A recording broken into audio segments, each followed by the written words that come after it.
I was hired to protect the Miller kids from the thing that was haunting their house. They told me it was a poltergeist, noisy, angry, but probably harmless. For 3 nights, I stood guard, baseball bat in one hand, crucifix in the other, ready to swing at whatever came for them. But on the final night, I learned the truth. I wasn't there to watch over the children. I was the meal being served. My name is Eli. I answer those sketchy online ads so you don't have to. Most are boring. Fold laundry, water plants, pretend the homeowner's chihuahua isn't plotting world domination. But sometimes, you find one that just sings to the part of your brain that craves a story. The Miller post was different. $1,200 for 3 overnight stays. The job was to keep the children safe from the disturbance. $1,200 for glorified babysitting. It felt like a trap, but a well-paying one. One line snagged me though, pulled me in like a fish on a rusty hook. History of household misplacement of objects and vocal manifestations. Translation: haunted.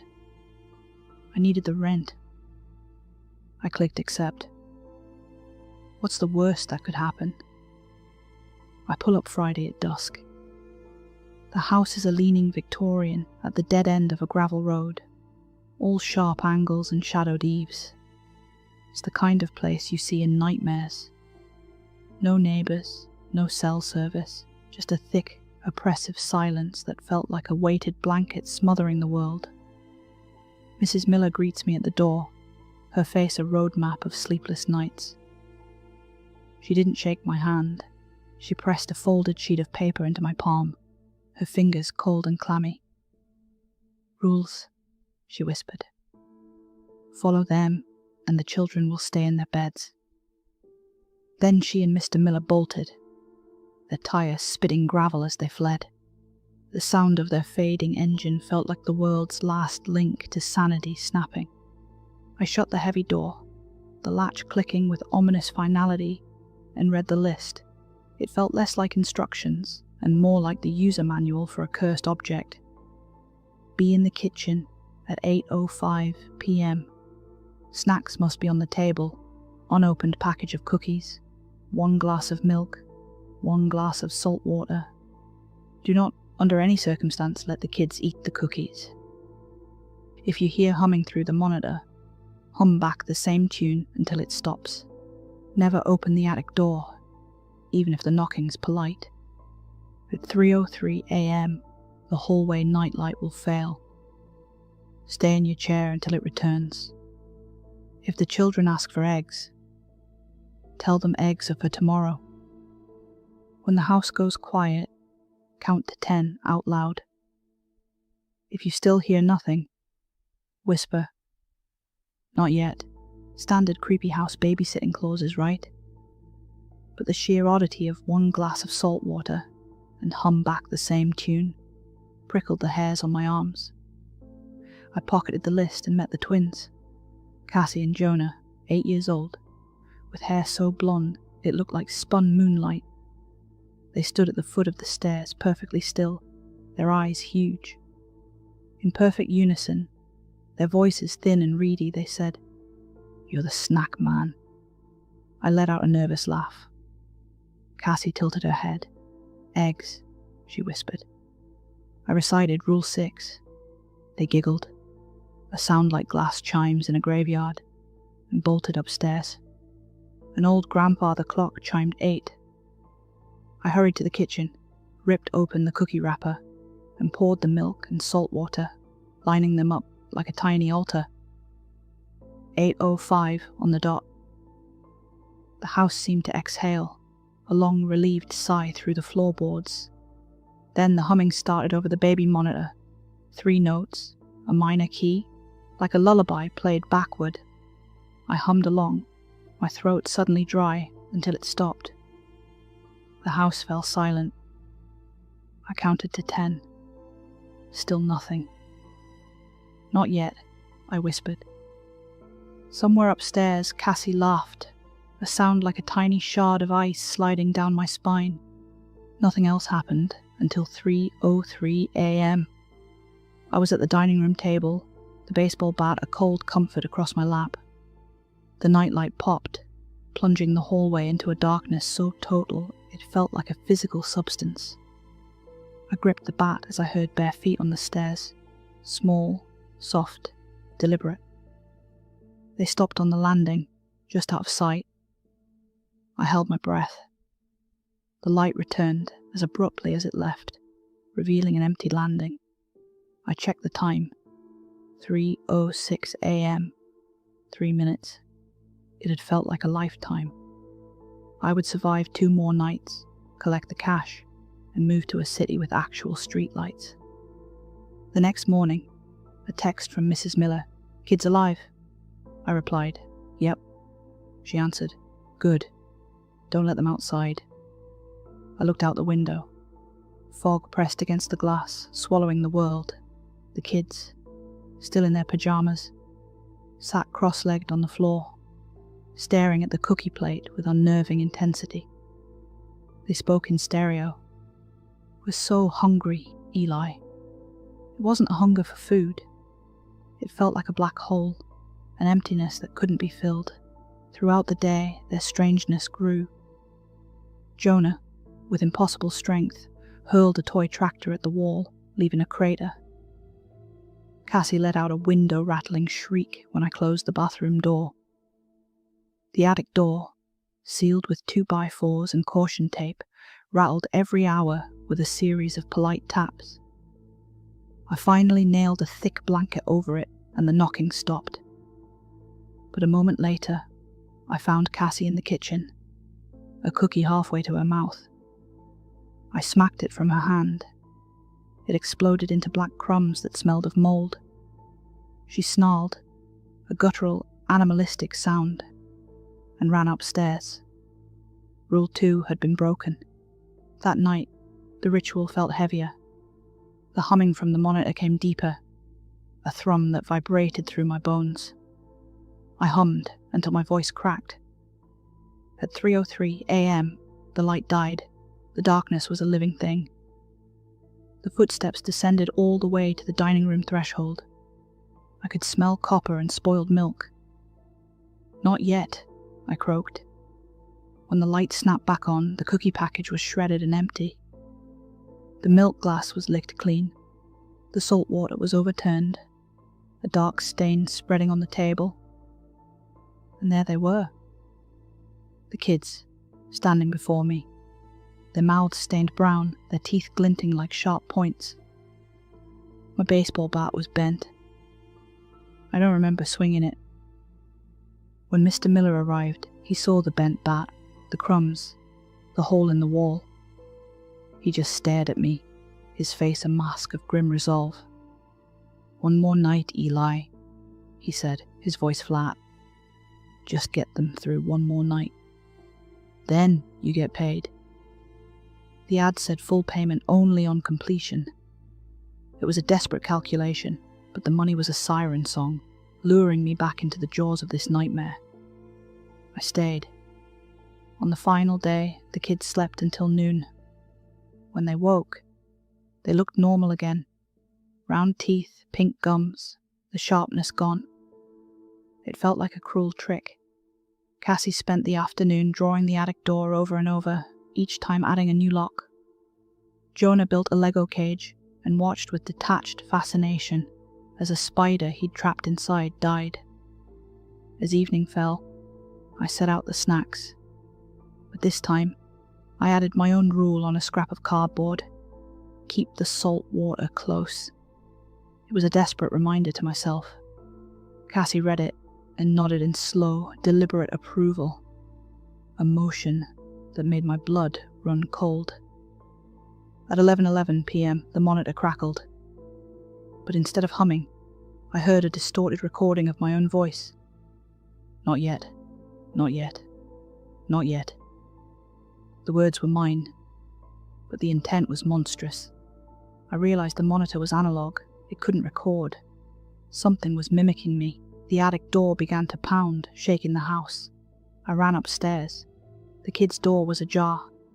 Inside, they stood on their beds, chanting in a guttural whisper, "Feed us, Eli, feed us." "Time for sleep," I said. They rotated their heads with an unnatural slowness. Their mouths gaped open, their eyes rolled back to white. Then the pupils snapped forward, and in them I saw myself reflected, tiny and screaming. The door slammed shut. I heard crunching. The unopened package of cookies I'd left in the kitchen was now being devoured on the other side of this door. I ran downstairs, snatched the glass of salt water, and hurled it at the pounding attic door. It shattered, the water steaming on contact like acid. The knocking stopped. The silence that followed was worse. 3:03 a.m. The light failed. I didn't stay in the chair. I stood in the hallway, bat raised. The footsteps came, but not from upstairs. They came from behind me. I spun around. The kids were there, blocking the front door. Between them, they cradled the cookie package, now swollen and pulsing, oozing a black fluid. "Take a bite," Cassie said politely. Jonah added, his voice a perfect echo, "You're the snack man." I was hired to keep them safe from the disturbance. I finally understood. The disturbance wasn't some outside force. I was the disturbance. I wasn't the exorcist. I was a component, an ingredient. "What are you?" I asked. They spoke together, my own voice layered under theirs in a hideous chorus. "We're so hungry, Eli." We waited years for the right flavour. The bat in my hand grew impossibly heavy, pulling me to the floor. I dropped it with a clang. Behind me, the attic door burst open, sucking the air inward like a monstrous mouth. The snacks were an invitation. The milk was consent. The salt water was a boundary. And I had wasted it. My legs moved without my command. I knelt, a puppet on invisible strings. They placed the pulsing package in my hands. It throbbed like a heart. I heard Mrs. Miller's car starting outside. My fear wasn't the side effect, it was the spice. I was a meal marinated in dread. And now, I was perfectly seasoned. "Not yet," I whispered. A final useless defiance. Cassie touched my cheek, her cold fingers multiplying like spider legs around my skull. "Time to go inside," she said, pointing to the gaping darkness of the attic. I walked upward, each step erasing a memory. The rent, the bat, the rules, my own name. At the top, I turned. The kids waved, their smiles wide and sharp. The door slammed, blackness. And then, humming, my own voice, a lullaby in reverse. I was hired to protect the Miller children from the thing that haunted their house. I was wrong. I wasn't there to fight a monster. I was the sacrifice. And they are still hungry. If you see an ad asking for overnight childcare, 1,200 easy bucks, remember that cookies can be more than cookies. Stay safe, stay salty. And if the house goes quiet, count to 10, then run.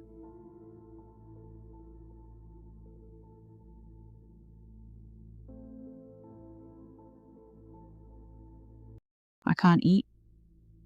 That's the gist of it. I can't eat. I guess to people who haven't grown up the way I have, it sounds absurd. So much of our lives revolve around eating. Breakfast, lunch, dinner.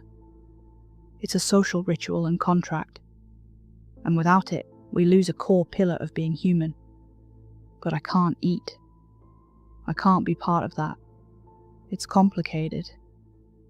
I grew up to a single mother with a minimum wage. How she managed to keep a sickly kid alive through all that is beyond me. And I don't mean sickly, as in getting nasty colds or ear infections. I mean sick with a big S.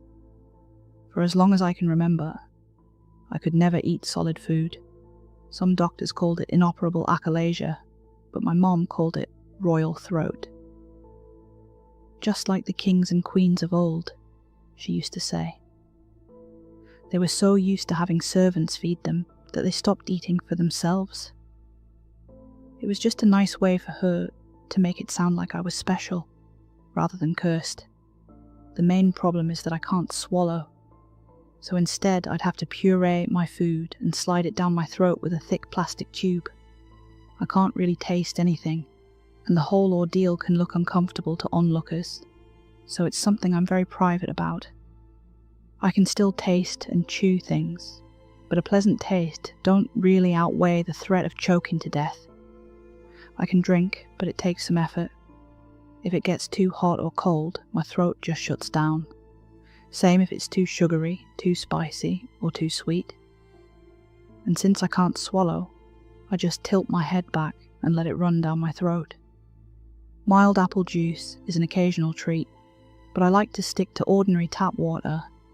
No fizzy stuff, nothing that makes the muscles contract. Apart from that one thing, I was a normal kid. I still went trick-or-treating, and by the end of the night, I gave all my candy away to my friends. It made me bully-proof, in a way. To them, I was weird, but it was the kind of weirdness that paid off. Whenever someone handed out candy, or fruit, or freebies, I passed mine along to those who treated me well. "You're like a truffle pig," my buddy Dawson used to say. You get to sniff out all the good stuff, but you can't have any yourself. And that's where the nickname started. Truffle Pig. I don't know if it's some kind of myth or urban legend, but it's said that truffle pigs can never be allowed to eat the truffles they're trained to find. If they do, they're useless. They get so preoccupied with finding truffles for themselves that there's nothing left. They get a taste for it, and it's all over. I got the occasional jab and mean look about the nickname, but most of them said it with love. It wasn't mean-spirited. It went from truffle pig, to truffles, to ruffles, to just rough, or ruffy. And I guess that name's stuck around ever since. I graduated from high school and got a job on a clam boat. Not a fancy job, but I've always loved the sea. I never get seasick or car sick or anything like that. Maybe a side effect from having a strange stomach. So when a spot opened, I was first in line, did it for a summer as a practice run, and got hired full-time a month later. Great pay, decent benefits. We usually worked on smaller vessels, inshore boats, smaller yields that could turn a surprising profit at the local seafood markets. Whatever we could get our hands on, we could sell at a huge markup. There wasn't a single Christmas where I didn't go home with a bonus. I'd end up being the designated driver whenever I went out with the guys. They'd sometimes forget about my deal and bring me a beer or a scotch, and they'd end up getting an extra one.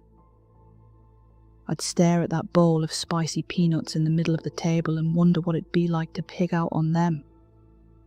Stuff my face full and go to town. To feel the crunch in my teeth resonating in my jaw. But that had sent me straight to the hospital, or the morgue, a yellow building just down the street. Truffle pig, truffle pig. Look, but don't taste. Mom passed when I was 27. It wasn't sudden or dramatic. It was the result of a lengthy battle coming to an end. I held a speech at her wake, divided her possessions among her living relatives, packed all her things in brand new cardboard from the tool shop, picking apart a careful knick-knack ecosystem where everything has a place, leaving only pale walls and dust bunnies. It was kind of funny though. There was this one picture of her and I from when I was just an infant. Back then, I had brown eyes and hair. I thought it was someone else at first, seeing as how I now have my mother's blonde hair with green eyes. But there was a note on the back confirming that it was, in fact, our first picture together. I was offered a few days off work to get my affairs in order, but I declined. Stepping away from your routine underlines how painful the change is. By declining it, you're robbing it of its power. That's what I thought, at least. But when it rains, it pours, And maybe I was distracted that one morning in early May when I turned onto the interstate. I'd gone down that road 1,000 times, but just this once I didn't pay attention. Maybe the other driver didn't either. Either way, the collision was violent. No one died, at least. They had to cut me out, but the other guy walked away without a scratch. They put me in a neck brace and took me to a hospital. Ran all kinds of tests. I had a fracture in my left leg, but apart from that, it just looked bad. Most of it was surface level stuff. They still did their due diligence though. X-rays, checkups, the whole shebang. I'd have to wear a cast on my leg, but apart from that I'd be fine. I remember the final day before they sent me home. The doctor, a middle-aged Indian woman, went through my x-rays and talked at length about how lucky I'd been. In between instructions on how to keep my cast clean, I threw in a question. "What about my neck?" I asked. "Am I going to have to change how I eat?" "No, that should be fine," she said. "Why do you ask?" "The achalasia," I said. "It's inoperable. Should be in my file." "Achalasia?" She looked at me for a couple of seconds, then back up at the x-ray. "You don't have achalasia." I went over it with her again and again. I told her I'd been diagnosed as an infant, that it had stuck with me all my life, that my throat was atrophied, and that I could only have pureed food pushed down my throat with a tube. Royal throat, like the kings and queens of old. "I know what you're referring to," she said, "but I don't know what to tell you. You don't have it. From what I can see, you've never had it." She pointed at the x-rays and explained how to recognize it and that there were no signs of it in any way. I was perfectly fine. I just had to practice eating.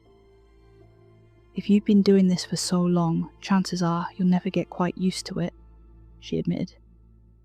"But physically, there's nothing wrong. But it's going to take time adjusting to." I walked out of there on crutches, but I barely even paid attention to the leg. I couldn't believe it. All this time, I could have been just like all the others. Someone must have misdiagnosed me. But there was nothing in my file suggesting there'd even been a conversation about achalasia in my past. In those files, I was perfectly healthy. Always had been. I couldn't make sense of it. There had to be a reason I'd lived the way I had. I decided I would go through my mother's things to see if there was a hint. I had boxes to go through a second time. Maybe I'd missed something.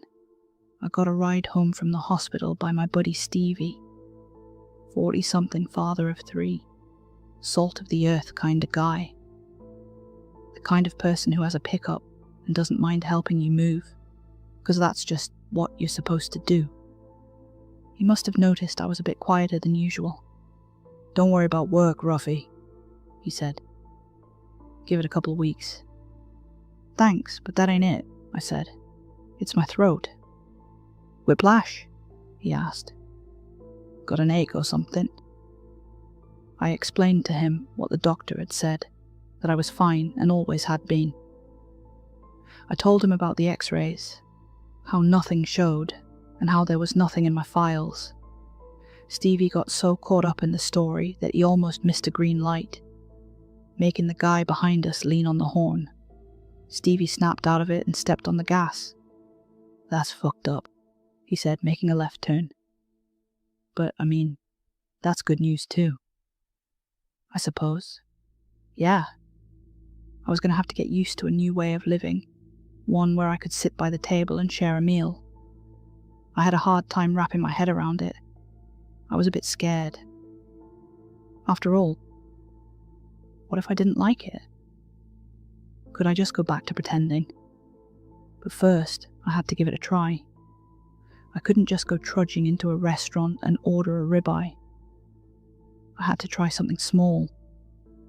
I had Stevie drop me off at the supermarket. I bought some yogurt, cucumber, and chocolate ice cream. I asked him to join me in the kitchen.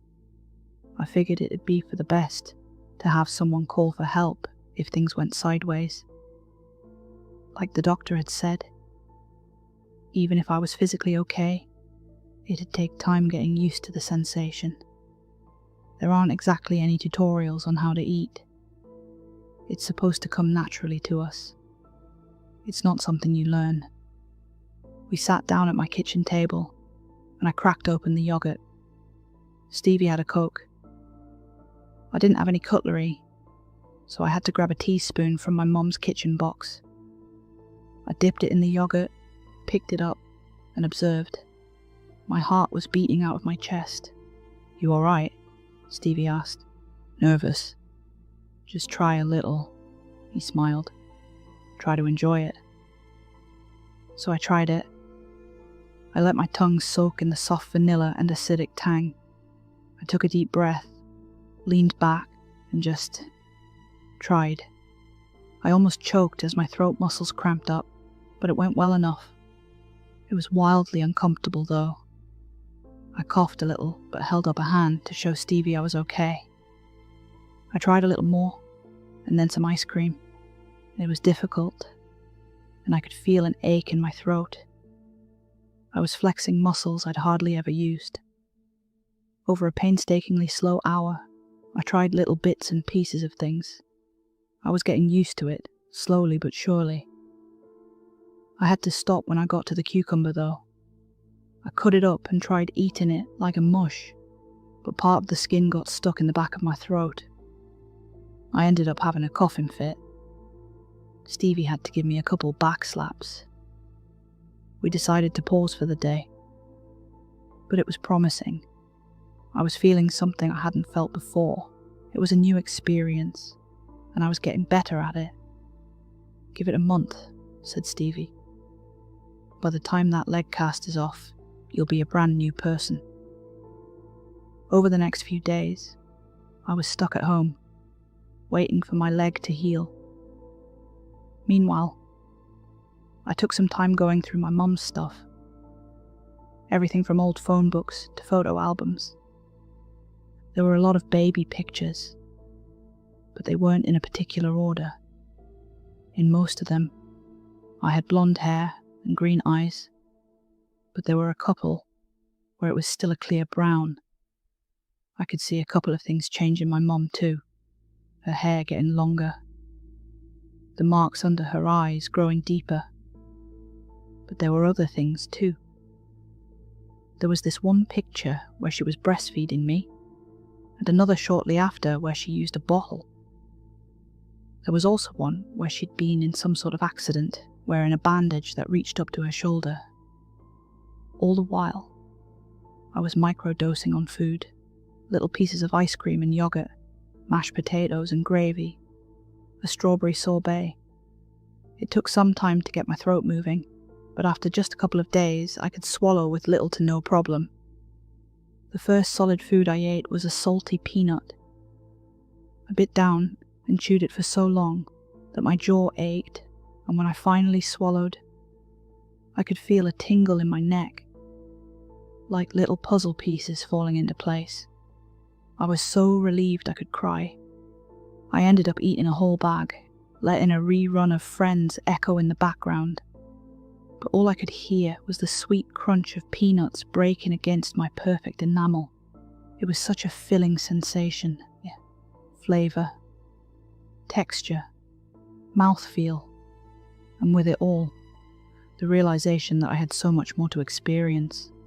It was euphoric. I wanted to save the first time I had a big dinner for a special occasion with my work friends. Not just Stevie, but the whole crew. My cast was still healing, so I had some issue getting around. But that wasn't going to stop me from having a fantastic night. A proper steak dinner, a shrimp cocktail, garlic bread. I didn't hold back. I think my colleagues could feel the change in the air, as they all got equally excited to order. We had some drinks, made some jokes, and left all the pretense at the door, just guys being guys. As soon as I dug into my shrimp cocktail, I could feel something. There was this rush of energy, like an electric surge.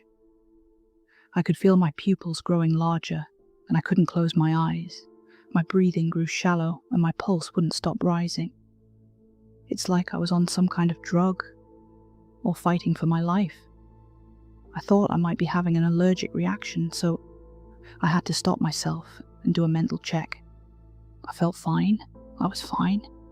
Great, actually. The moment my steak arrived, the others raised a glass. To good food, Stevie said, and good friends. The others echoed the sentiment, but before they got to good friends, I'd sunk my teeth into the steak. I could feel the juices soaking into my teeth. It's difficult to describe the sensation. It's like I didn't just eat a steak. I could hear the bovine death cry in the back of my head. I could feel myself growling as a predator, sinking my teeth in like a prowling tiger. I daydreamed with open eyes, watching the red of the meat pulse with an invisible heartbeat. And somewhere in the distance, I could hear Stevie say something, but I couldn't make out the words. I bit down hard and tore away. My teeth ached, as if they were pushing themselves out of my mouth, reaching for more meat. And with every passing second, the restaurant faded away, until something cold splashed across my face. I was lying on the floor. My work friends were standing in a circle around me. One of the waiters called an ambulance. My hands were covered in grease. I'd grabbed the steak right off the plate with my bare hands. There were bite marks on my forearm, deep ones, still bleeding. I had to get my arm stitched up. According to Stevie, I'd gone completely feral. I'd torn that steak up, reached across to Luke's pork chop, and grabbed that too. When I couldn't immediately grab more meat, I'd fallen to the floor, biting my own arm like I was trying to subdue a prey animal. They'd never seen anything like it. "Some kind of episode," Stevie said. "We're worried about you." Doctors didn't know what to make of it. Some kind of chemical imbalance from a sudden shift in diet, combined with stress and physical recovery. It didn't help that I'd been drinking. Not much, mind you, but enough for it to affect me. They couldn't point to a single instigating factor, and instead prescribed me a kind of anti-anxiety medication. They were just throwing darts at the wall at that point. Coming home, I noticed something peculiar. There was a crack in the side of my cast. I'd just been at the hospital, and it'd been fine, so it must have happened recently. I thought about going back there, but I flexed my leg a little, and it felt fine. And in a couple of minutes, the whole cast peeled off. My leg was healed. Now I'm no doctor, but I couldn't feel anything wrong with it. I could put pressure on it, walk, flex my foot. Not even a hint of pain. The only thing I could point out as being unusual was a strange skin growth on the left side of my thigh. At first, I thought it was a long strand of hair, but it was too thick and covered in skin. Touching it didn't hurt, so I just broke it off and held it up. I got a little spot of blood from it, but nothing major. The thing was moving when I held it up, contracting over and over like a dying insect, or like the leg of a shrimp. I got a call from my boss the following morning. They insisted I took some time off in accordance with my doctor. They were eager to have me back, but I had clearly not adapted to my new circumstances.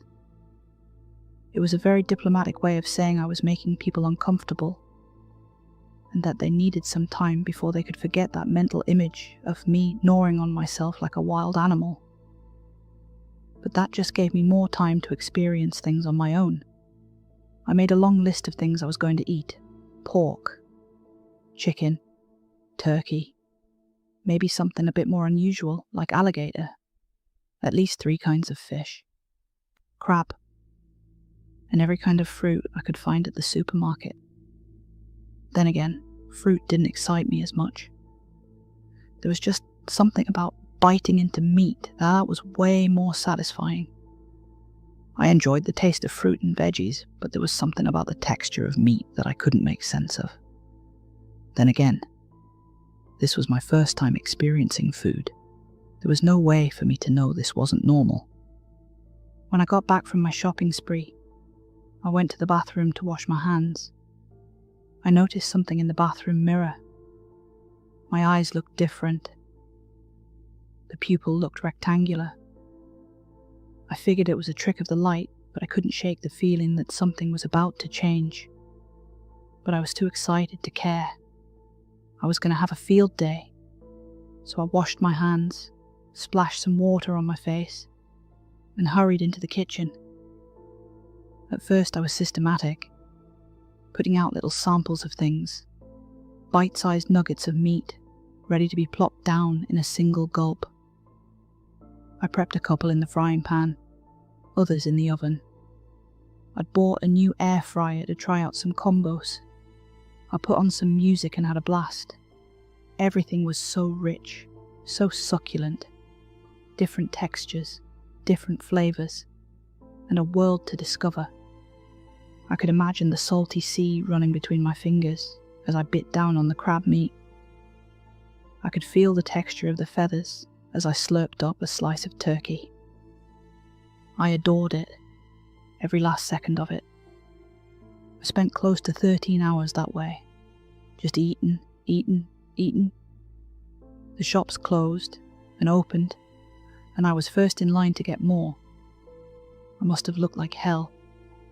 That's what the look on the cashier's face said, at least. I would fall asleep at the dinner table, still holding my next piece of meat. A chicken wing, a tomahawk steak, an honest-to-God cheeseburger. I'd close my eyes and keep eating, dozing off between bites.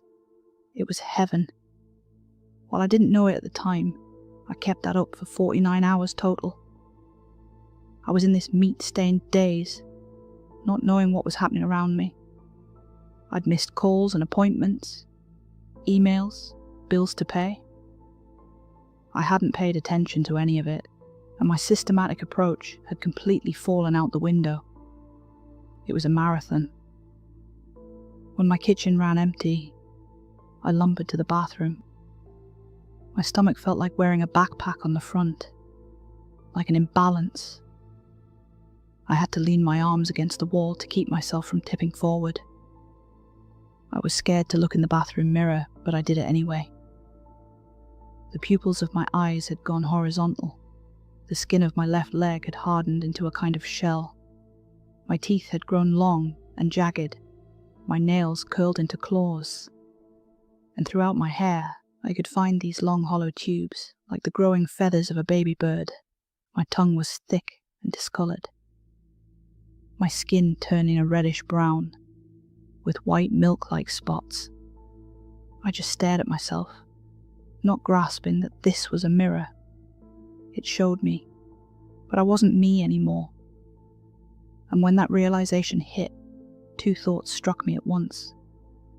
One, that I was destroying myself, that this whole ordeal was what my mother had tried to avoid. Two, that I didn't want to stop. I needed to keep going. I went through my mother's things in between meals. It is hard to piece together a life after it's gone, but it's even harder when you think you already know what it looks like.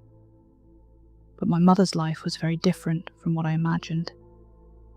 Sure, my father was a mystery. There was no mention of him anywhere, except that they met at a punk concert back in the 90s. But she'd lived a very full life since then. She'd had friends, lovers, and plans of her own. But one thing stood out in particular: how I'd lost my brown hair and eyes. From what I could tell, she'd hurt herself in some way, and after that, I'd changed. It was around the time where I'd gone from breastfeeding to being bottle-fed. A thought hit me, an uncomfortable one. I thought back on what I'd done with that steak, and the way I'd torn into it. Could I have done something similar to my mother? Had I always been like this? I tried to find more answers, more pictures, more anything. All the while, I ate. When I ran out of meat, I had the fruit. When I ran out of fruit, I had the veggies. Then the butter, the yogurt, the ice cubes in the back of the freezer. At one point, it was 3 a.m, and I was feverishly going through a photo album from my high school years. Nothing interesting, but I realized I didn't have anything left to eat. And yet, I was still chewing. Looking down, I had started pulling out the buttons from the remote control and crunched them up like they were little plastic cashews. I didn't care. I just had to eat. I gnawed on anything and everything. The leg of the kitchen table, the copper wire going to my bedside lamp. I smashed a wine glass on my cutting board and ground it up into something resembling salt, and ate that too. I didn't feel a thing, it was just more texture. Wonderful, filling texture. I was in a daze. And the next time I looked myself in the mirror, I could barely comprehend it. When change happens rapidly and naturally, it is hard to notice. You don't really see it until you slow down long enough to care. If you've been running a marathon, you don't stop halfway through to weigh yourself. You wait until you're done. It was the same for me. I didn't realize the changes until I'd slowed down long enough to reflect on them. I wasn't human anymore. My hands had turned into this amalgamation of hoof and claw. My back was bent over with a fish-like ridge running along my spine. My eyes had 3 different colours, and one of them were coming out of the socket. If I concentrated, I could move it in and out like the eye stalk of a crab. A couple of my teeth had turned to glass and ceramic. I could spot copper cables running under parts of my right bicep. Anything and everything I'd consumed with gusto had integrated into me, one way or another. I couldn't call for help. My fingerprint didn't register on my phone lock. I couldn't make words in my mouth to speak. I'd turned into a flesh prison. You are what you eat. I'd lose track of time. One day, I'd have a tail dragging after me. Another, I'd have a wing instead of an arm. My whole body was bubbling, like a boiling cauldron, shifting with every bite. But with nothing left to eat, it was devouring itself, eating the last parts of me that were human. I'd awakened a process that couldn't be stopped, and it would turn on itself instead of letting me starve. There was no one to call for help. I could barely close the blinds to my windows. I spent most of the time in the shower, drinking water straight from a busted pipe. I'd spend hours there, drinking, watching myself mutate. I could even affect it, in a way. Another finger, I'd think, and there'd be another finger. But it was getting harder to think, to comprehend, to put thoughts together in a way that made sense. Perhaps more things changed than I realized. After all, the brain is as much an organ as the heart, the throat, and the tongue. I'd lose long periods of time to a hazy blur. I remember snatching a bird off the windowsill and eating it whole like popping a grape.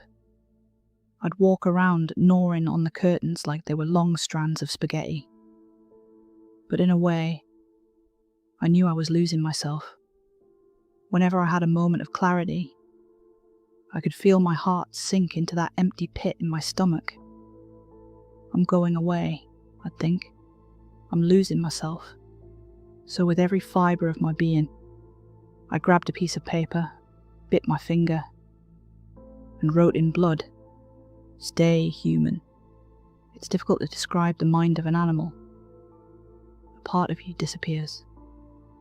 You don't think about inconvenience or what-ifs. You think about your next meal, where to sleep, and where to get water. You don't care if you knock over a lamp or pull out a cable. It's just noise.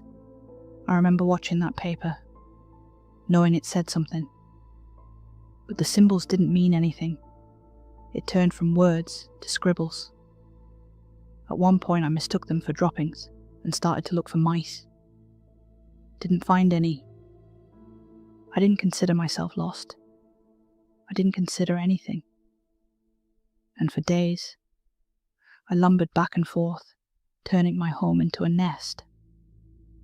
Then, at some point, the symbols made sense. A rare moment of clarity. Stay human. I knew it was temporary, a matter of minutes, maybe an hour. I had to think of a plan, something, anything, that would make me stay human. Everything pointed to me taking on the properties of what I ate. So if I wanted to make myself human, there was only one solution. One grotesque, unthinkable solution. Now I could find something tasteful in everything I ate, anything from glass to copper to wood and bone. But having to eat human meat to find myself, that was a line too far. But what choice did I have? I made a plan. It was a long shot, but it was the only one I could think of. I could feel myself slipping, so I tried to remember 3 things. The colour of the building I had to go to, the direction I had to move, and that there was meat there. Colour, direction, meat. I repeated it like a mantra. I remember standing by the front door, pressing my head against the wood.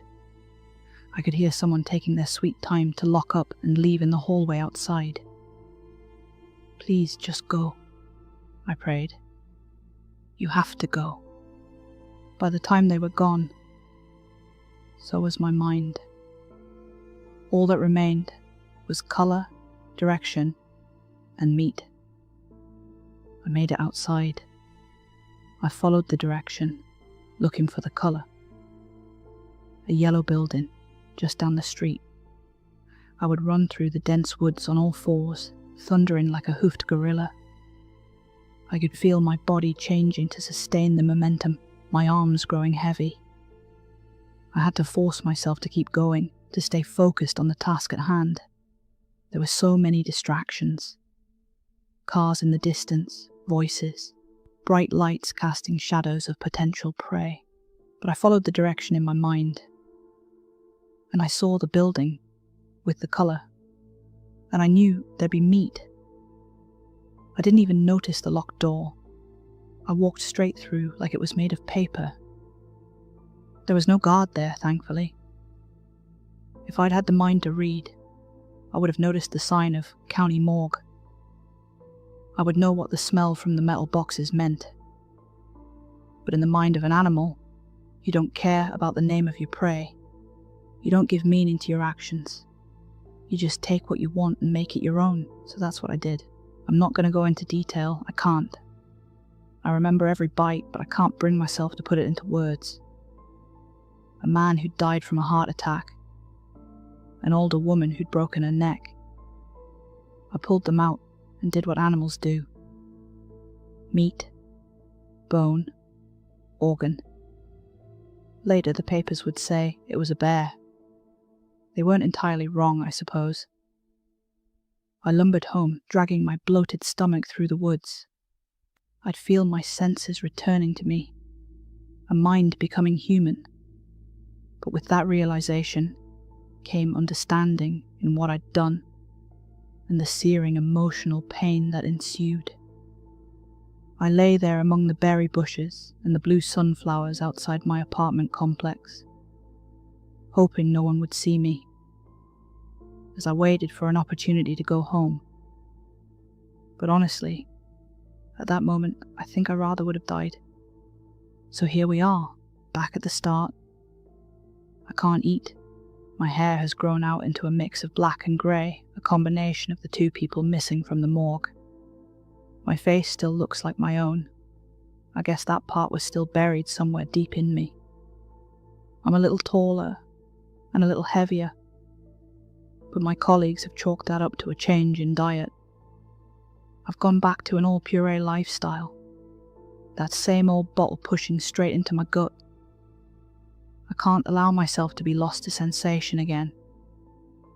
I treat myself to some fruit every now and then, and the occasional drink, but I don't eat full meals.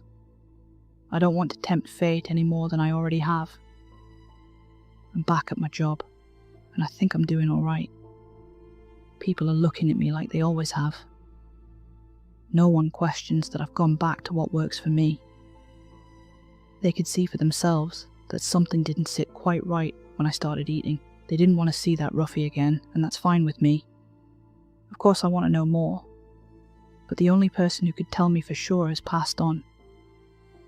There are no more leads, no more signs.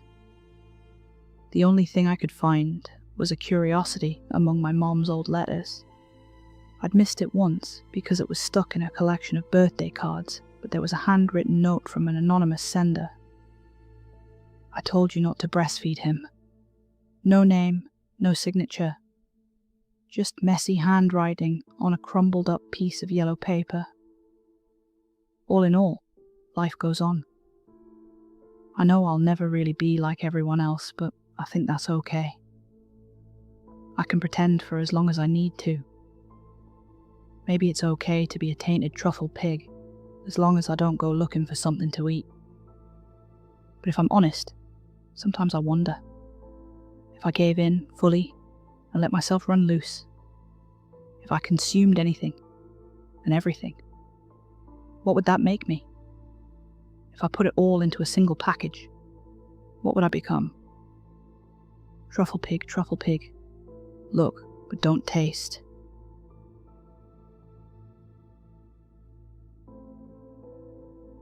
Hi everyone, thanks for listening. That was the in-depth recipe for becoming bacon adjacent. If you learned nothing, good, me neither. Tap subscribe before I turn into a Reese's fast break bar. Oh, and I'm only a couple hundred watch hours away from starting my own cult. I mean, being able to create a membership tier. I've got so many new videos lined up for that, and other cool things planned. Help a lonely narrator out, watch a playlist, or 7. Good night.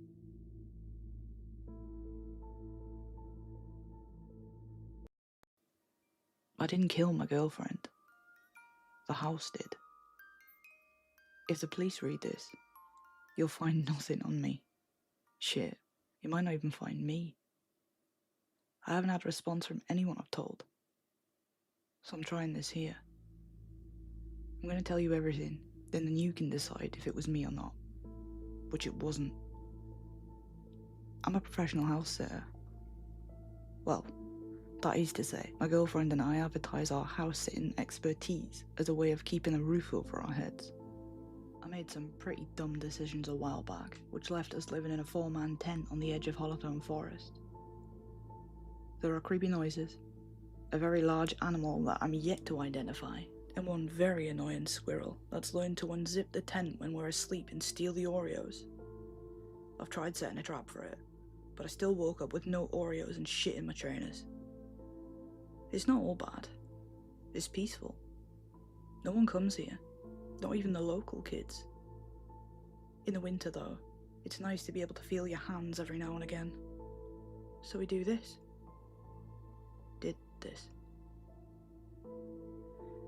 We've built up quite a few good references over the months, so it was no shock when we were offered a job sitting in this mansion of a house. To be honest, I didn't even know this place existed. It was almost smack bang in the middle of Hollowthorne Forest. If you think the outskirts are spooky, you should try walking 5 miles inward. But all that fear faded with the prospect of 7 days of hot water, bubble baths, and a shit ton of money at the end of it. Like a shit ton. At least quadruple what we'd normally get. I should have known then. I should have known this wasn't right just from that, but I've never been known for my smart decisions. I want you to know I take full responsibility. This isn't an admission of guilt for any law enforcement officers reading this. But I do feel guilty. Okay, I'll stop rambling. So, we got to this house, me and Esme. I found the key where they texted me it would be, inside this little fake rock in a plant pot out front. There was a note pinned to the door that just said, "Follow the rules. House menu inside." "Ooh, fancy," Esme giggled. When we got inside, we couldn't find any rules. I guessed he just meant that this isn't your house, treat it with respect, but also eat what you like. Unwritten kind of rules. I searched in all the usual places someone might leave instructions, but the place was huge. I'm talking massive. The entrance room was like the size of a house itself, you know, with those ballroom stairs you see in films. The one that splits either side so you can walk down romantically and meet in the middle. Yeah, them. There was a library, a kitchen that could serve a restaurant, 3 living rooms, a dining hall, not room, fucking hall, and 6 bedrooms. So, I suppose they could have been stashed somewhere. But Esme wasn't worried, so I wasn't either. I thought the bedroom situation was weird. I was told only one guy lived there, but 5 of the bedrooms were clearly lived in. "The guy's got more room than sense," Esme said as she peeked into the 5th used room. "He's spoiled for choice, probably room hops," she chuckled as she led the way to the guest room. "The last 4 need a bloody good dust though." Esme always took things in her stride. Nothing fazed her. Nothing worried her. This was just another job. An easy way to stay warm and clean and get paid for doing it. But to me, something didn't feel right about this place. I'd been in big houses before, but this one was creepy. The endless halls seemed to swallow the light from the sparsely placed bulbs. And I just had this overwhelming feeling I was being watched. I tried to push it away and just enjoy it. It was freezing outside, and I was grateful for the warmth, but something in my mind held on to the other rooms. Something that Esme missed or overlooked. They were all old and dirty. Lived in, yeah, but not recently. And the locks were on the outside. I pushed the conspiracy theory side of my brain down as she opened the door to our room. It was beautiful. I half expected the guest room to be thick with dust or find some forgotten relic on the bed, but it was immaculately prepared. The air had a faint scent. Something clean, almost floral, but unfamiliar. As if the house had chosen its own perfume rather than relying on anyone else's taste. I stood for a moment, letting my eyes adjust to the soft lamplight, and felt an odd sense of being ushered in. Not just by Esme, but by the room itself. It was welcoming in a way, but with the careful precision of a display home rather than a lived-in space. Every cushion was perfectly scented, every book on the shelf aligned just so, and I couldn't shake the feeling that the room was waiting for something, or someone, to make the first wrong move. "Aw, look, the duvet has little doves on it," she gushed, stroking the Egyptian cotton sheets. "They're crows." She squinted at me. "How do you know that?" "The beak." Esme rolled her eyes and flopped on the bed. "Or doves with a nose job." Her stomach growled. "Food. I'm christening that ridiculous kitchen." "Fine," I said. "Let's see what's on the menu." The kitchen was too cold for a house that warm. The chill of the stone tiles seeped through my socks, making my feet ache. Shiny stainless steel countertops lined the walls. An island big enough to park a bike sat in the middle. And 2 ovens stacked like safes stood in the corner, cast in shadow. The fridge made a soft groan like someone forgot to fill the water dispenser. It sounded painful. I told myself it was normal, and I went to fill the kettle. Pantry first. Esme yanked the door open and whistled. "Look at this." He could feed a village. The pantry shelves were lined with clear jars and neat labels. Flour, sugar, lentils, and an army of jams. "I bet you 50 quid he's a prepper."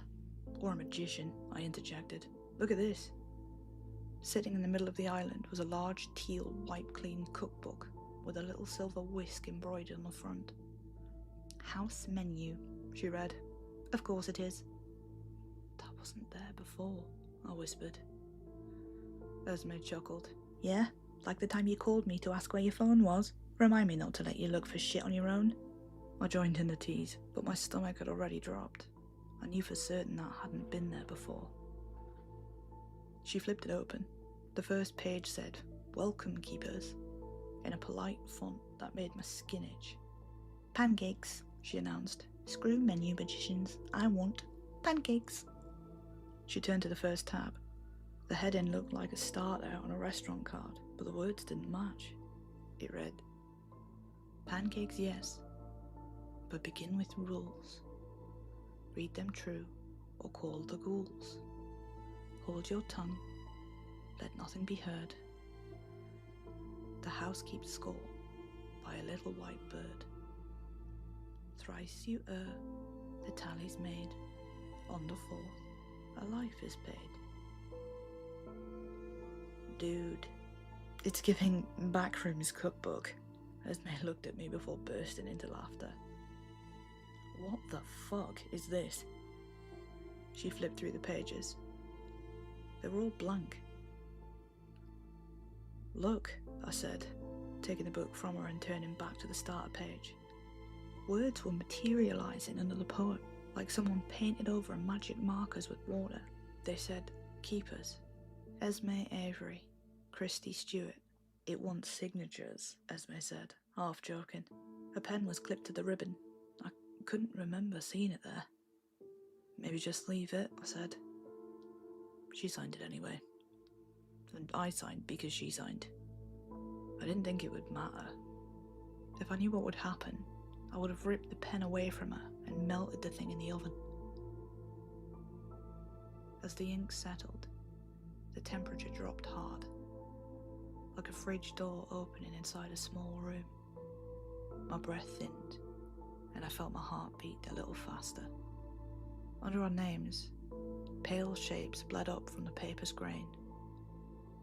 Under Esme Avery, a little white crow surfaced, wings tucked, and under mine, Christy Stewart, another identical twin. Beneath each bird, a single hair-thin tally scratched itself into being. The sound so small, I thought I imagined it.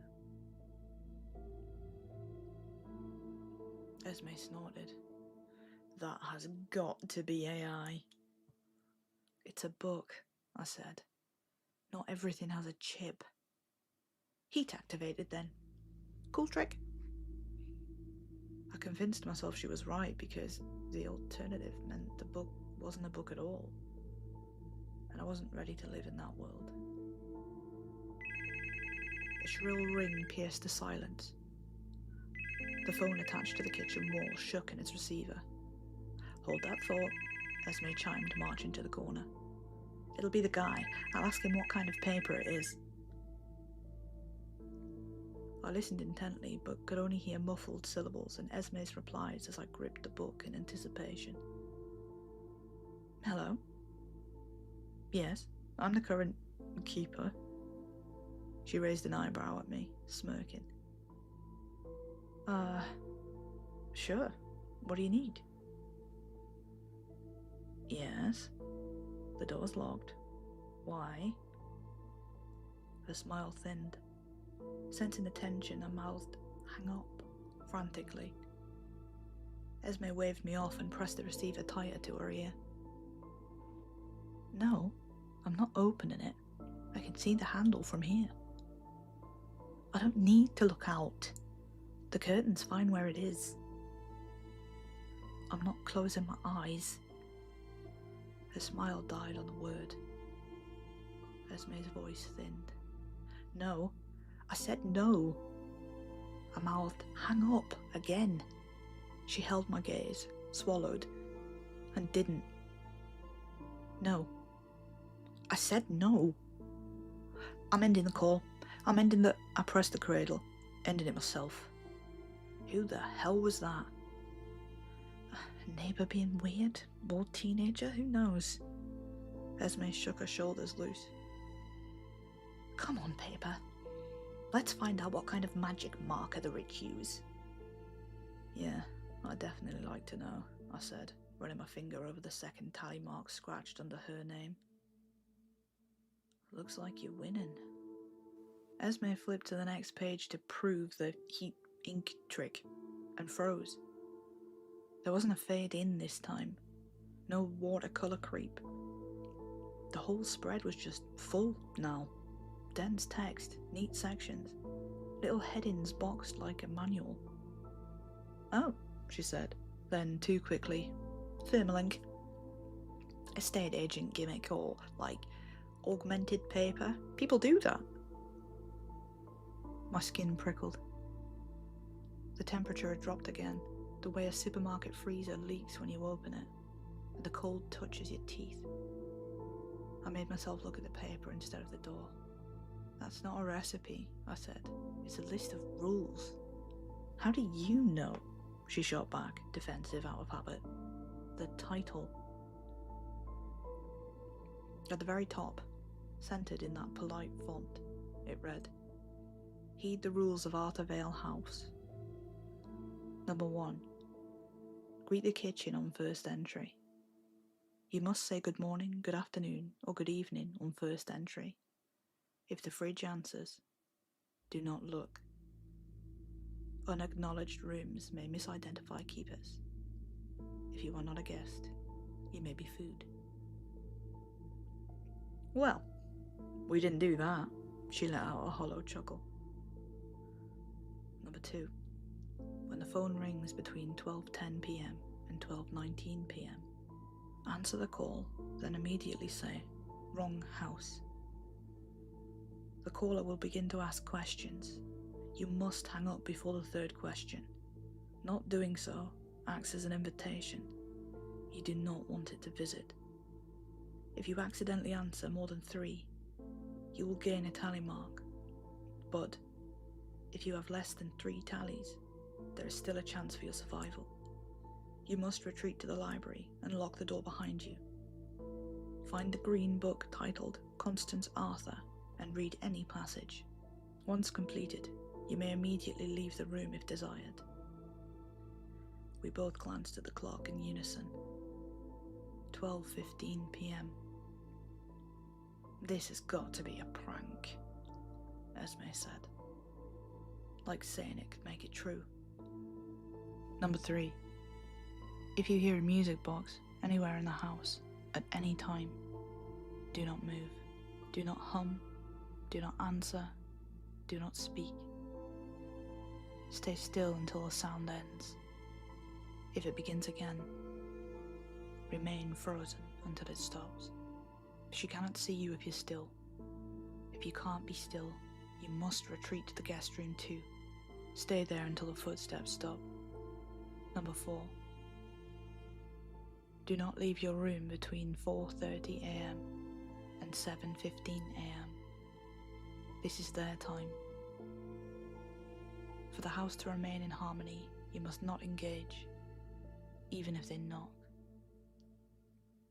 Number 5. Once you have signed the agreement, you may not leave the premises until your duties are over. Opening the door will not take you home.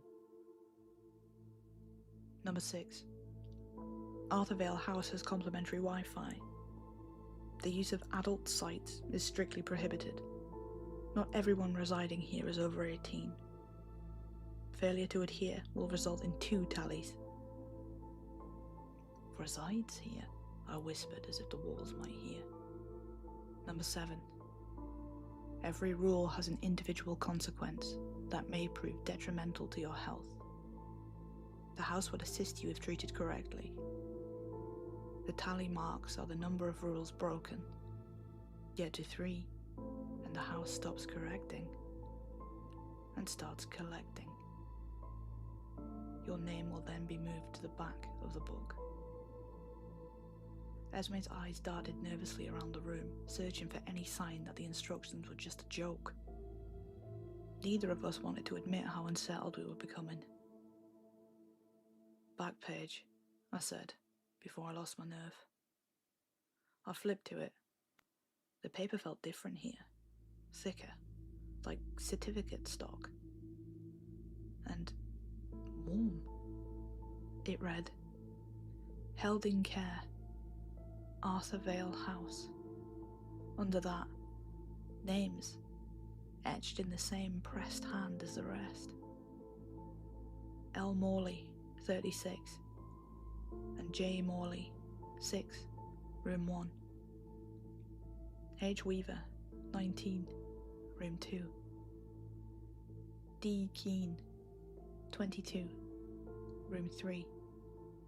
R. Powell, 52, and S. Powell, 17, room 4. M. Irving, 56, room 5. No dates, no notes, just names and what looked like ages. Esme frowned. So, staff? Previous keepers? She wanted an answer that kept people alive. Keepers, I said softly. All the rooms had previous keepers in them. So, where's the owner's room? She asked, raising an eyebrow. We're standing in it. The kitchen? No. The house. The fridge made a whirring sound again, pleased that we'd understood something it thought was obvious. The hall clock posted a single patient click. At the bottom of the page, below room 6, an empty line waited, no ink, only the shallow press where a pen would go. I assumed the cleaner, neater room belonged to the man who paid us. It didn't. It belonged to whoever was the last keeper, before us. It hadn't had a chance to age yet. Esme shut the book halfway and squared her shoulders. Okay, plan. Plan, I echoed, because copying her made me feel better. We follow the rules. We greet the kitchen in the morning, we pick up the phone and say wrong house twice and hang up. If we hear nursery rhymes, we freeze. We don't leave the room between stupid o'clock and 7:15, and we don't try the front door. And we don't say anything out loud that sounds binding. And we don't watch porn, I added. Helpful. Just then, a tinny jingle threaded in from nowhere. The kind of ice cream van tune you hear from 3 streets away. But it was inside the walls. Too slow. Like someone dragging it past on a string. We froze. Not a word, not a twitch. Only our eyes moved. Hers to me, mine to hers. The jingle drifted along the skirting boards, pausing at the kitchen door. It tried a cheerier loop as if it wanted us to help it out. Then it slid away down the hall. It played once more, fainter, and was gone. We didn't breathe for the count of 9. Then we did. Fine, Esme whispered, voice thin but steady. We're still fine. She lifted the book with 2 fingers and tucked it under the flour bag as if weight could keep it calm. We stick to the plan. Plan, I echoed. The pancake craving had long since curdled into nausea. We crept back down the narrow hallway, past the pantry, past the library we definitely weren't exploring in case we found more rules, and into the entrance room. It opened like a held breath. The double staircase loomed, split in either side of the tall wall like a ballroom spine. Light from a single overhead pendant swayed faintly, casting long shadows on the galleried landing above, making the darkness behind the banisters twitch. We just need to go upstairs and sleep this off. Things will look better in the daylight, Esme said. No more recipes, no more rules. I hesitated. The front door was only a few steps away. Still locked, still bolted, still there. I had to check. I just need to see, I whispered. Don't, she snapped, too loud, then softer. Don't. I have to, I said, and stepped towards the door. That's when it knocked. A low, dull thud on the wood. Not hard, not rushed, just a single, conversational knock. Esme let out the breath she'd been holding. My little laugh escaped with it, brittle and frayed. Oh, thank fuck, it's just that... Her words died. We both froze. Esme's mouth opened, then closed. We remembered the rule. 3 questions on the phone. More invites something here. The knock wasn't a relief. It was a response. Esme whispered, "Library." Then louder, urgent. "Library, go now!" We ran. The hallway felt longer somehow. The walls tighter. The light flickered like it was choosing a side. Behind us, the knock came again, louder. Then once more, cracking the wood like it was desperate to meet us. We hit the library, slammed the door shut and locked it. The crash came just as the latch caught. Whatever was knocking was in the house now. "Help me find the book," Esme hissed, already tearing through the shelves. "Constant Arthur, Green Spine, anything with Constant." Old hardbacks scattered like feathers. I yanked titles from shelves, spines cracking, breath sharp. Another bang shook the door. We didn't have long. "I found something," I shouted from across the room. I flipped to the back page. "Quick, read this sentence." Esme squinted. "I don't really like reading out loud.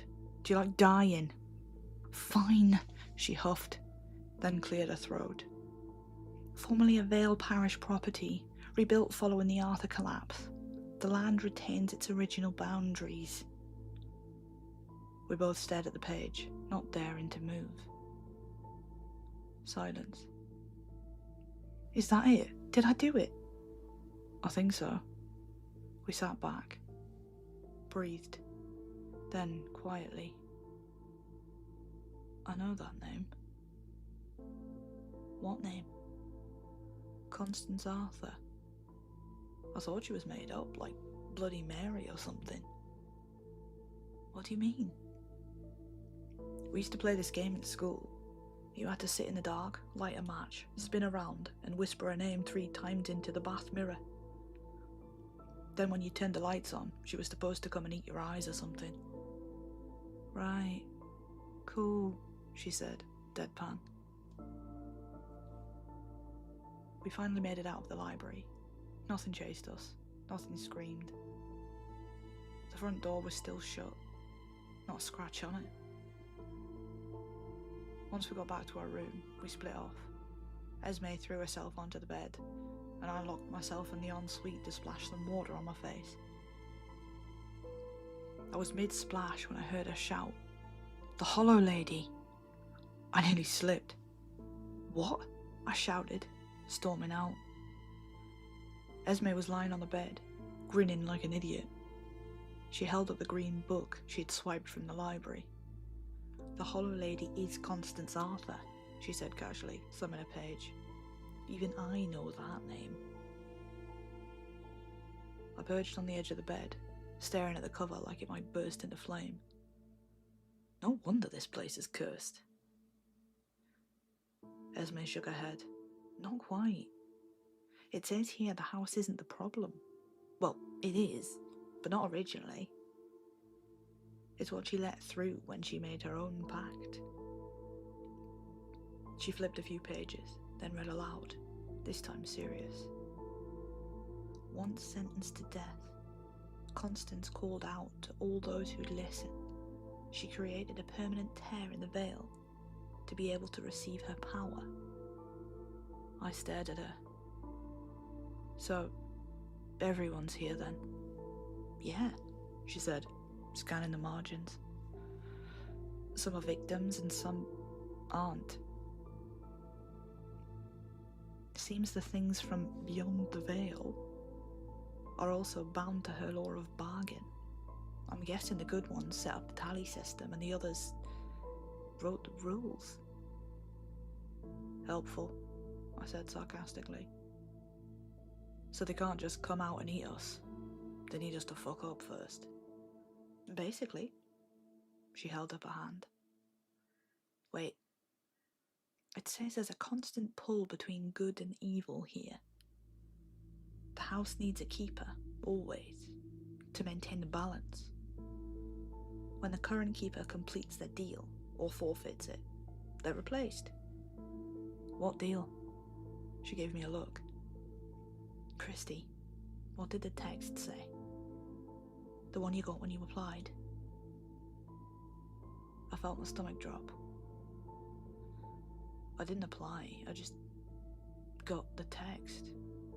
It just said, sit the house for 7 days, get paid £500. We looked at each other. And then you signed the menu, Esme said solemnly. So did you, I shot back.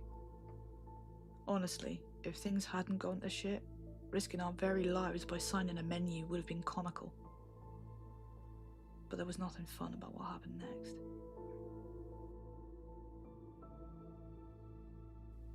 I didn't sleep well that first night. I lay awake listening to Esme's soft snores beside me. The steady rhythm almost enough to drown out my own thoughts. Almost. Then came the footsteps. Slow, careful.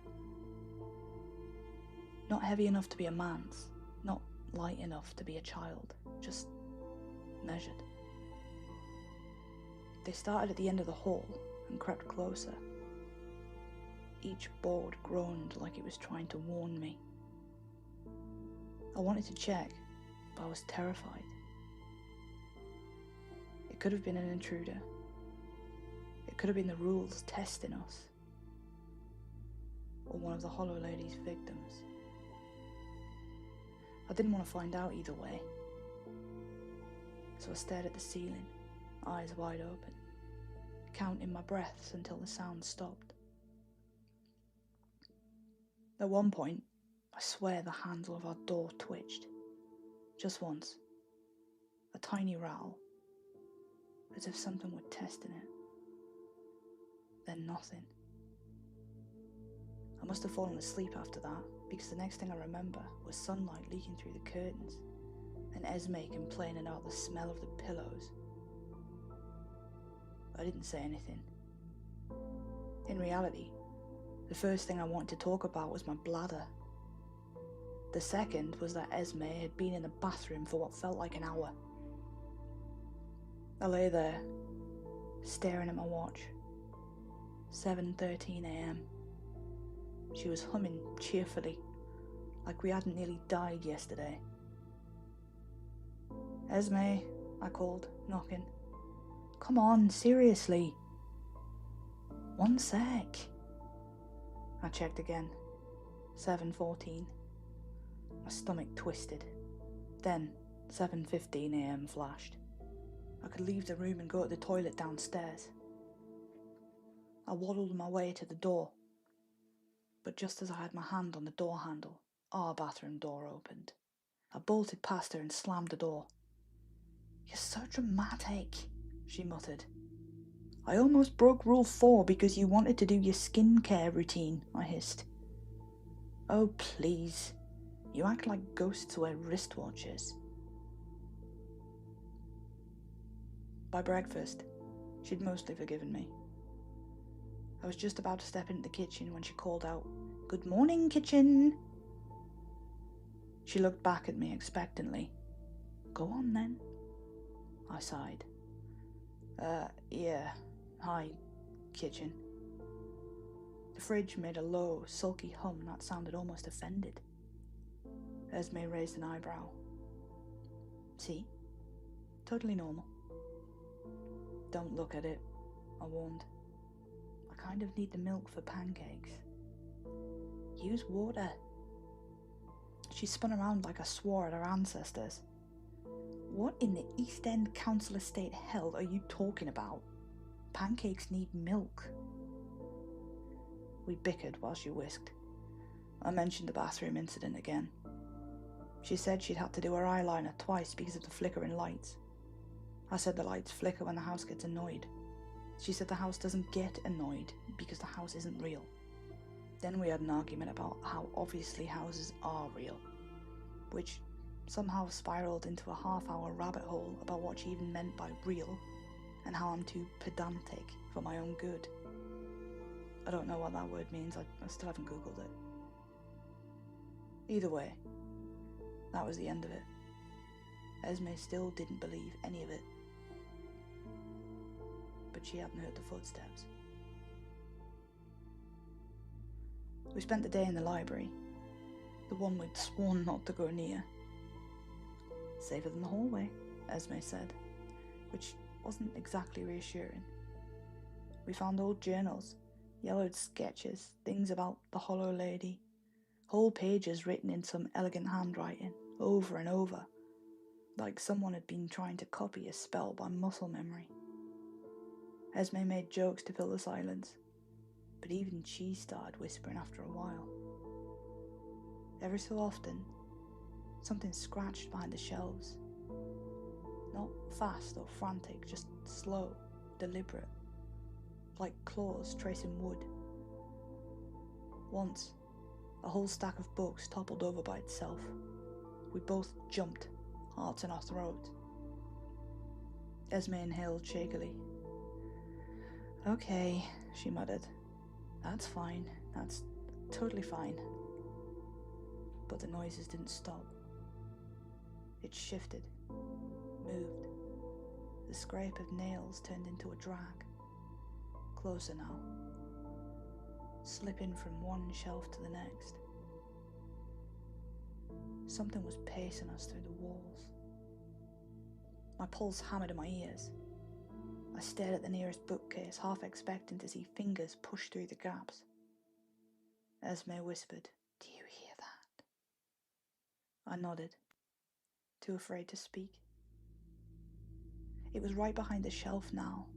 The scratching slowed, then stopped. The silence pressed in hard enough to hurt. I was just about to bolt when a soft meow broke the tension like glass. A small black cat slunk out from under the nearest shelf, stretching like it'd been watching the whole time. Its eyes reflected the light like mirrors. Esme blinked, then laughed. Oh, a black cat. How original. I didn't laugh. My heart was still trying to punch its way out of my chest. Esme crouched, holding a hand out. See? There's your big bad ghost. A bloody cat. Or a ghost with a cat, I muttered. She grinned at me, scratching the creature behind the ear. Or maybe it just lives here. Houses can't adopt animals, Christy. There's got to be someone else around. Her disbelief was unshakable, but the way the cat stared past her at the door, it made my stomach turn. That evening, in bed, I was struggling to figure out what HDMI 1 was on the TV when the phone rang. It was the same shrill, gut-clenching tone, cutting straight through the quiet. The cat launched from Esme's lap, practically bouncing off the walls trying to find an exit. We both froze. It's 12:14, Esme said, voice flat. My watch confirmed it. It was indeed 12:14, exactly. I swallowed hard, forcing myself off the bed. I'll get it this time. Remember the rule? She hissed. Say wrong house, then hang up. I nodded, picked up the receiver and pressed it to my ear. Hi, Christy, said a man's voice, smooth, calm, and horribly familiar. Enjoying your stay? My blood turned cold. Wrong house, I snapped, then muttered, shithead, and moved to hang up. But the voice kept talking. Would you like to know a secret about Esme? My hand froze midair. This was a trap, wasn't it? A way to keep me on the line. Wasn't it? I stayed silent. Esme shuffled closer, pressing her head next to mine to listen. Her breath hit the receiver. Her eyes widened. She mouthed, "Hang up," frantically. Was she trying to stop me from finding out something? Or was she just scared of breaking another rule? The voice chuckled softly. I'm sure you'd want to know about... Click. Esme's fingers slammed the cradle down before he could finish. What the hell, Esme? I snapped. She glared at me. I saved your life, you idiot. That was 3 questions. Oh, so now you believe it, I barked.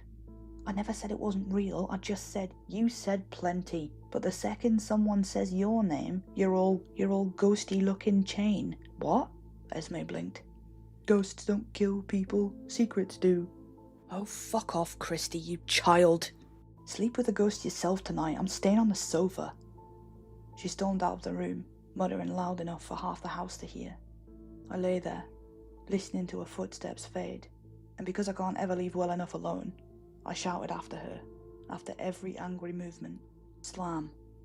Guns! Then a stomp. Rappers! Then a last slam of the door. I don't remember closing my eyes, but I remember opening them. The red digits on the bedside clock blinked 4:18 a.m. Something had woken me, a sound, a presence. Footsteps.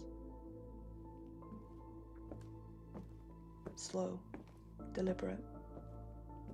I thought it was Esme changing her mind. They passed the door, paused, then doubled back. I closed my eyes. If she came in, I didn't want her to think I'd been waiting for her. The creak of the floorboards pressed into my spine like pins. I must have fallen asleep again because the next time I opened my eyes it was 6:07 a.m. Pale morning light seeped through the curtains. I reached for Esme, but her side was empty. The sheets were cold. My heart skipped. Esme? I called her name again, louder this time, pushing up from the bed. But there was no answer. The ensuite was empty. She wasn't in the walk-in closet. She wasn't anywhere. I crossed to the door and listened. No footsteps this time, no creaks. Still, I knew I shouldn't open it. But then I heard it. A scream. High, short, sharp. Esme. I yanked the door open, self-preservation out the window. I took one step into the hallway when the jingle. It rang out like a nursery rhyme whispered into a throat full of needles. I froze, reluctantly. My whole body locked. I stared straight forward, willing my body to stop trembling in case that counted as movement. My peripheral vision darkened. There was something. Something crawling. No. Skittering. Along the wall. It wasn't a person. It wasn't shaped right. Limbs bent the wrong way. Neck too long. Skin or something like it. Thin and twitching. It dropped down behind me. I could hear the creak of the floorboards as it inched towards me. I heard it breathe. Not like lungs. Like something hollow drawing air through splinters. I wanted to scream. I didn't. The jingle stopped. So did the breath. I bolted. I searched every room, every hallway, every corner of that creaking, cursed place, but there was no sign of Esme, not even the smallest sound. I doubled back to the bedroom, hoping we'd somehow missed each other. The house was big enough. She wasn't there. But now, laying neatly in the middle of the bed, was the menu. The rules. It was flipped open to the contract page. The little white bird on her side had grown faint. And now, there were 3 tallies sat below it. And a name. It was gone from the front.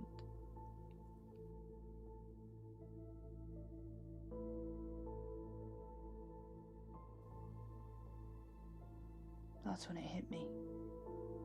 Rule 4. She never came back to the room after our argument. She'd spent the whole night out there, breaking the one rule that mattered most. Her last words to me were literally "fuck off." And mine to her? Sarcastic lyrics from the fucking Welsh hip-hop band Goldie Lookin' Chain.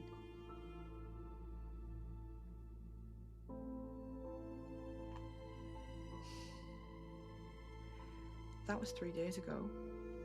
I haven't left the house. I still have 3 days left on my contract. I'm using the free Wi-Fi to post this. I found the password further in the menu. You'll never guess what it was. Feed the house. All caps. Yeah.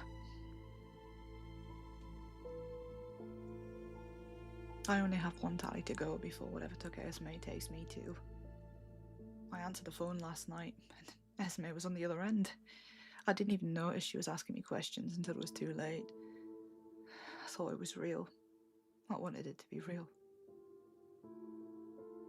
I'm not going to mess this up, but I think I know what I have to do. This morning, Rule 8 appeared, just like the others. It said, Number 8. Before you leave, you must find a replacement. Post these words exactly as written, or face your final tally. I don't want to do this. Short-term house sitter wanted for Arthur Vale House. 7 days only. Single persons or couples welcome. Excellent pay. Free Wi-Fi. And a free full house menu.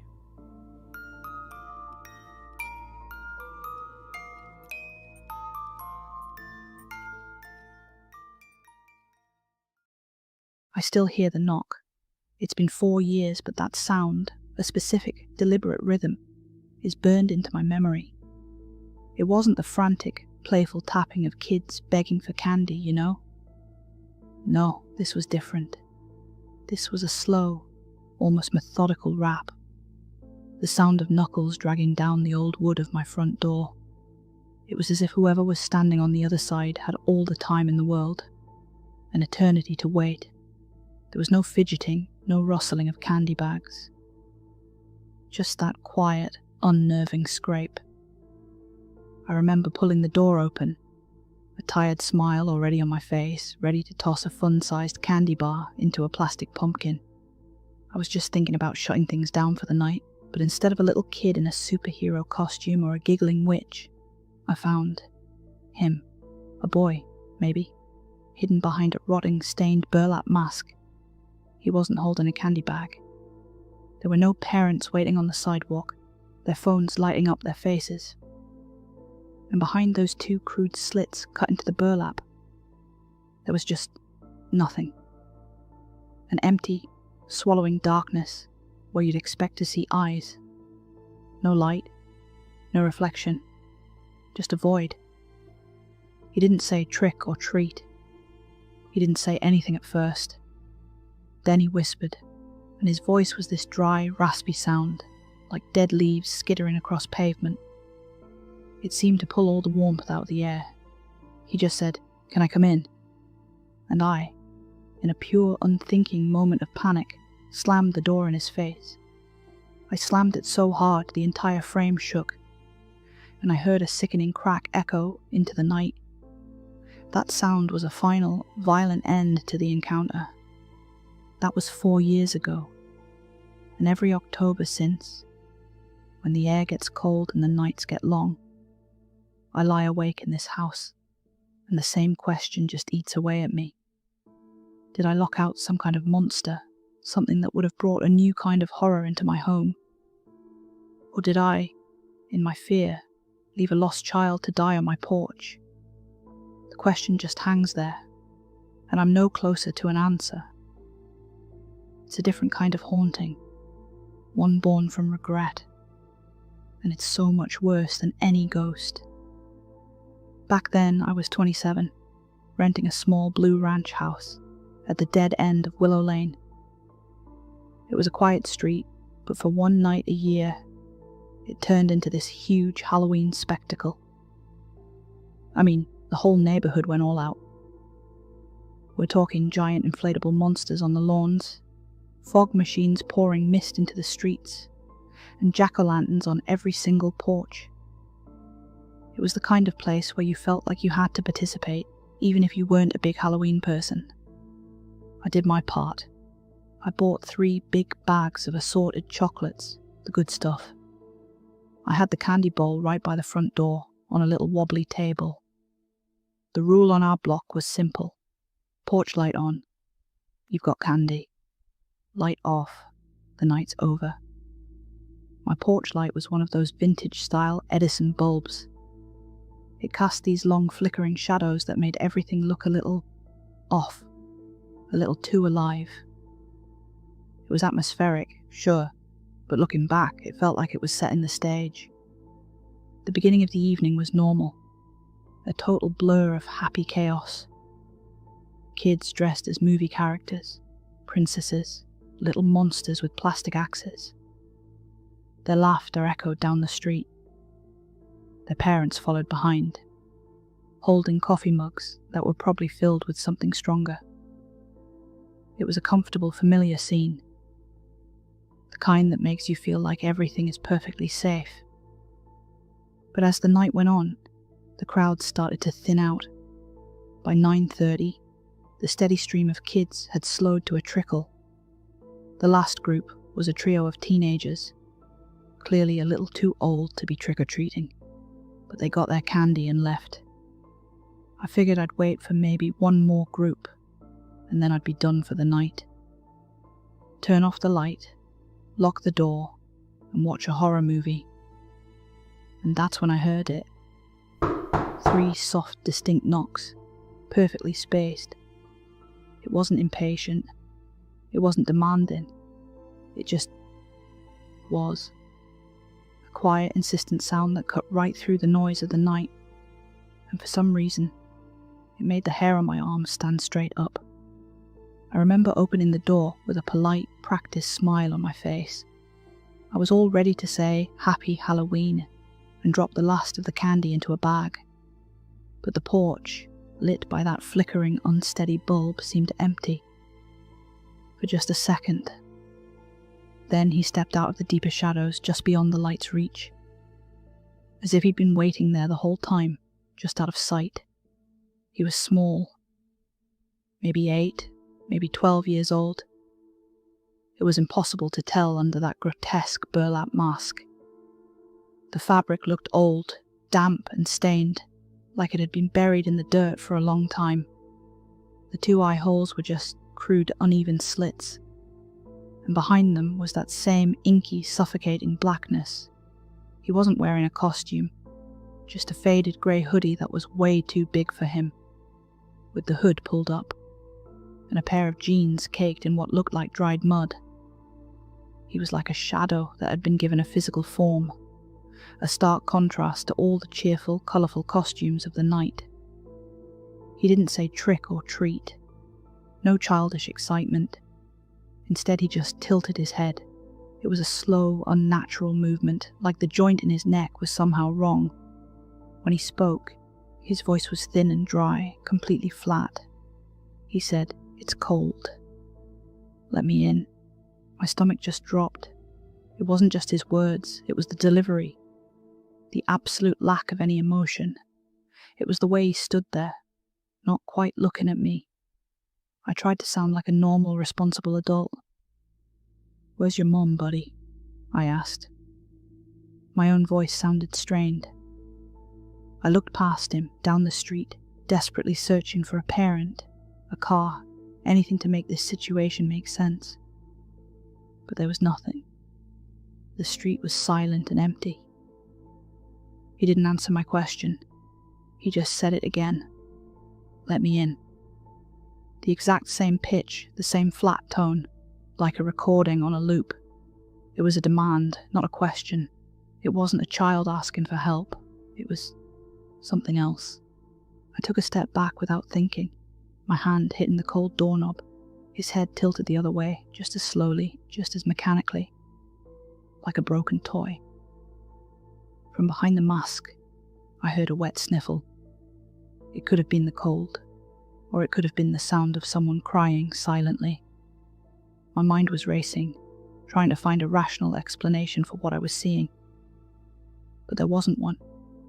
Cold, sharp panic started to rise in my throat. The part of my brain that tells you to help a lost kid was screaming, but a deeper, more primal instinct was screaming louder. I stammered, "Sorry, kid." The words felt empty and stupid, and then, with a strength that came from pure terror, I slammed the door shut. The lock clicked into place with a hollow final sound, sealing me inside. Through the thick wood, I heard his voice one last time, muffled but clear. It was still flat, still empty. He said, "You'll be sorry." And then, absolute silence. The kind of silence that feels heavy, that presses in on you, full of unspoken threats. The silence after I slammed the door was worse than a scream. It just hung in the air, thick and heavy, wrapping around the house. I started pacing the living room, a prisoner in my own home, my heart pounding against my ribs. Every couple of minutes I'd peek through a tiny crack in the blinds, staring out into the dark street, looking for any sign of him, any movement in the shadows. But there was nothing. The street was just unnervingly empty. I tried to rationalize it. He was just a weird kid, I told myself. Playing a prank. He'd probably wandered off to the next house to find someone less jumpy. That had to be it. I turned off the porch light, throwing the front of the house into darkness. I even left a bowl of candy outside, a kind of peace offering. Just take it, I thought, and go away. The hours crawled by. The ticking of the clock on the mantelpiece sounded like a hammer. I sat on the couch with the TV on, but the low volume did nothing to chase away the gloom that had settled in the room. I was listening for every little sound, the house creaking, leaves rustling outside, a distant siren. At exactly 11:07 p.m, it came again, a single knock, not the dragging sound from before.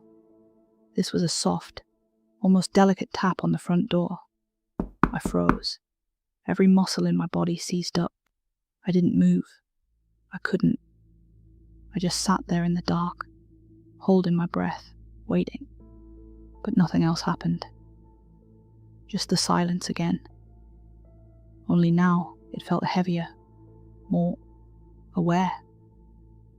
When morning finally came, the grey light filtering through the blinds didn't bring any relief. I forced myself to go to the front door. The candy bowl was still sitting on the table outside, completely untouched. There were no wrappers on the lawn, no signs of a prank. Everything was exactly as I'd left it, except for one thing. There, on the blue paint of my front door, at about the height of a small child, was a single, muddy handprint. The fingers were splayed, perfectly clear. The palm was eerily small. It wasn't a smudge. It was a perfect impression, as if someone had pressed their hand flat against the door and then pulled it straight back. A clear, chilling signature. The mud was dry. It hadn't been there when I slammed the door. I knew it hadn't. And in that moment, all my rationalizations just fell apart. He hadn't just wandered off. He'd been there, he'd waited, and he'd left me a message.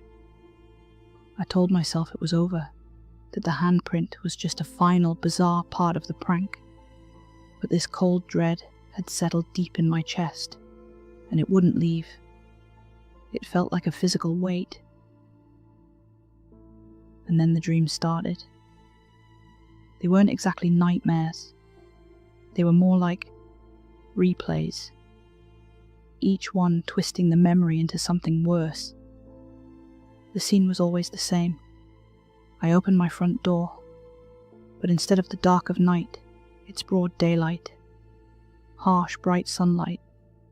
The kid is standing on my porch, but this time, the mask is gone, and where his face should be, there's just a blur, as if someone had smeared wet paint over his features, erasing his identity. It was a swirling void of colour. Then, he reaches out. His arm extends slowly, his small, muddy hand reaching for me. I slam the door, but the horror continues. The wood of the door splinters, but not from the force of me closing it. The splinters burst outward from inside the house, as if something monstrous was tearing its way out from within, desperate to get free. I'd wake up then, gasping for air, drenched in sweat, the ghost of that splintering sound still in my ears. During the day, I was a mess. I couldn't sleep. My nerves were shot. I became obsessed with checking local news sites. I was looking for missing child alerts, Amber alerts, anything that could possibly explain who he was. I scrolled through police blotters, local Facebook groups, next-door forums, anywhere people might post about something strange. Nothing. No reports of a kid in a burlap mask. No missing children that matched his description. That should have been a relief, right? The fact that there was no official record of him. But it wasn't. It just made the mystery deeper. It meant that, in a way, he didn't exist. And that made him even more terrifying. He was something that left no trace, no paper trail. The silence from the rest of the world was just as chilling as the silence on my porch that night. It was as if he'd never been there at all, leaving me completely alone with the memory. The first anniversary of that night was approaching, and I felt it coming like a storm. I couldn't stand the thought of being in that house alone, waiting to see if he would come back. The anticipation was a physical sickness. So I did the only thing I could think of. I ran. I booked a flight and went to stay with my friend, Mark, 2 states away. He lived in a noisy apartment in a big city, a place full of light and sound, the exact opposite of the quiet dread of Willow Lane. I thought I'd be safe there. I was wrong. On Halloween night, at 9:30 sharp, I was sitting on Mark's couch, trying to lose myself in a bad horror movie. And then I heard it. The knock. Not on the apartment door. It came from the old cast iron radiator in the corner of the room. A metallic ping, ping, ping. 3 soft, perfectly spaced taps. The exact same rhythm. My blood ran cold. Mark didn't even notice, but I heard it, clear as day. It was a sound that seemed to follow me, a chilling reminder that whatever this thing was, it knew where I was. I spent the rest of the night wide awake, just staring at that radiator. The next morning, I made up some excuse about a work emergency and drove home in the middle of the night, my mind reeling. I was convinced I was losing my mind. The next afternoon, still exhausted and on edge, I was on my porch watering some dead flowers when my next-door neighbour, Mrs. Klein, came over. She was a sweet old woman who usually kept to herself. She came right up to me and lowered her voice. "Did you see that poor boy last year?" she asked, her eyes wide. No costume, just that creepy mask. My throat went dry. The watering can slipped from my hand. I couldn't think of what to say. She didn't wait for an answer. She just kept talking. He came to my door right after you know. Asked to come in. Gave me such a fright. My husband said it was just a weird kid, to leave it be. I finally managed to ask a question, my voice cracking. Did you see him again? She shook her head slowly. No, honey. Not a peep. Just that one time. But who does that, right? A kid on Halloween asking to come inside? Not for candy, just inside.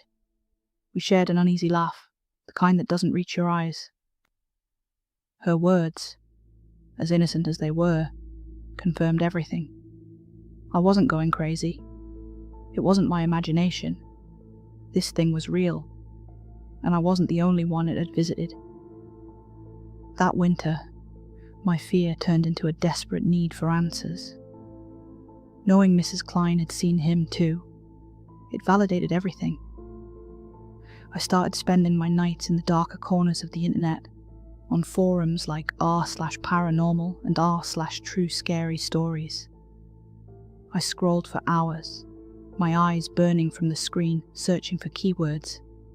Halloween child mask, asked to come in, no parents. I was looking for a pattern, for anything that could explain what was happening. And then I found them. 3 old posts, buried deep in the archives, that made my blood run cold. The first was from Indiana, posted in 2014. A user described a late-night knock on Halloween, a kid in a burlap mask. The same unnerving request to come in. The details were identical. The damp-looking fabric, the empty eye slits, the flat, emotionless voice. The second, from Oregon, in 2016. A woman wrote about opening her door to a child with no costume, just a hooded sweatshirt. The child tilted its head, just like the one on my porch, and said, "It's cold. Let me in." Her post was full of this deep, lingering unease. The third hit the hardest. It was from my own state, just 2 towns over, from 2018. The post described the soggy fabric of the mask, the lifeless eyes, the same mechanical voice.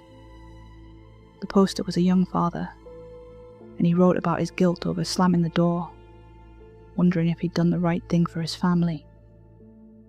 The similarities were too specific to be a coincidence. The damp burlap, the vacant eyes, the specific phrases, the head tilt, no parents, no candy bag, and always between 9:15 and 9:45 p.m. And in every case, no one had let the kid inside, and none of them had ever seen him again.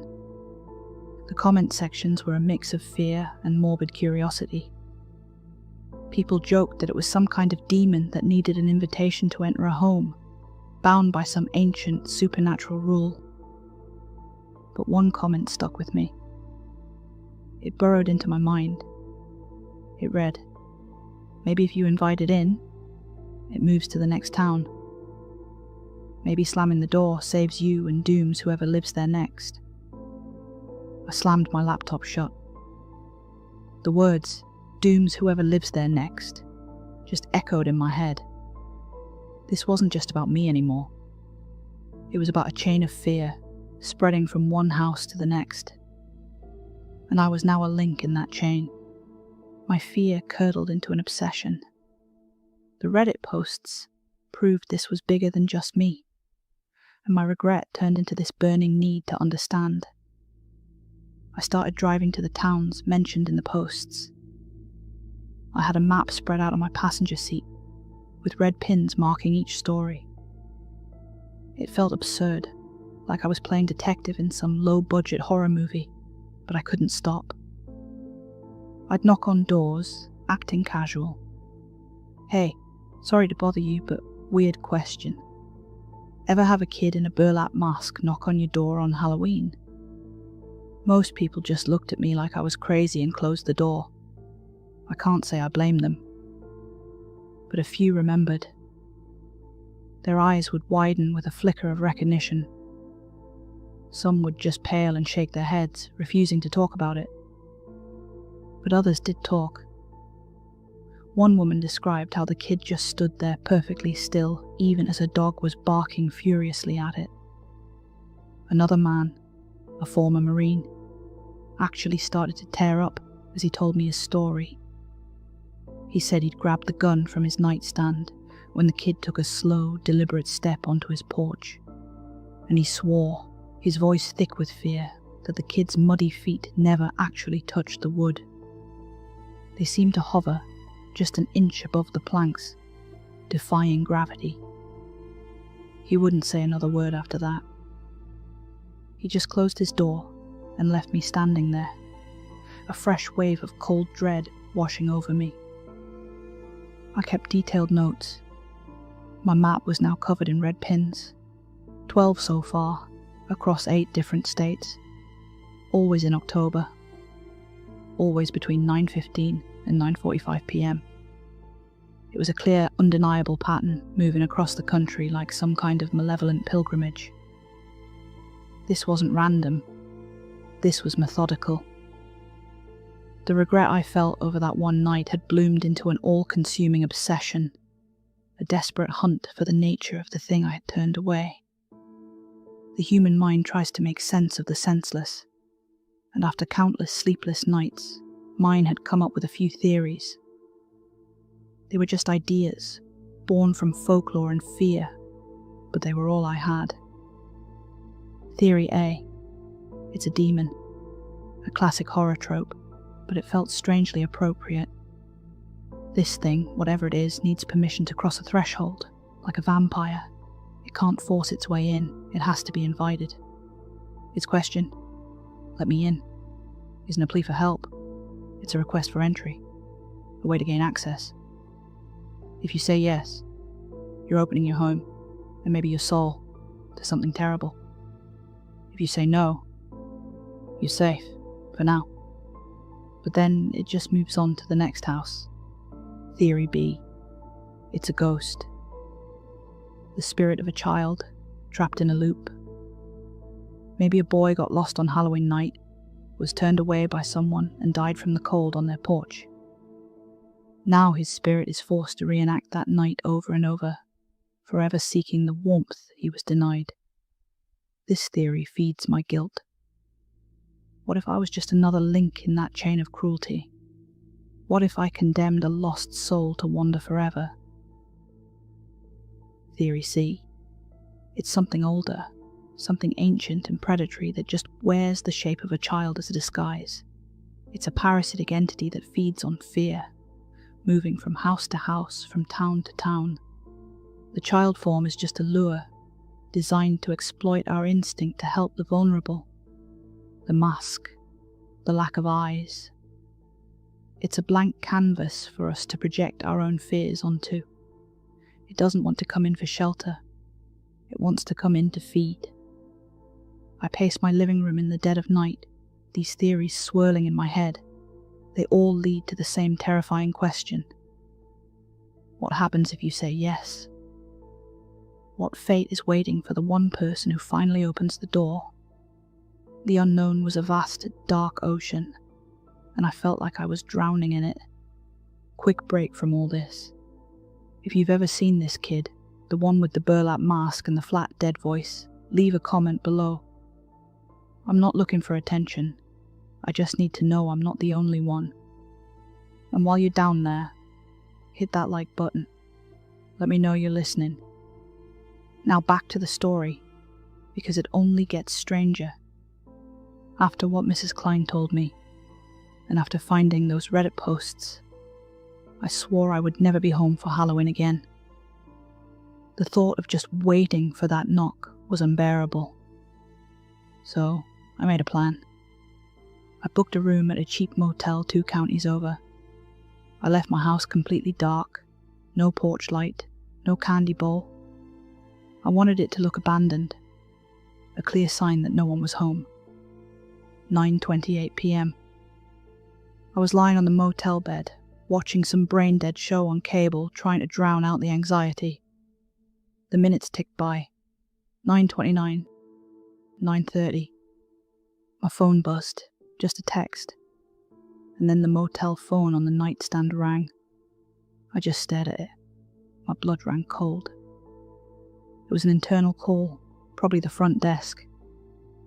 I picked it up, my hand shaking, but there was no greeting. Just that tiny, dry, rasping voice cutting through the static. Let me in. The phone slipped out of my hand and clattered onto the floor. The line went dead. He knew. He knew where I was. The motel room, my supposed sanctuary, now felt like a trap. I scrambled to pack my things, my hands fumbling with my car keys. I sped all the way home, my mind just a storm of pure terror. When I finally pulled onto Willow Lane, my headlights cut through the darkness. My house was a black silhouette, but as I got closer, I saw it. My porch light was on, a steady, unwavering glow. I never left it on. I knew I hadn't. My hands clenched the steering wheel. As I walked towards the front door, I saw something else. The candy bowl, the one I had left in the garage, was sitting on the porch table, full to the brim. But it wasn't my candy. These were small squares wrapped in plain black foil. No brand names, nothing I recognized. They looked like an offering. I walked up the steps, my heart pounding in my chest. There was no knock this time. He didn't need to. He'd already been there, just a handprint again, but this time it was fresh, wet and glistening in the porch light. I don't know if I screamed out loud or just in my head. I grabbed a ladder and a bucket of soapy water from the garage. I started scrubbing at that handprint like a madman, scraping at the door with a stiff brush. I scrubbed until the blue paint started to peel away, until the raw wood was showing underneath. But the print was still there. A faint but undeniable shadow, as if it had seeped into the very fibres of the wood itself. An indelible mark. A permanent scar. The next morning, driven by exhaustion and a desperate need for this to make sense, I went to the police station. It felt completely surreal. How do you explain something like this to a cop? I sat across from an Officer Miller, a bored-looking man who listened to my story with practiced patience, making a few notes on a pad. I told him everything.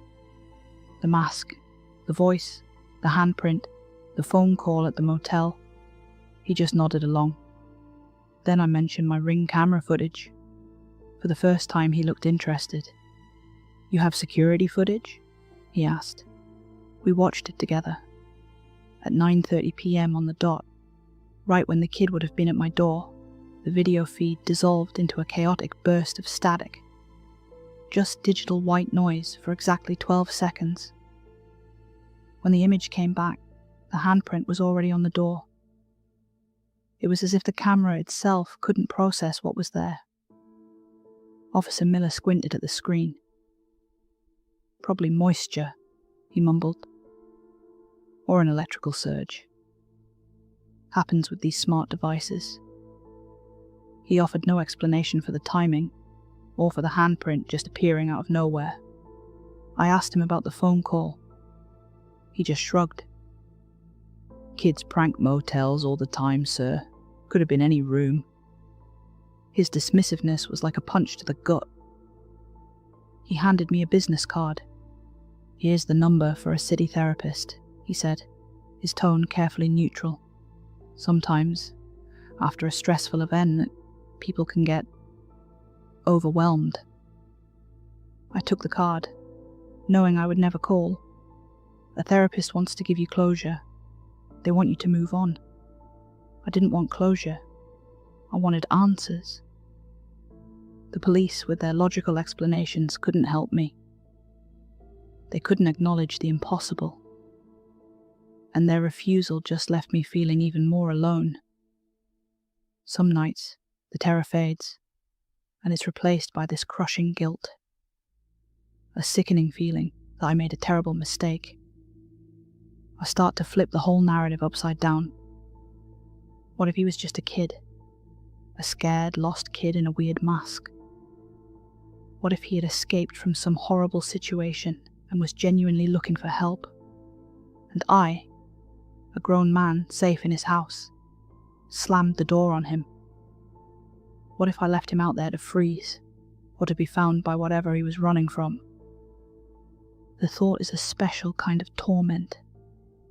I imagine him shivering on my porch, his voice getting weaker. I see the blurred face from my dreams, not as a monster, but as the face of a terrified child. I started searching cold cases again, but this time, not for paranormal events. I searched for unidentified children, for bodies found in ditches and abandoned buildings. It's a grim, morbid kind of penance. And then I found it.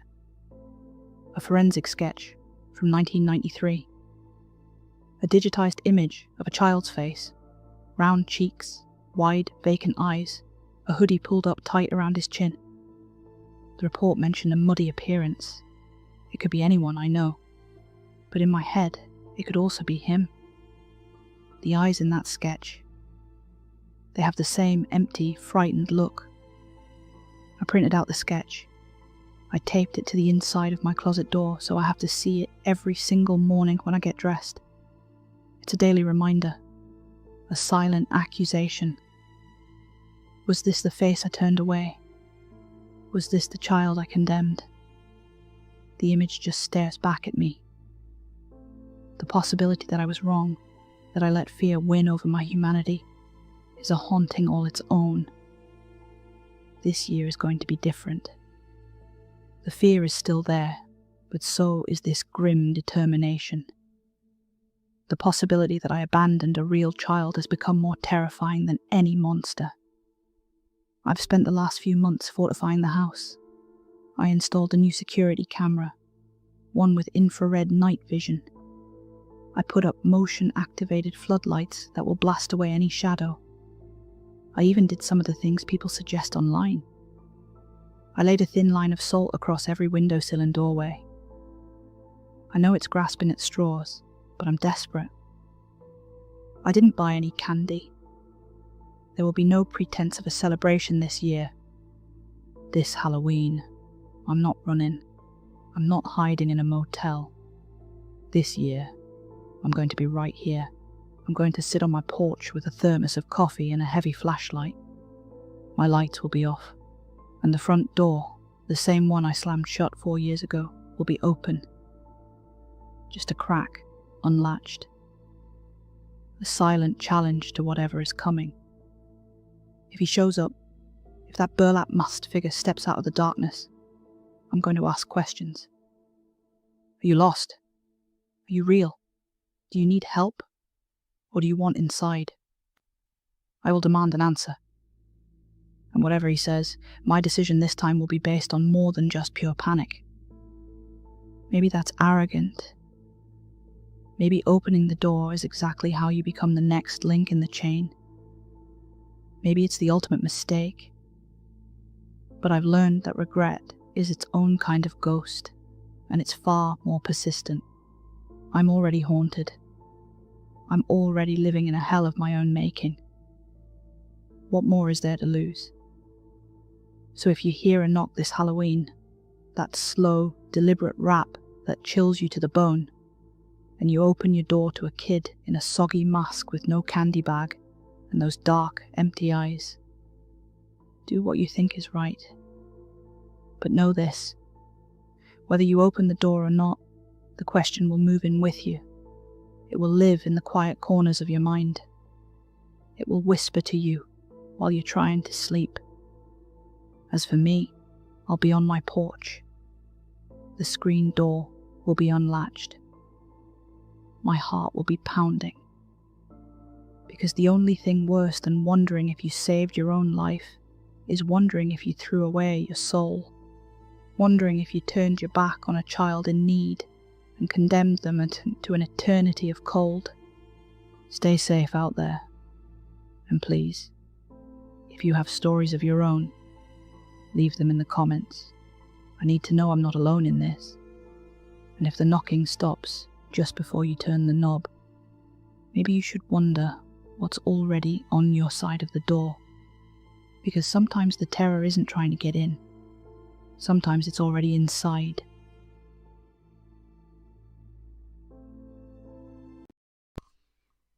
I never thought we'd be in danger. It was never a real, conscious thought. After all our adventures to ghost houses, seances, or abandoned asylums, none of us had ever actually run into something dangerous. But a couple of years ago, that changed. It was all because of something called the Forza crowd. Let me explain. In my early 20s, I fell in love with dark corners of the internet. Video essays discussing various spooky threads, an unexplained phenomenon of the rural Midwest. Clips showing seemingly impossible things done to ordinary people by mysterious creatures. Some which would be revealed as hoaxes, others that wouldn't. I've always had a particular love for the local legends and rumours. There's something very real and raw about those special little whispers that exclusively travel by word of mouth. I found a couple of friends through this hobby, first of which is my buddy Paul. We've been friends ever since we dressed up as the same version of Penguin, the villain, at the Halloween party in our late teens. I thought our time exploring haunted houses would be over when he started to date this girl, Veronica, or more commonly known, Vera. My fears were unfounded though, as she turned out to be just as weird as he is, making a great addition to our club of hobby horrors. This excursion started because Vera told us about this thing from her hometown, some left-of-nowhere kind of place in rural Minnesota. She said there was a local legend, but there had been so many sightings that it was nothing short of a miracle that it hadn't been more widely acknowledged. Paulie and I were all ears. "I can't believe you haven't heard about it," she laughed. "None of you know about the Forza crowd?" Yeah, no, we hadn't. So, turns out this thing is a bit of a tall tale in her neck of the woods. The Forza crowd had been around for decades, and it was apparently so well known that most locals didn't even find it fascinating anymore. Still, local law enforcement had an official warning out. And by warning, I mean a chain-linked fence and a very angry sign. So the year I turned 24, we all packed ourselves into Paulie's car and set our sights towards rural Minnesota. If this thing was as prominent as we'd been told, there was no way we were going to miss it. It's not as stupid as it sounds. Paulie and I had been on dozens of excursions to places people had sworn were horrifying and actually haunted. But up until that point, we hadn't seen anything but creepy paintings, a couple of weirdly coloured sunflowers, and felt a sudden cold chill or two. The idea of something physical and tangible was laughable. Vera called up one of her local friends ahead of our arrival. This guy was sort of our tour guide, specialising in what they call dark tourism. It's a thing, but it's often pretty grim stuff. Still, he seemed capable enough.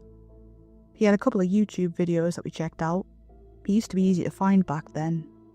His YouTube channel bordered on about 200k subs. We packed for a sleepover. Snacks, tents, sleeping bags, a couple of cameras, the usual. Vera told us little to nothing about what to expect. She wanted Neil to get a chance to give us a complete tour. "I don't want to spoil it," she chuckled as we drove past St. Cloud. It's a thing. It's a thing. It's a great thing." "Give us a hint," Paulie begged. "Like, the name. What's it about?" "You know, three's a crowd. But this is like 4. "Great," he sighed, taking a left turn back out on the highway. "Helpful." We met our guide, Neil, on a cloudy afternoon in mid-May. With high summer right around the corner, the air was moist and the ground was muddy. There was a first sprinkling of rain in the air, and we could hear rumbling from the east. Bad weather drawn in from Lake Superior. Neil was this preppy 30-something man. Khaki shorts, small rucksack, a baseball cap, and a long-sleeved grey t-shirt. No hair, a trimmed beard, and a sunny disposition. The opposite of what I imagined a dark tourism guide would look like. Meanwhile, Vera looked like one of her parents was a hot topic. Paulie was hard to miss too. Not even a turtleneck and camo pants could cover all his tattoos. We pulled into a parking lot near the old hiking trail, bordering an abandoned parking lot. There was a broken gate protecting an overgrown road. Neil's car, a sensibly priced sedan, was parked just a bit further down the road. He welcomed us, and Vera sorted out the introductions. With that said and done, our tour was on. Neil immediately stopped us. "The first stop is actually right here," Neil said, pointing at the ruined gate. "The entrance to Hatchet Paper Mill, shut down since the 80s. Folks didn't take kindly to the whole Clean Water Act. We're technically trespassing," Vera chuckled. "Cool, huh? Local folks have known about this place for decades, while going inside is sort of frowned upon. No one really cares." "So is this thing that dangerous then?" "Both yes and no," Neil chuckled. "It usually stays away, but we might catch a glimpse. But yeah, it's not a big fan of people." As we put on our boots, Neil started telling us about what the hell we were to expect, and why this might turn out to be one of the most interesting excursions yet. See, the Forza crowd is not a supernatural spectre or an alien visitor. According to the locals, it's a very real creature. It had been around for decades, keeping to itself within the old paper mill. Most lawmen in these parts know about it, but there hasn't been any immediate need to deal with it. It's kept to itself, and the owners of the land aren't very government-friendly. "So what does it look like? What can we expect?" "Vera, she didn't tell you?" Neil chuckled. "Really?" "Really." Paul turned to Vera, but she just grinned. Neil shrugged. "It looks like 4 people. Just 4 regular people. 2 taller people in the back, 2 shorter, or crouching people in the front, like they're posing for a picture." It was about as stupid as it sounded. Suddenly, I could see why this wasn't a big thing. To an outsider, this thing would just look like 4 people. Even if I saw it with my own eyes, what was there to see? I couldn't help but think that Neil probably had a couple of people ready to scare us a little. "Are you telling me we're trekking to some tetanus-covered shithole to watch 4 kids in Halloween masks stand at the end of a corridor?" I whispered to Paulie. "Fuck it, might be fun. I'm not buying it." Being skeptical about this sudden reveal, Paulie and I started asking a whole bunch of questions. Like, how could it just look like 4 people, and what it actually was, what it ate, where it lived, all kinds of stuff. I admit, we weren't very polite. Neil didn't seem to mind, and tried his best to keep up with us. "It needs chlorine as part of its diet," Neil patiently explained. "That's why it moved to the mill. There's an adjoining chlorine extractor, which they used to bleach the paper before it shut down. There's still loads of this stuff around. It's in the water too." "So it just eats old paper?" "No, it munches up white-tailed deer and rodents," he continued. "Not birds though, damn thing loves birds." Vera was having trouble containing her glee. We were giving her a little, "Are you real?" look, and she couldn't stop grinning. Neil, on the other hand, seemed perfectly happy answering our questions. "So how big is it?" I asked as we entered the clearing in the forest. "It's got to be sizable if it eats deer. Large enough to trick people into thinking it's 4 people. It's a bit of a mimic." "Trick people into what?" "Well, either to look a little closer, or to scare them off. Depends." "And you've seen this?" "Sure have," Neil nodded. "We'll probably see it off in the distance, if we're lucky. It moves around a lot." Making our way out of the clearing, we got a clear view of the abandoned paper mill. 6 large buildings and a couple of chemical silos lined the dying river.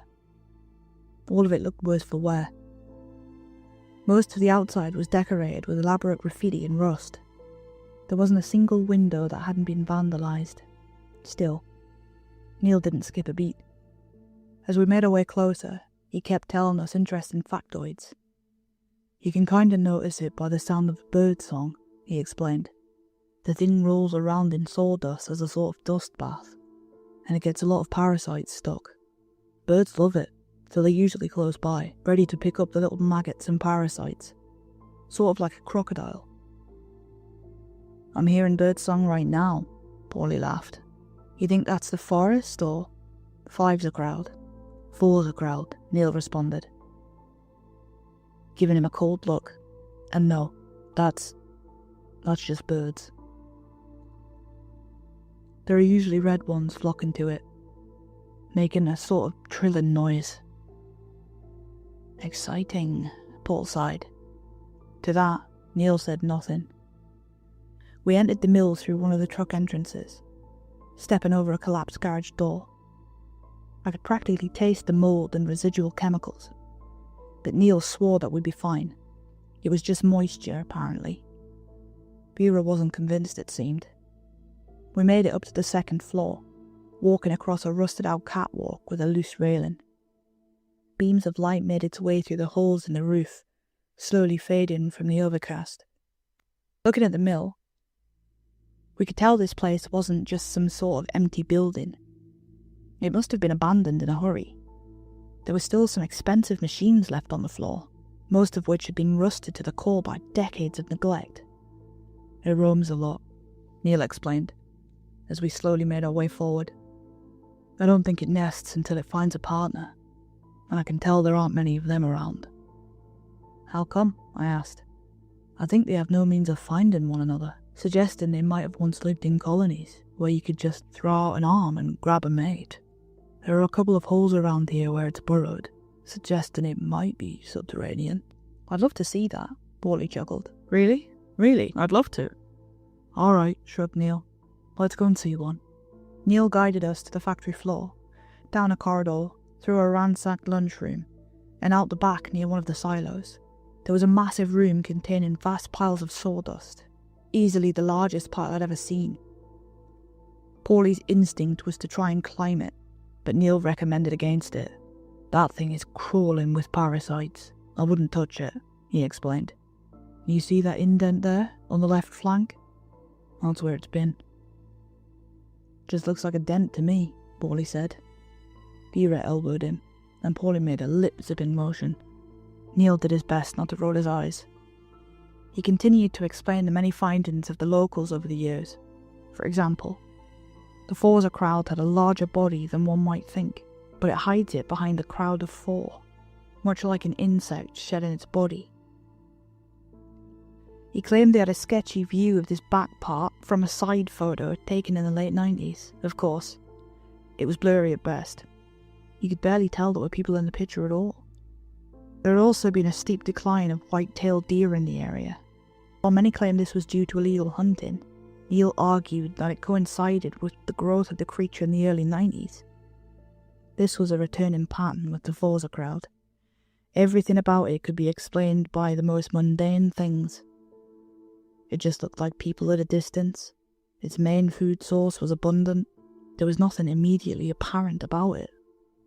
The Forza crowd could just as well be nothing. Maybe that's why we'd never heard about it. Neil continued the tour, showing us the various buildings around the complex. He told us about the different stations and the early history of the strange creature rumoured to live here. We were shown a couple more points of interest, mostly relating to the early history of the creature, and by extent, the community at large. For example, there had been a few people that had gone missing around the mill. That was attributed to the failing safety standards.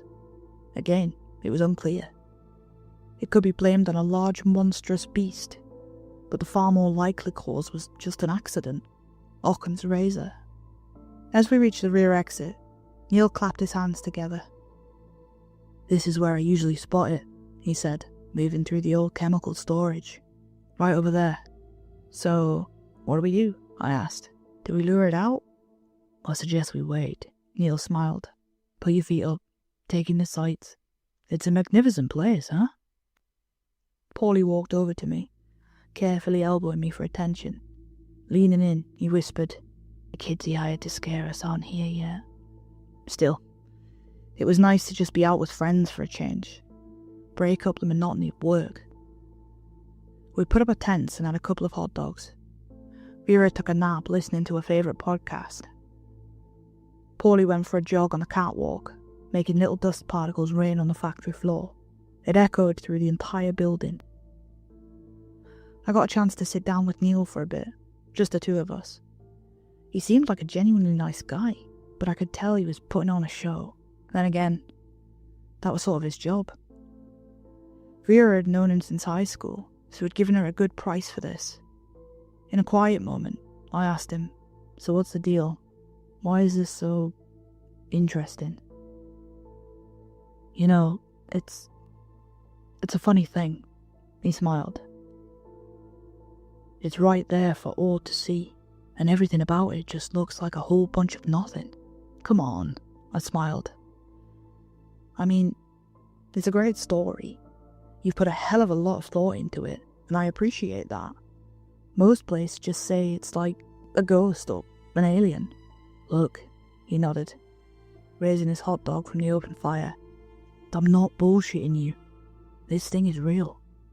We just looked at one another for a minute. I could tell there was no hesitation behind those eyes. Either that this man was a born liar or a true believer. For the next couple of hours, the sky grew darker. The rain passed us by, but not without scattering a few drops our way. The overcast drowned the rusty walls in black, making the shadows from our campfire long and alien. Spending the night there was impressive in itself. The uneasy sound of groaning metal, combined with the Minnesota wind slipping through the cracks in the building's veneer.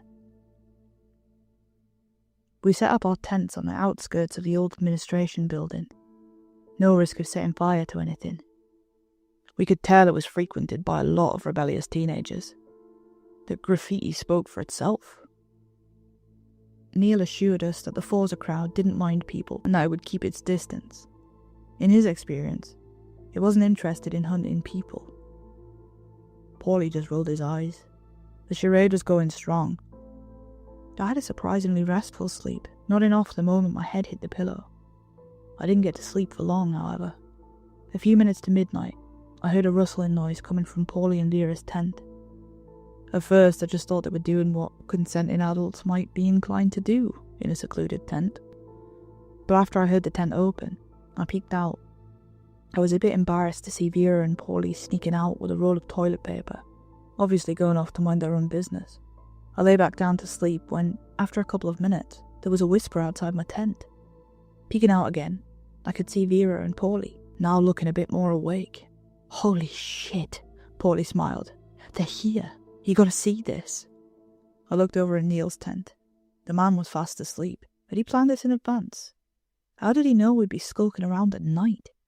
Grabbing our flashlights, a camera, and putting on some proper boots, the three of us left to get a better look, leaving Neil behind in his tent. "Right around the corner," Vera whispered. "They're just standing there." There was a hole in the wall leading to the outside. Paulie went first, then Vera. The moment I stepped outside, I was hit by an immediate chill. Maybe the storm was turning back. Slowly raising their flashlights eastward, it came into view for the first time. The Forza crowd. 4 people standing out in the middle of the night. A man, a woman, and 2 younger men in their late teens. A family, seemingly. All stood huddled up together, wearing identical white shirts and navy blue pants. They all had the same hair colour, just different lengths. The parents stood shoulder to shoulder, while the younger ones stood about a step ahead and with a bit of space between them. I couldn't help but stare. Vera took a picture with a digital camera, making sure the flash was off. It was eerie. Even Paulie could feel it, even if he never admitted it. "That's fucked up," he whispered. "Why'd they come so late?" "Maybe he heard us sneak out," Vera whispered back. "Either way, this is insane." I wasn't so sure. The way Neil spoke about it seemed a bit too honest to be so simple. As Paulie kept his flashlight fixed on them, they slowly began to move, with arms firmly by their sides. The 4 of them slowly stepped sideways. It was eerily coordinated, moving in a sort of diagonal tandem, almost like they were gliding. We followed them a bit, just to see what they were doing. Then they were walking backwards towards one of the chemical silos, always keeping their eyes firmly fixed on us. As they got further away, they seemed to speed up.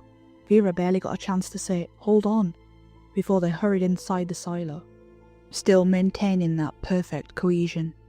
As they disappeared, I could even hear Paulie sigh with relief. "Freaky," he gasped. "That was That was freaky. Turning back towards our makeshift camp, we rounded the corner, only to suddenly stop. More people. Another group of 4. These a lot smaller. Children. Maybe 6 or 7 years old. There were 2 who were a little taller, and 2 were smaller, all with their arms straight, and their feet moving in the same strange diagonal tandem. Before we got a chance to speak, they made a strange whistling noise and disappeared into a crack in the wall. That wasn't part of the plan. I'd never agreed to have kids roam around a place like this. It was dangerous. Whether this was Neil's idea or someone else's, it was just a bad idea. We gotta wake him up, I whispered.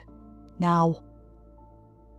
Then again, something in the back of my mind was telling me that this was too strange just to be a couple of stray kids. The rational part of me insisted that this was nothing more than a spook or a misunderstanding, but another part of me started to wonder what the fuck I'd stepped into. Whispering for Neil to wake up, we could hear him murmuring to himself. He looked out of his tent with a wide yawn. "They're here now," Vera said, "but the kids are a little much." Neil just blinked, looking back and forth between us. What kids? Vera told him what we'd seen outside. It didn't seem to give Neil any pause until she clarified the group of kids that had hurried inside. Neil just sat there, putting his clothes on with a furrowed brow. If he'd been playing the act of a tour guide up until now, this was the point where something changed. He asked her to clarify several things. Their height, their speed, their reaction, their sounds. Paulie didn't seem to know what to think about this, flip-flopping between die-hard skepticism and genuine concern. I was somewhere in between. "Well, Neil started. It's been rumoured that the Forzacround is a sort of arachnid. It might be parthenogenetic." "What kind of... what? Genetic?" "Parthenogenetic," he clarified. "Able to effectively breed without a mate." What would that even mean? Neil paused for a moment, then sprang into action. "It means we have to leave. It's nesting." As we hurried to bring down our tents and pack up our things, I noticed something overhead. In and out of the holes of the roof, little red birds fluttered about a dozen of them. Thinking back on what Neil said earlier, I was sure he'd mentioned something about birds. I tapped him on the shoulder, pointing upwards. His face went pale as he held up a finger to his lips.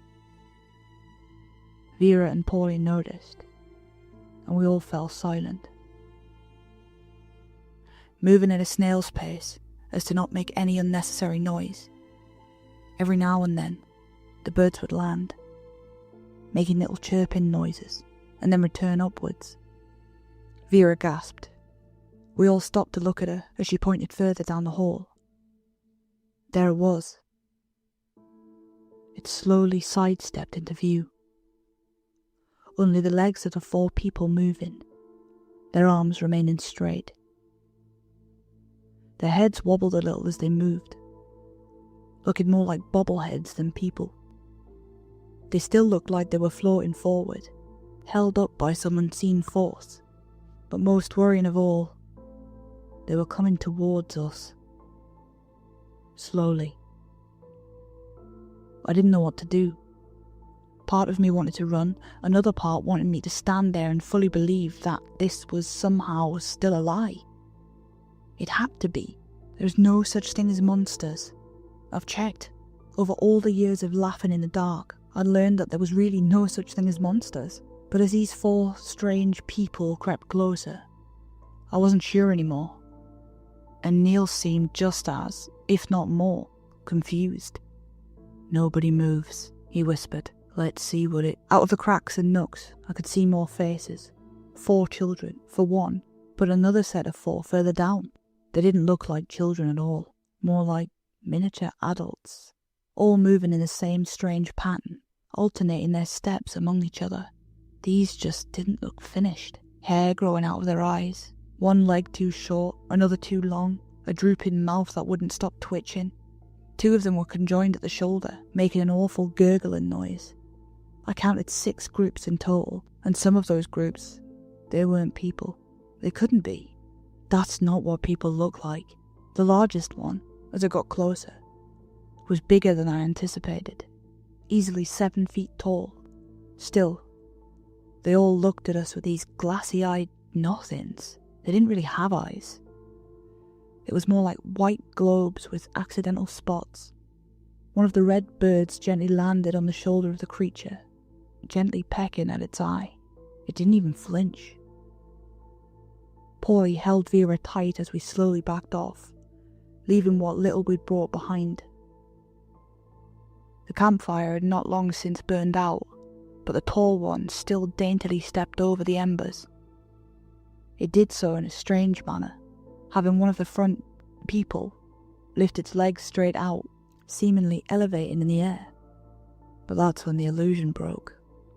As it got closer, it seemed to let go of its mimicry. One of the 2 front people split in half, revealing a set of arachnid legs with the same colour as the hair.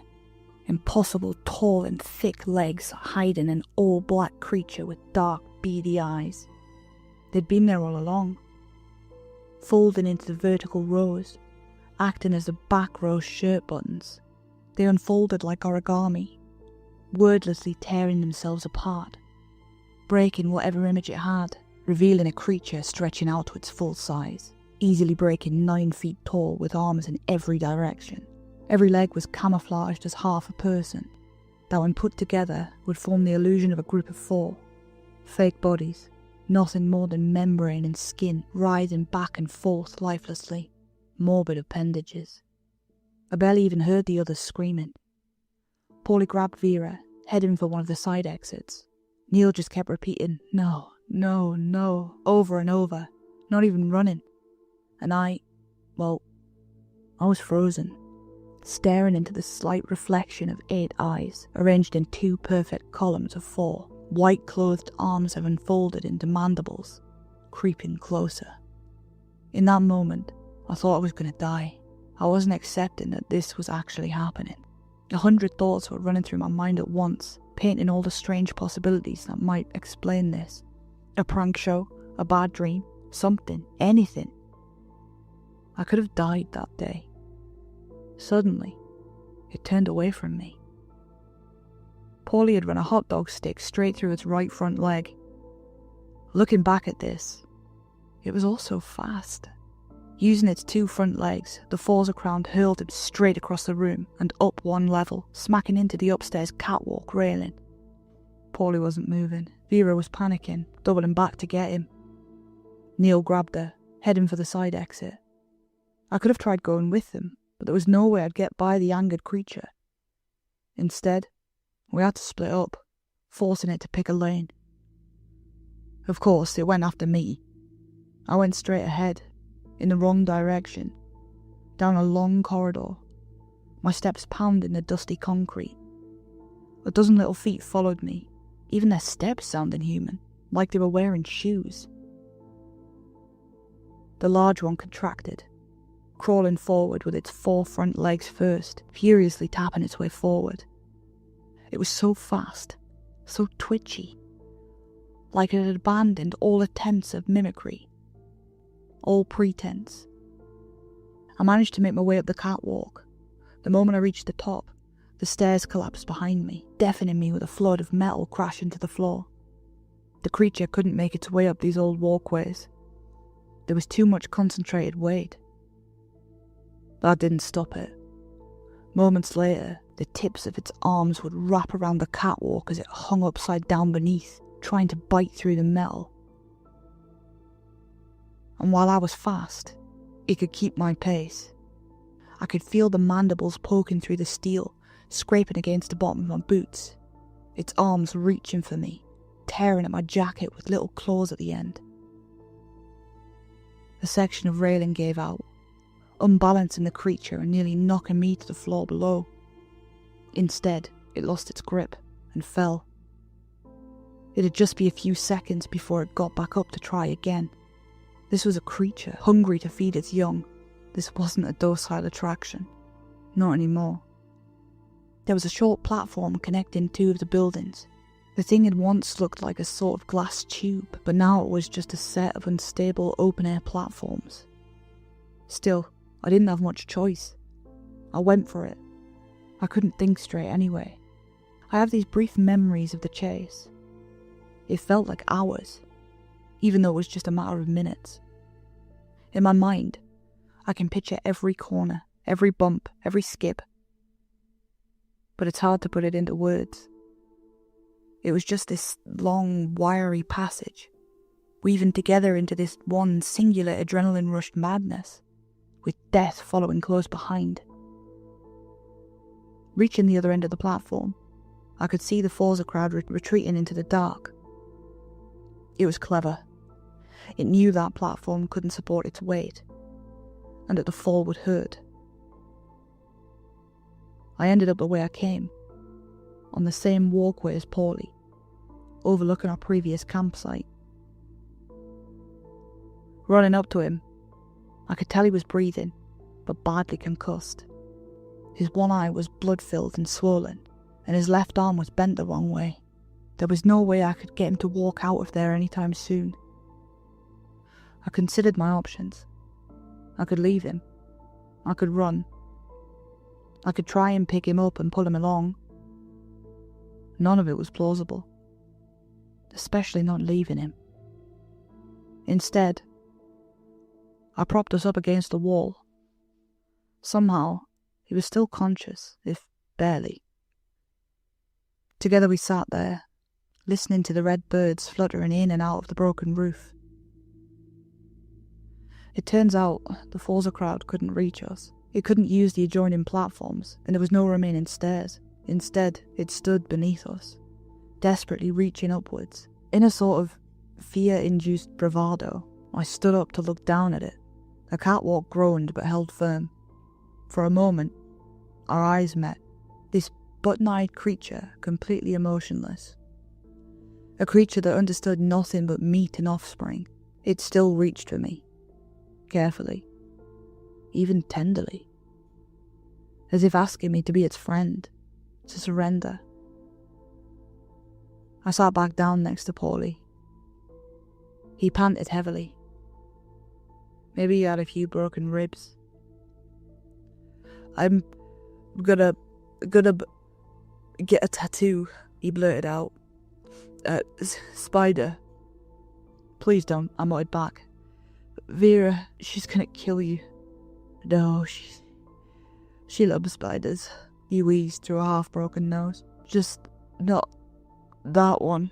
As he pointed at it, the arachnid legs slowly came back down. And little by little, the creature retreated into the compound, its young scuttling back and forth between its legs. And from a distance, even then, it was still hard not to see that it was just a group of 4 people, standing around in the dark. The 2 of us stayed up there, nodding in and out of exhaustion. I tried to keep Paulie stable, frantically looking up at the sky, waiting for the overcast to shift away. The morning had to come at some point. That was the deal. Paulie and I spent hours up there, waiting for Vera and Neil to come back. They eventually did, bringing a couple of local law enforcement officers along. They managed to help Paulie back down and tend to his wounds. He would end up losing the eye in surgery, but would otherwise make a full recovery. He actually did get a tattoo of a spider later on. We talked a lot about uploading our pictures and videos.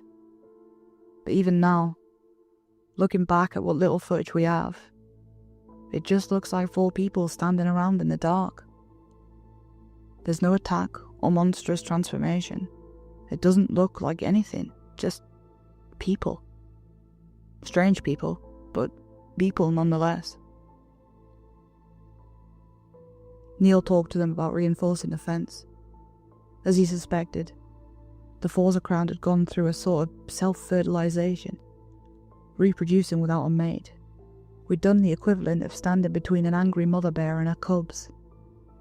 But then again, we lived to tell the tale. They didn't do much to prevent this happening again. They fixed parts of the fence and put up a new sign. I think the owners also came in to make some sort of statement, but I never found anything about it. It's been a few years since then. I've tried my best to find a good time to talk about it, but I just never got it right. It was too important just to blurt out, and too difficult to think about. Neil has taken down his YouTube channel and removed his videos, not wanting to get any more people come and look for the Forza crowd. In fact, a lot of it has been scrubbed from the net. Even the Wikipedia page, I think. I think he works with some kind of riverboat rentals out east now. In a couple of months, Vera and Paulie are getting married. I think it's time we all put this behind us and look to the future. As best man, that's all I can do really. Because even if there are monsters waiting outside, we can choose where we spend our nights. I chose to spend it here, far away, where the fire burns bright, far from the Forza crowd.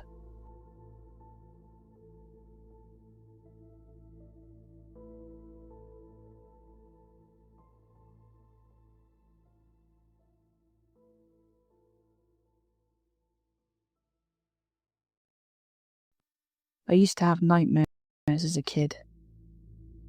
Not the kind that fade when you sit up and remember where you are. Mine arrived the same way every time. Like a ritual I couldn't stop. The floorboards would creak once, as if someone had placed a foot beside my bed.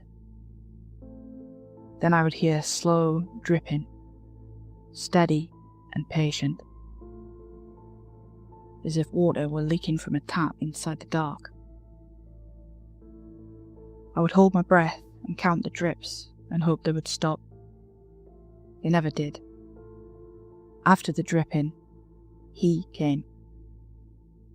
The grey man. He would just materialise out of nowhere, standing beside my bed, phasing in like something out of a sci-fi movie. If he stood up, I knew he would be taller than the doorframe. His skin was the colour of ash, and where his eyes should have been were just two empty pits. His mouth was a thin line that would sometimes open into a wide smile, showing rows of too many teeth. He would tilt his head and look at me like I was an item he was deciding whether to buy. He never climbed onto my bed, like you hear in some sleep paralysis dreams. He would crouch low next to me, bring his face close to mine, and breathe in, as if he was smelling me the way you smell books you loved as a child. Then his long hand would slide down, and with an almost gentleness that made it worse, he would take my ankle and pull me under the bed. Under there was no carpet, no wood. There was a place that didn't belong in the house at all. The air was hot and thick. It tasted like coins left in your mouth too long. Heat rolled up from the ground, and it made my eyes water. He would drag me by my ankle along the rough dirt. It was pebbled with little shards and seeds, and it cut my back and arms. When I reached out to try and grab the walls, they were damp in a way that stung. They were coated with an acidic gloop that you could never wipe clean. The place itself smelled like old blood, and that sweet rot you notice when you walk past a bin on a hot day. There were insects everywhere. I couldn't see all of them, but I could hear them. A dry clicking sound from little legs, a soft buzzing of wings, the cautious rasp of mouth parts trying a new surface to see if it could be eaten. Behind us, there was nothing that looked like a way back home. There were tall, dark shapes made of the same hot dirt, shaped like pillars, but I knew they were bodies that I'd just forgotten how to be people. He would pick me up and place me on the chair like I was a prized possession. Then he would take a thin knife from the fold of his skin, and he would begin. He never rushed. He never made a sound. He would slice pieces from my arms and lay them on the ground as if sorting fabric. He would rest his palm on my chest and feel my heart speed up and slow down. He would take a strip from my cheek and watch the tear run round it. I begged him in the way children beg and promise to do better, but he'd just tilt his head as if memorizing the noise.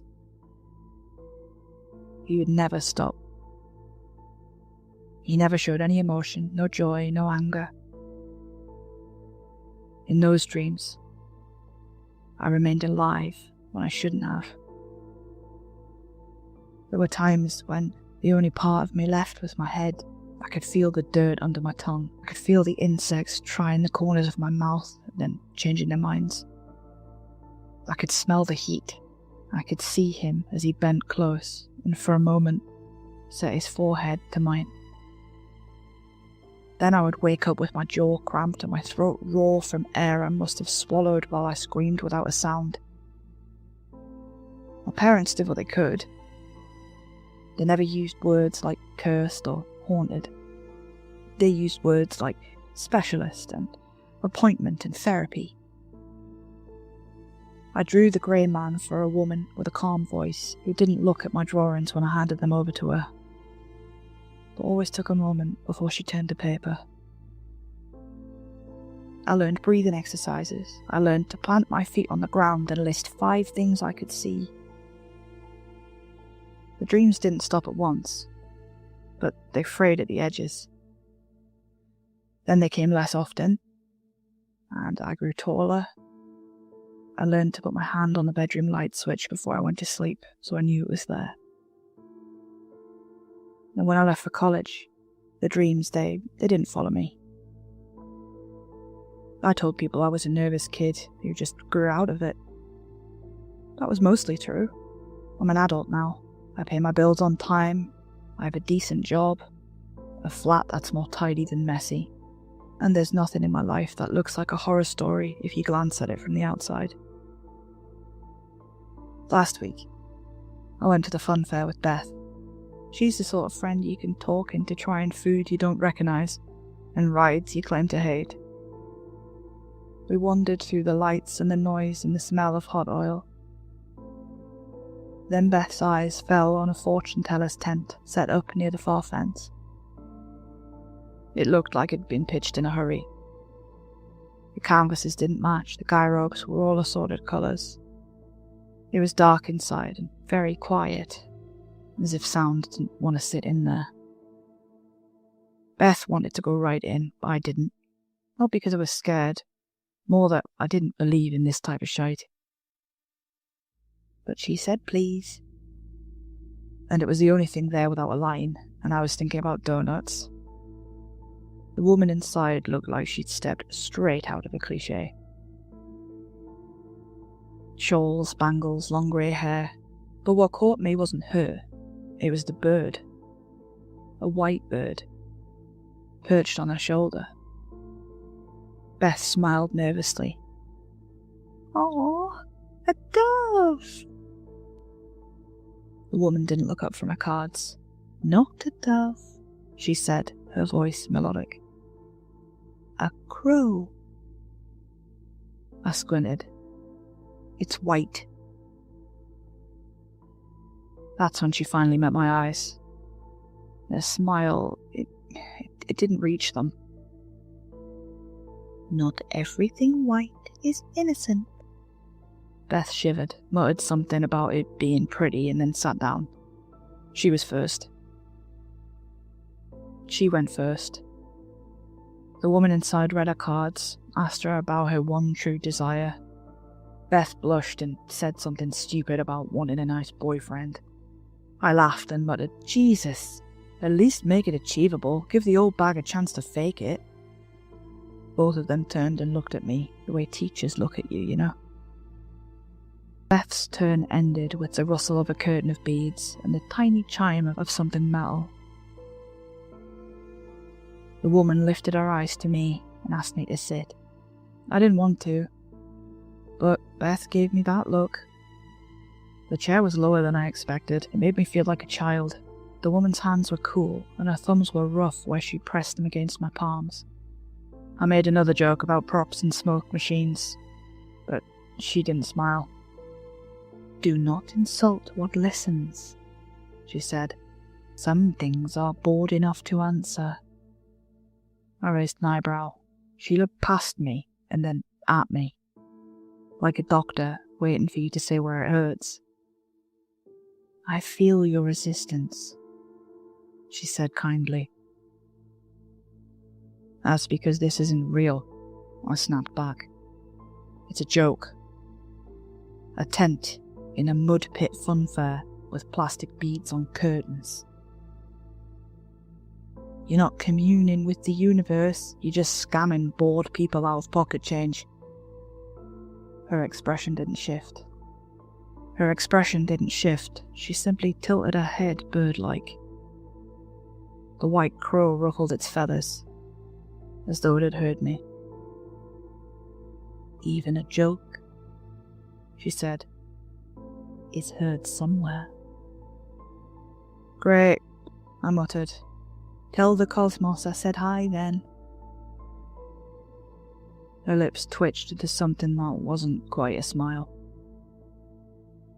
The crow shifted its claws against the shoulder, white feathers catching the lantern glow like bone. "You'll laugh until it answers," she muttered.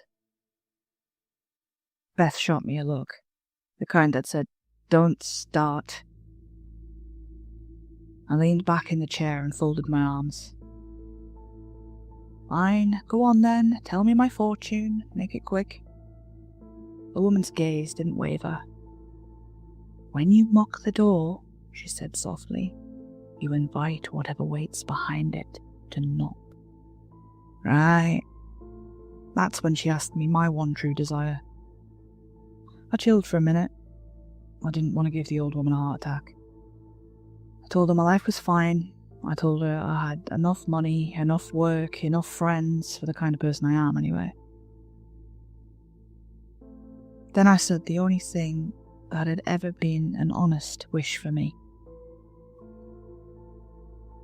I said I wanted no more bad dreams. Her eyes went soft and far away. She let go of my hands and traced circles on the tablecloth with one finger. Then she said a rhyme.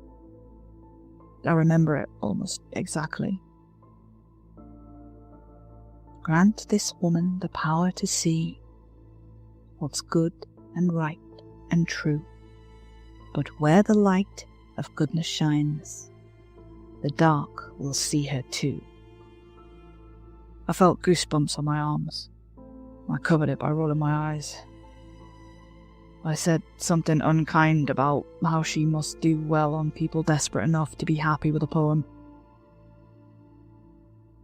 She looked at me for a long time without blinking. "Do not anger what you can't see," she said. "It is patient. It can wait until you forget you spoke." We left.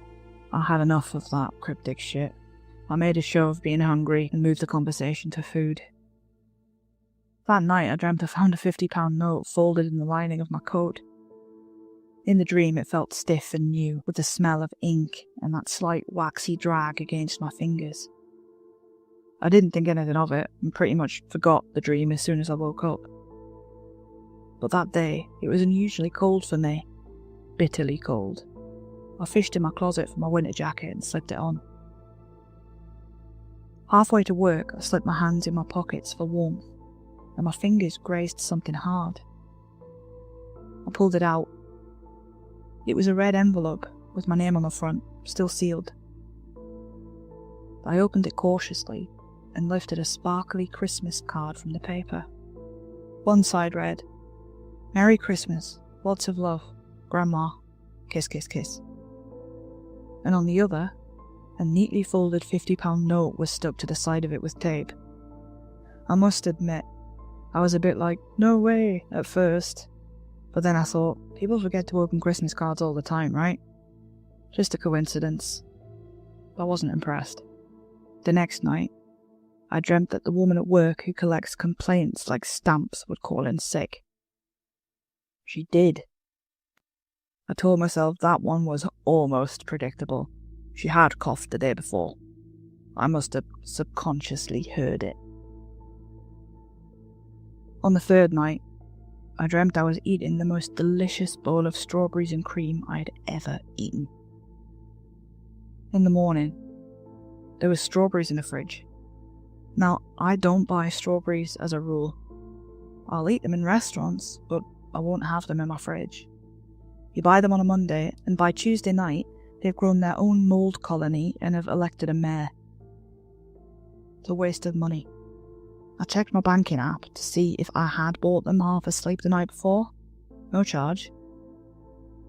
I told myself I must have paid cash and forgotten.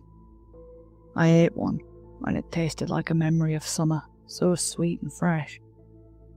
On the fifth night, I dreamt of Beth. I dreamt that she'd won a ridiculous prize at a ring toss. I knew that wasn't true because when we went to the ring toss, she could not toss. In the morning, she sent me a photo of herself with a teddy as big as she is, and a message that said, "I'm finally a winner," a row of hearts. I asked which fair she went to, and she said it wasn't the same one. She'd gone to this new one with a new guy friend. I didn't ask for details.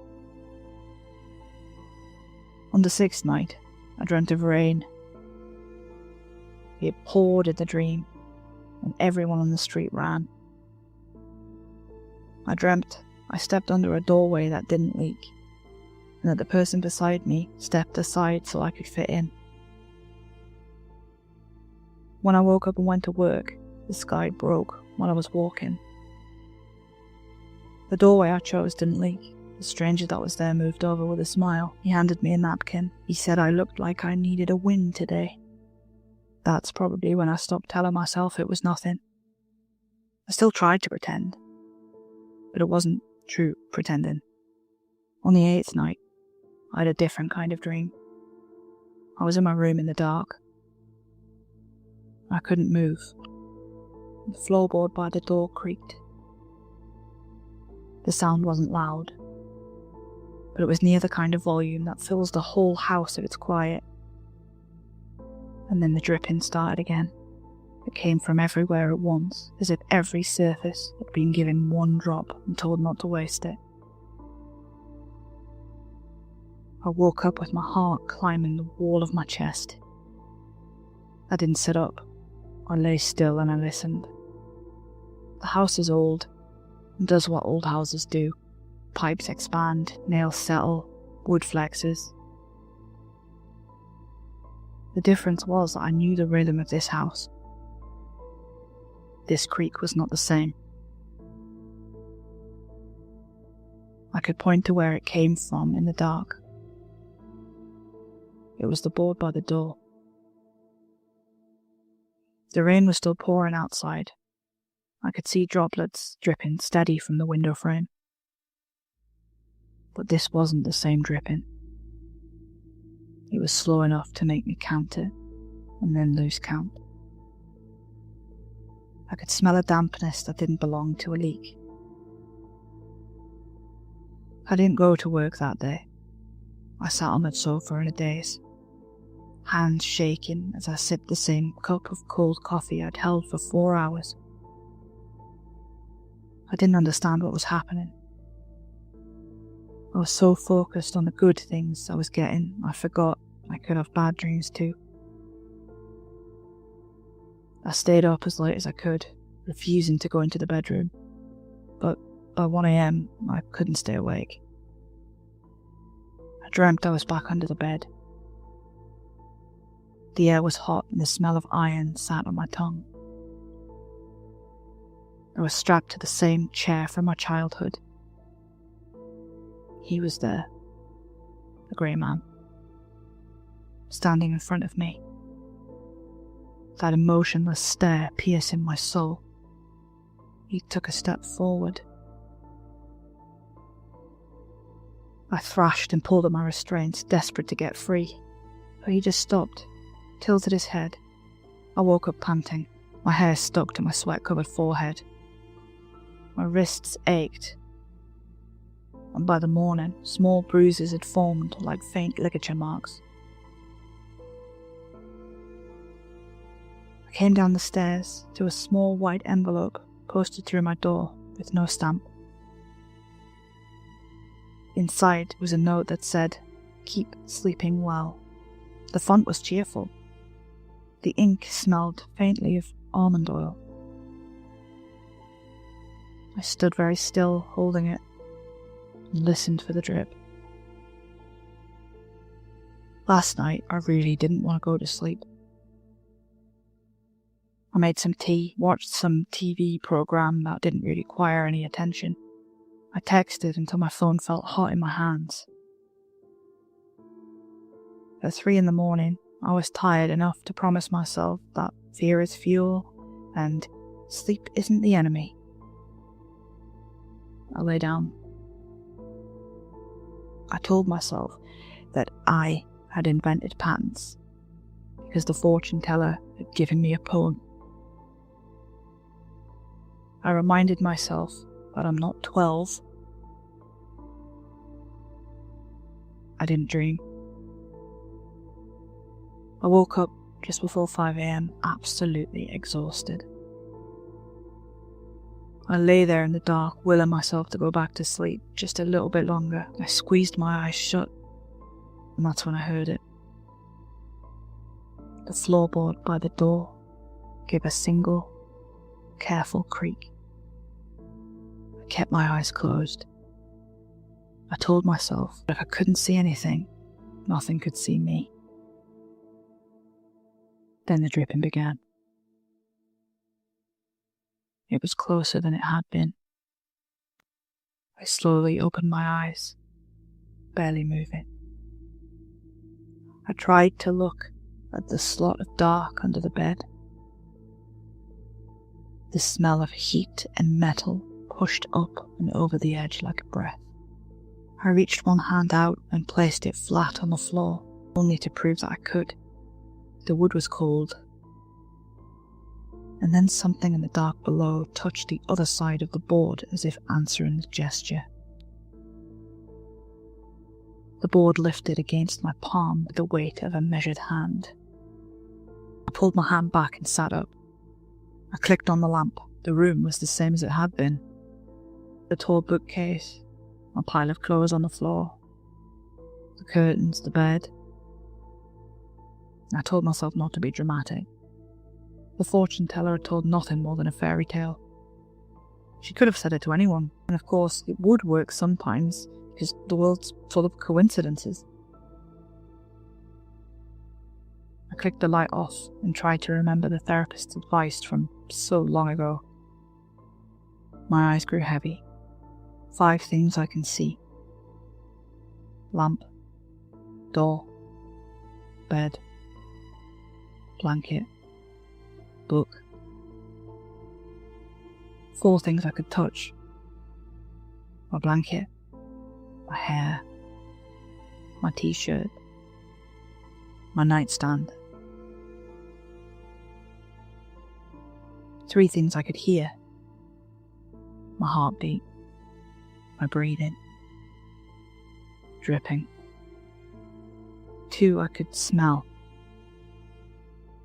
Iron. Rot. 1 thing I could taste. Old coins. No, I whispered. My eyes snapped open. The dripping sound was louder now, like something wet was seeping through the ceiling, except there was no stain or no leak. The smell, oh God, the smell. It filled my throat until I was swallowing it. It was the exact same as when I was a kid. Heat, dirt, the metallic tang of rust and blood. The floorboards creaked right outside my door. I held my breath and waited for the sound to stop, but it didn't. Each groan of wood bent closer, slow, deliberate. The therapist's advice was gone. The old woman's were all I could hear. Do not insult what listens. Some things are bored enough to answer. And I realised I had asked for no more bad dreams, but maybe I'd given it permission to step into the waking world instead. The door creaked open. The grey man stood tall, grinning, his teeth reflected in the moonlight. He uttered one word. Ready. And then he vanished. I think I screamed until morning. I decided to go back to the fair. I was going to find the tent, the old woman, the dove crow thing, and tell her to undo what she did. But when I got there, it was gone. The whole fair had packed up and moved on. I managed to catch the owner of the teacup ride before he drove off, and I asked him where they were going next. He made a comment about me being a carny chaser, and I clapped back with something witty. Honestly, I'm too exhausted to remember. Basically, I just wanted to find the fortune teller. He frowned at me like I'd just asked him where the dragons were kept. The fair doesn't have a fortune teller, he said flatly. I actually laughed, even though my throat felt like it was closing. Yeah, sure, old woman, white bird, creepy rhymes, you can't miss her. He shook his head, climbed into the cab, and muttered something about weirdos before slamming the door. The truck pulled away, leaving me in a half-empty lot with a stomach that felt like wet cement. I stood there for way too long, hoping maybe the strike tent would flicker into view if I just stared hard enough. It didn't. So now I'm stuck with this, whatever she gave me. I can't make sense of it. I can't make it stop. And the part that really scares me? If last night wasn't a dream, what will happen when the grey man takes me away again? Hi everyone, thanks for listening. That was The Grey Man, written by me. If you enjoyed it, don't forget to like, subscribe, and drop your own theories in the comments. I love reading them.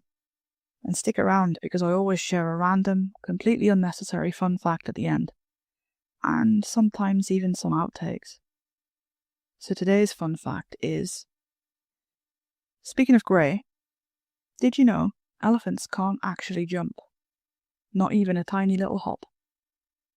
Which makes them both the least grey man-like animal ever, and also the worst candidate for basketball, just saying.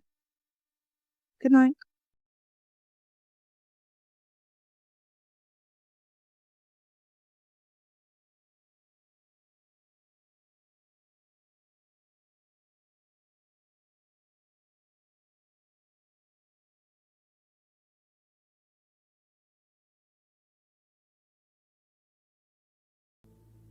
I didn't kill my girlfriend. The house did. If the police read this, you'll find nothing on me. Shit, you might not even find me. I haven't had a response from anyone I've told. So I'm trying this here. I'm going to tell you everything, then you can decide if it was me or not. Which it wasn't.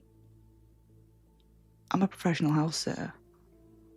Well, that is to say, my girlfriend and I advertise our house-sitting expertise as a way of keeping a roof over our heads. I made some pretty dumb decisions a while back, which left us living in a 4-man tent on the edge of Hollowtone Forest. There are creepy noises, a very large animal that I'm yet to identify, and one very annoying squirrel that's learned to unzip the tent when we're asleep and steal the Oreos. I've tried setting a trap for it, but I still woke up with no Oreos and shit in my trainers. It's not all bad. It's peaceful. No one comes here. Not even the local kids. In the winter though, it's nice to be able to feel your hands every now and again. So we do this. Did this. We've built up quite a few good references over the months, so it was no shock when we were offered a job sitting in this mansion of a house. To be honest, I didn't even know this place existed. It was almost smack bang in the middle of Holothorn Forest. If you think the outskirts are spooky, you should try walking 5 miles inward. But all that fear faded with the prospect of 7 days of hot water, bubble baths, and a shit ton of money at the end of it. Like a shit ton. At least quadruple what we'd normally get. I should have known then. I should have known this wasn't right just from that, but I've never been known for my smart decisions. I want you to know I take full responsibility. This isn't an admission of guilt for any law enforcement officers reading this. But I do feel guilty. Okay, I'll stop rambling. So, we got to this house, me and Esme. I found the key where they texted me it would be, inside this little fake rock in a plant pot out front. There was a note pinned to the door that just said, "Follow the rules. House menu inside." Ooh, fancy, Esme giggled. When we got inside, we couldn't find any rules. I guessed he just meant that this isn't your house, treat it with respect, but also eat what you like. Unwritten kind of rules. I searched in all the usual places someone might leave instructions, but the place was huge. I'm talking massive. The entrance room was like the size of a house itself, you know, with those ballroom stairs you see in films. The one that splits either side so you can walk down romantically and meet in the middle. Yeah, them. There was a library, a kitchen that could serve a restaurant, 3 living rooms, a dining hall, not room, fucking hall, and 6 bedrooms. So, I suppose they could have been stashed somewhere. But Esme wasn't worried, so I wasn't either. I thought the bedroom situation was weird. I was told only one guy lived there, but 5 of the bedrooms were clearly lived in. "The guy's got more room than sense," Esme said as she peeked into the 5th used room. "He's spoiled for choice, probably room hops," she chuckled as she led the way to the guest room. "The last 4 need a bloody good dust, though." Esme always took things in her stride. Nothing fazed her. Nothing worried her. This was just another job. An easy way to stay warm and clean and get paid for doing it. But to me, something didn't feel right about this place. I've been in big houses before, but this one was creepy. The endless halls seemed to swallow the light from the sparsely placed bulbs. And I just had this overwhelming feeling I was being watched. I tried to push it away and just enjoy it. It was freezing outside, and I was grateful for the warmth, but something in my mind held on to the other rooms. Something that Esme missed or overlooked. They were all old and dirty. Lived in, yeah, but not recently. And the locks were on the outside. I pushed the conspiracy theory side of my brain down as she opened the door to our room. It was beautiful. I half expected the guest room to be thick with dust or find some forgotten relic on the bed, but it was immaculately prepared. The air had a faint scent. Something clean, almost floral, but unfamiliar. As if the house had chosen its own perfume rather than relying on anyone else's taste. I stood for a moment, letting my eyes adjust to the soft lamplight, and felt an odd sense of being ushered in. Not just by Esme, but by the room itself. It was welcoming in a way, but with the careful precision of a display home rather than a lived-in space.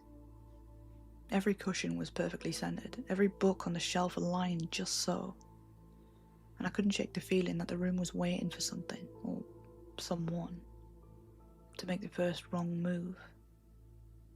"Aw, look, the duvet has little doves on it," she gushed, stroking the Egyptian cotton sheets. The crows. She squinted at me.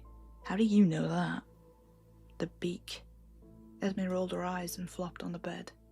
Or doves with a nose job. Her stomach growled. Food. I'm christening that ridiculous kitchen. Fine, I said. Let's see what's on the menu. The kitchen was too cold for a house that warm. The chill of the stone tiles seeped through my socks, making my feet ache. Shiny stainless steel countertops lined the walls. An island big enough to park a bike sat in the middle. And 2 ovens stacked like safes stood in the corner, cast in shadow. The fridge made a soft groan like someone forgot to fill the water dispenser. It sounded painful. I told myself it was normal, and I went to fill the kettle. Pantry first. Esme yanked the door open and whistled. Look at this. He could feed a village. The pantry shelves were lined with clear jars and neat labels. Flour, sugar, lentils, and an army of jams. I bet you 50 quid he's a prepper. Or a magician, I interjected. Look at this. Sitting in the middle of the island was a large teal wipe-clean cookbook with a little silver whisk embroidered on the front. House menu, she read. Of course it is. That wasn't there before, I whispered.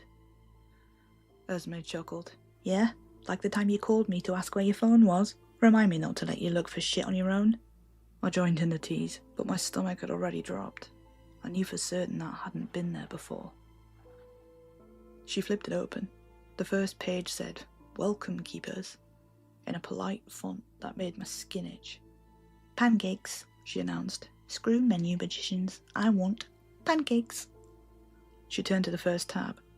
The heading looked like a starter on a restaurant card, but the words didn't match. It read, Pancakes, yes, but begin with rules. Read them true, or call the ghouls. Hold your tongue. Let nothing be heard. The house keeps score by a little white bird. Thrice you err, the tally's made. On the 4th, a life is paid. Dude, it's giving Backrooms cookbook. Esme looked at me before bursting into laughter. What the fuck is this? She flipped through the pages. They were all blank. Look, I said, taking the book from her and turning back to the starter page. Words were materializing under the poem, like someone painted over a magic markers with water. They said, Keepers. Esme Avery. Christy Stewart. It wants signatures, Esme said, half joking. A pen was clipped to the ribbon. I couldn't remember seeing it there. Maybe just leave it, I said. She signed it anyway. And I signed because she signed. I didn't think it would matter. If I knew what would happen, I would have ripped the pen away from her and melted the thing in the oven. As the ink settled, the temperature dropped hard, like a fridge door opening inside a small room. My breath thinned, and I felt my heart beat a little faster. Under our names, pale shapes bled up from the paper's grain. Under Esme Avery, a little white crow surfaced, wings tucked, and under mine, Christy Stewart, another identical twin. Beneath each bird, a single hair-thin tally scratched itself into being. The sound so small, I thought I imagined it.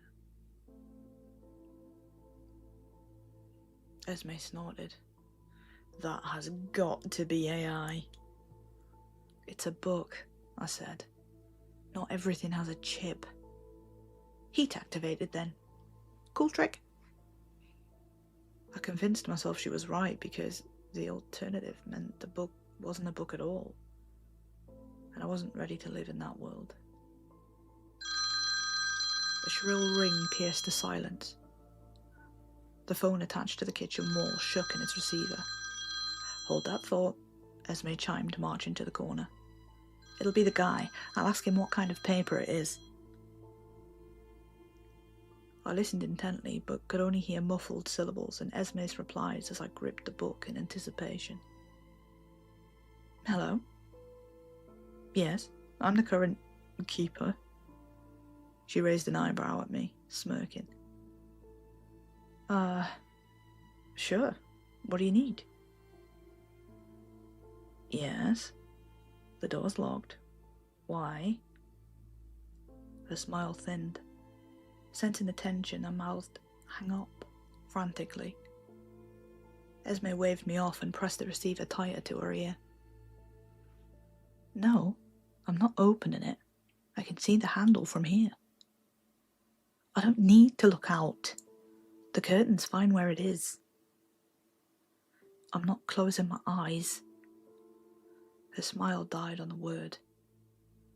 Esme's voice thinned. No, I said no.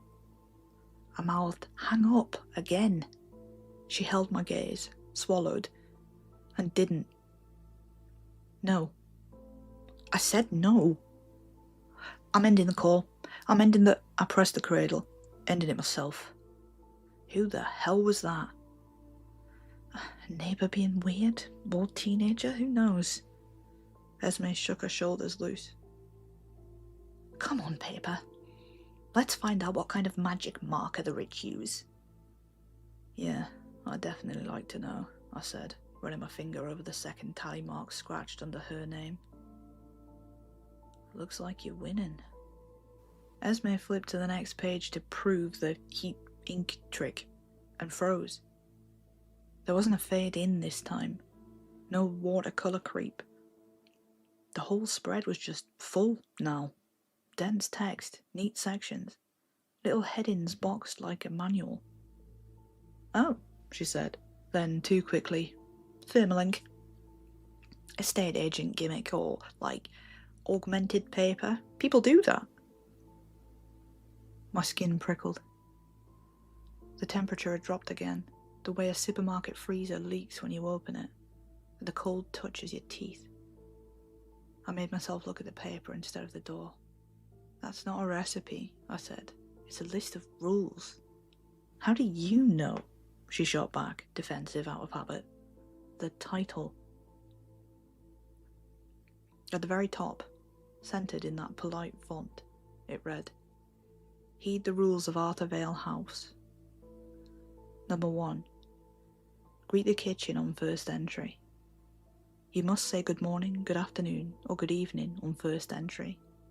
If the fridge answers, do not look. Unacknowledged rooms may misidentify keepers. If you are not a guest, you may be food. Well, we didn't do that, she let out a hollow chuckle. Number 2. When the phone rings between 12:10 p.m. and 12:19 p.m., answer the call, then immediately say, wrong house. The caller will begin to ask questions. You must hang up before the third question. Not doing so acts as an invitation. You do not want it to visit. If you accidentally answer more than 3, you will gain a tally mark. But if you have less than 3 tallies, there is still a chance for your survival. You must retreat to the library and lock the door behind you. Find the green book titled Constance Arthur and read any passage. Once completed, you may immediately leave the room if desired. We both glanced at the clock in unison. 12:15 p.m. This has got to be a prank, Esme said. Like saying it could make it true. Number 3. If you hear a music box anywhere in the house, at any time, do not move. Do not hum. Do not answer. Do not speak. Stay still until the sound ends. If it begins again, remain frozen until it stops. She cannot see you if you're still. If you can't be still, you must retreat to the guest room too. Stay there until the footsteps stop. Number 4. Do not leave your room between 4:30 a.m. and 7:15 a.m. This is their time. For the house to remain in harmony, you must not engage, even if they knock. Number 5. Once you have signed the agreement, you may not leave the premises until your duties are over. Opening the door will not take you home. Number 6. Arthur Vale House has complimentary Wi-Fi. The use of adult sites is strictly prohibited. Not everyone residing here is over 18. Failure to adhere will result in 2 tallies. Resides here, I whispered as if the walls might hear. Number 7. Every rule has an individual consequence that may prove detrimental to your health. The house would assist you if treated correctly. The tally marks are the number of rules broken. Get to 3, and the house stops correcting and starts collecting. Your name will then be moved to the back of the book. Esme's eyes darted nervously around the room, searching for any sign that the instructions were just a joke. Neither of us wanted to admit how unsettled we were becoming. Back page, I said, before I lost my nerve. I flipped to it. The paper felt different here, thicker, like certificate stock, and warm. It read, "Held in care, Arthur Vale House." Under that, names, etched in the same pressed hand as the rest. L. Morley, 36, and J. Morley, 6, room 1. H. Weaver, 19, room 2. D. Keane, 22, room 3. R. Powell, 52, and S. Powell, 17, room 4. M. Irving, 56, room 5. No dates, no notes, just names and what looked like ages. Esme frowned. So, staff? Previous keepers? She wanted an answer that kept people alive. Keepers, I said softly. All the rooms had previous keepers in them. So, where's the owner's room? She asked, raising an eyebrow. We're standing in it. The kitchen? No. The house. The fridge made a whirring sound again, pleased that we'd understood something it thought was obvious. The hall clock posted a single patient click. At the bottom of the page, below room 6, an empty line waited. No ink, only the shallow press where a pen would go. I assumed the cleaner, neater room belonged to the man who paid us. It didn't. It belonged to whoever was the last keeper, before us. It hadn't had a chance to age yet. Esme shut the book halfway and squared her shoulders. Okay, plan, I echoed, because copying her made me feel better. We follow the rules. We greet the kitchen in the morning, we pick up the phone and say wrong house twice and hang up. If we hear nursery rhymes, we freeze. We don't leave the room between stupid o'clock and 7:15, and we don't try the front door. And we don't say anything out loud that sounds binding. And we don't watch porn, I added. Helpful. Just then, a tinny jingle threaded in from nowhere. The kind of ice cream van tune you hear from 3 streets away. But it was inside the walls. Too slow. Like someone dragging it past on a string. We froze. Not a word, not a twitch. Only our eyes moved. Hers to me, mine to hers. The jingle drifted along the skirting boards, pausing at the kitchen door. It tried a cheerier loop as if it wanted us to help it out. Then it slid away down the hall. It played once more, fainter, and was gone. We didn't breathe for the count of 9. Then we did. Fine, Esme whispered, voice thin but steady. We're still fine. She lifted the book with 2 fingers and tucked it under the flour bag as if weight could keep it calm. We stick to the plan. Plan, I echoed. The pancake craving had long since curdled into nausea. We crept back down the narrow hallway, past the pantry, past the library we definitely weren't exploring in case we found more rules, and into the entrance room. It opened like a held breath. The double staircase loomed, split in either side of the tall wall like a ballroom's spine.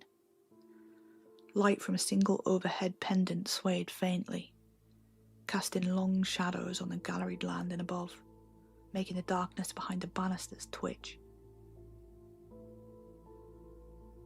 We just need to go upstairs and sleep this off. Things will look better in the daylight, Esme said. No more recipes, no more rules. I hesitated. The front door was only a few steps away. Still locked, still bolted, still there. I had to check. I just need to see, I whispered. Don't, she snapped, too loud, then softer. Don't. I have to, I said, and stepped towards the door. That's when it knocked. A low, dull thud on the wood. Not hard, not rushed, just a single, conversational knock.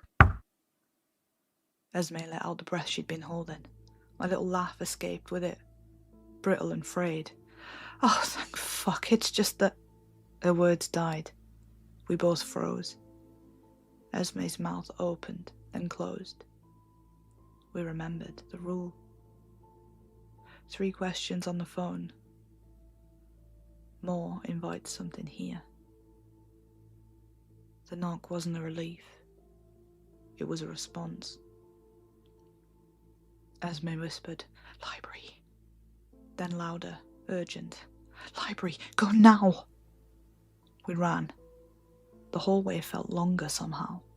The walls tighter. The light flickered like it was choosing a side. Behind us, the knock came again, louder, then once more, cracking the wood like it was desperate to meet us. We hit the library, slammed the door shut and locked it. The crash came just as the latch caught. Whatever was knocking was in the house now. "Help me find the book," Esme hissed, already tearing through the shelves. "Constant Arthur, Green Spine, anything with Constant." Old hardbacks scattered like feathers. I yanked titles from shelves, spines cracking, breath sharp.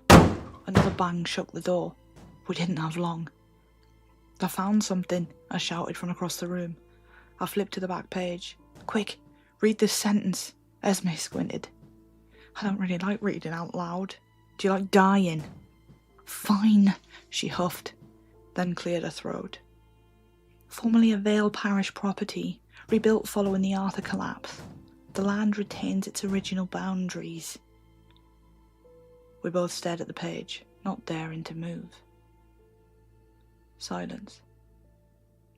"Is that it? Did I do it?" "I think so." We sat back, breathed, then quietly. "I know that name." "What name?" "Constance Arthur." "I thought she was made up, like Bloody Mary or something." "What do you mean?"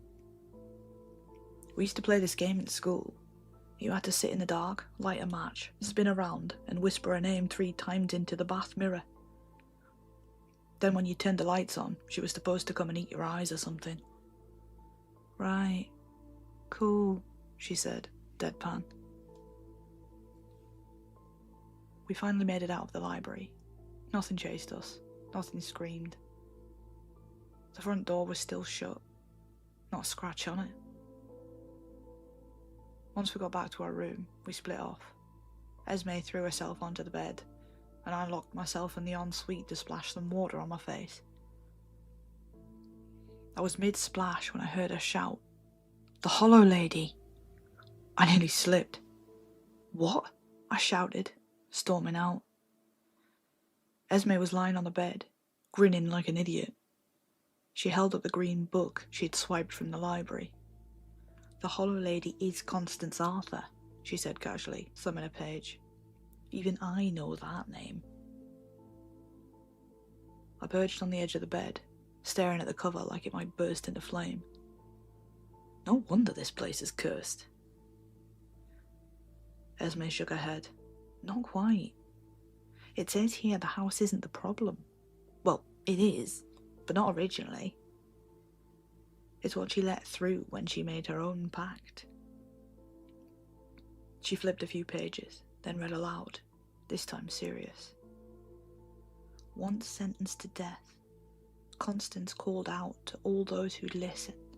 She created a permanent tear in the veil to be able to receive her power." I stared at her. "So, everyone's here then?" "Yeah," she said, scanning the margins. "Some are victims and some aren't. Seems the things from beyond the veil are also bound to her law of bargain. I'm guessing the good ones set up the tally system and the others wrote the rules." "Helpful," I said sarcastically. "So they can't just come out and eat us. They need us to fuck up first." "Basically." She held up a hand. "Wait. It says there's a constant pull between good and evil here. The house needs a keeper, always, to maintain the balance. When the current keeper completes their deal, or forfeits it, they're replaced." "What deal?" She gave me a look. "Christy, what did the text say? The one you got when you applied?" I felt my stomach drop. "I didn't apply, I just got the text. It just said, sit the house for 7 days. Get paid £500. We looked at each other. "And then you signed the menu," Esme said solemnly. "So did you," I shot back. Honestly, if things hadn't gone to shit, risking our very lives by signing a menu would have been comical. But there was nothing fun about what happened next. We didn't talk much after that. Not because there was nothing to say, but because the weight of what we'd just read hung over the room like damp air before a thunderstorm. Even sleep, when it finally came, felt reluctant. An uneasy truce rather than rest. I don't remember closing my eyes, but I remember opening them. The red digits on the bedside clock blinked 4:18 a.m. Something had woken me, a sound, a presence. Footsteps. Slow, deliberate, too heavy for Esme. They passed the door, paused, then doubled back. I held my breath. I didn't dare move. The creak of the floorboards pressed into my spine like pins. I stared at the ceiling. I counted the seconds. I prayed the door handle wouldn't move. Then, nothing. I must have fallen asleep again because the next time I opened my eyes it was 6:07 a.m. Pale morning light seeped through the curtains. I reached for Esme, but her side was empty. The sheets were cold. My heart skipped. "Esme?" I called her name again, louder this time, pushing up from the bed. But there was no answer. The ensuite was empty. She wasn't in the walk-in closet. She wasn't anywhere. I crossed to the door and listened. No footsteps this time, no creaks. Still, I knew I shouldn't open it. But then I heard it. A scream. High, short, sharp. Esme. I yanked the door open, self-preservation out the window. I took one step into the hallway when the jingle. It rang out like a nursery rhyme whispered into a throat full of needles. I froze, reluctantly. My whole body locked. I stared straight forward, willing my body to stop trembling in case that counted as movement. My peripheral vision darkened. There was something. Something crawling. No. Skittering. Along the wall. It wasn't a person. It wasn't shaped right. Limbs bent the wrong way. Neck too long. Skin or something like it. Thin and twitching. It dropped down behind me. I could hear the creak of the floorboards as it inched towards me. I heard it breathe. Not like lungs. Like something hollow drawing air through splinters. I wanted to scream. I didn't. The jingle stopped. So did the breath. I bolted. I searched every room, every hallway, every corner of that creaking, cursed place, but there was no sign of Esme. Not even the smallest sound. I doubled back to the bedroom, hoping we'd somehow missed each other. The house was big enough. She wasn't there. But now, laying neatly in the middle of the bed, was the menu. The rules. It was flipped open to the contract page. The little white bird on her side had grown faint. And now, there were 3 tallies sat below it. And a name. It was gone from the front. That was 3 days ago. I haven't left the house. I still have 3 days left on my contract. I'm using the free Wi-Fi to post this. I found the password further in the menu. You'll never guess what it was. Feed the house. All caps. Yeah. I only have 1 tally to go before whatever took Esme takes me to. I answered the phone last night, and Esme was on the other end. I didn't even notice she was asking me questions until it was too late. I thought it was real. I wanted it to be real. I'm not going to mess this up. But I think I know what I have to do. This morning, Rule 8 appeared, just like the others. It said, Number 8. Before you leave, you must find a replacement. Post these words exactly as written, or face your final tally. I don't want to do this. Short-term house sitter wanted for Arthur Vale House. 7 days only. Single persons or couples welcome. Excellent pay. Free Wi-Fi. And a free full house menu.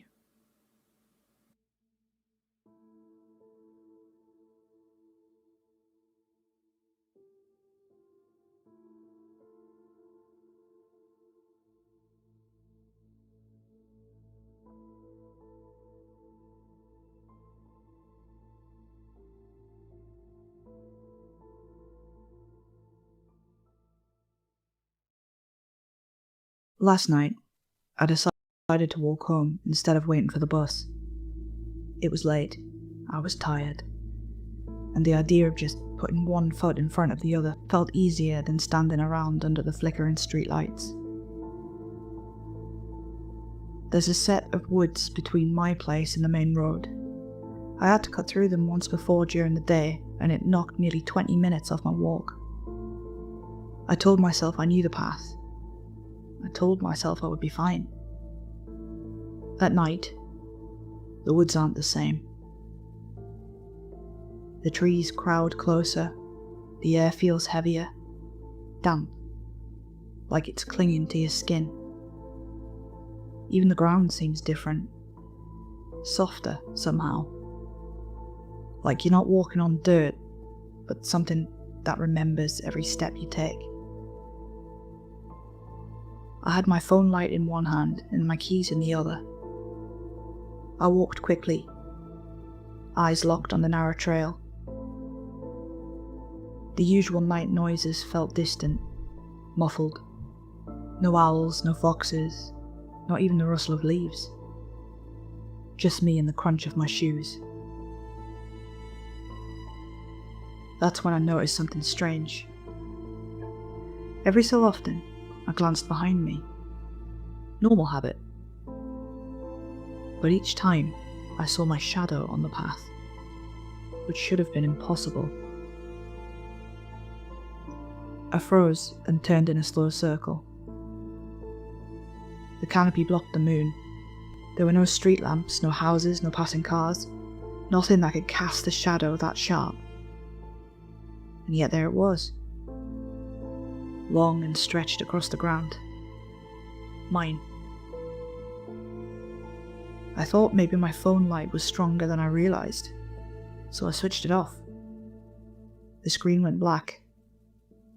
I stood in total darkness. But the shadow stayed. I felt the hairs on my arms rise. My stomach flipped.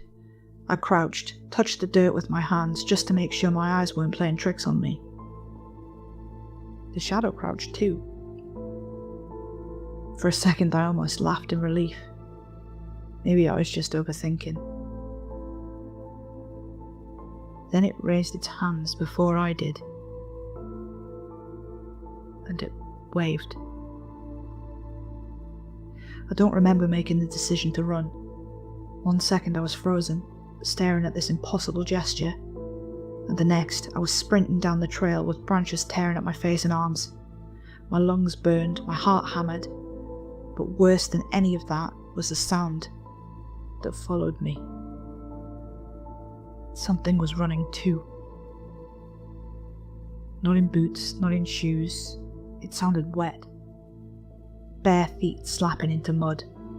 Fast, heavy, right behind me. I didn't dare look back. I just pushed harder, legs screaming as the path twisted and blurred in the dark. The noise grew louder, closer, until I could almost feel the breath on the back of my neck. I burst out of the tree so suddenly I almost fell onto the road. A car horn blared as headlights swept past, and I stumbled into the grass, chest heaving, body shaking. The woods behind me were silent. The path was empty. I stood there for a long time, trying to convince myself I'd imagined it. Stress, exhaustion. Maybe I'd nodded off on the bus and dreamt the whole thing. Anything to explain away the memory of that wave. That awful sound chasing me through the dark. Eventually I forced myself to keep walking, sticking to the main road all the way home. Every streetlight felt like safety. Every passing car made me breathe easier.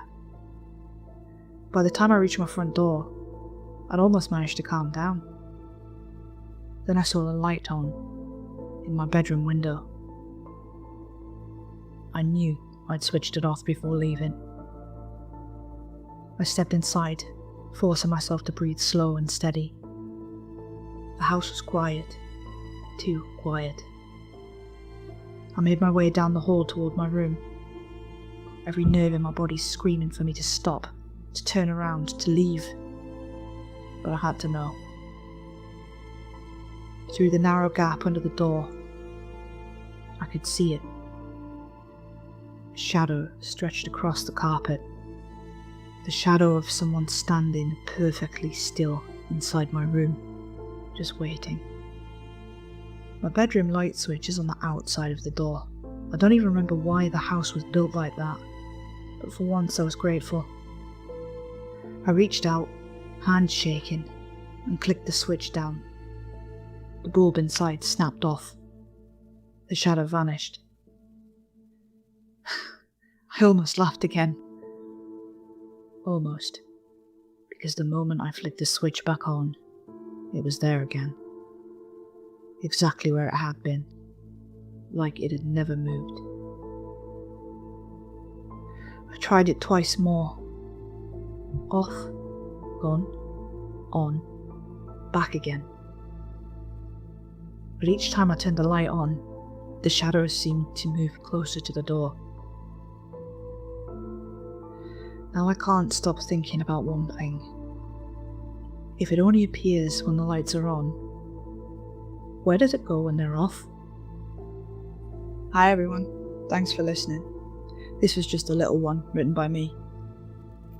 And actually my first story posted over on Reddit No Sleep. Time for a random fun fact. Shadows aren't really things, they're just the absence of light, which means technically, they don't exist. So yeah, you've been scared of nothing your whole life. Oh, and don't forget to stick around for the bloopers. Unlike the last video, this one was mostly easy. Except it still took me way too long to say anything to explain away the memory of that wave. I don't understand why that's so hard. It's not hard. Anything to explain the way the memory. Anything to explain the. Anything to explain. Oh my lord. Anything to explain away the memory of the wave. Anything to explain the memory of that. Oh my god. Anything to explain away the memory of that wave. Haha, nailed it.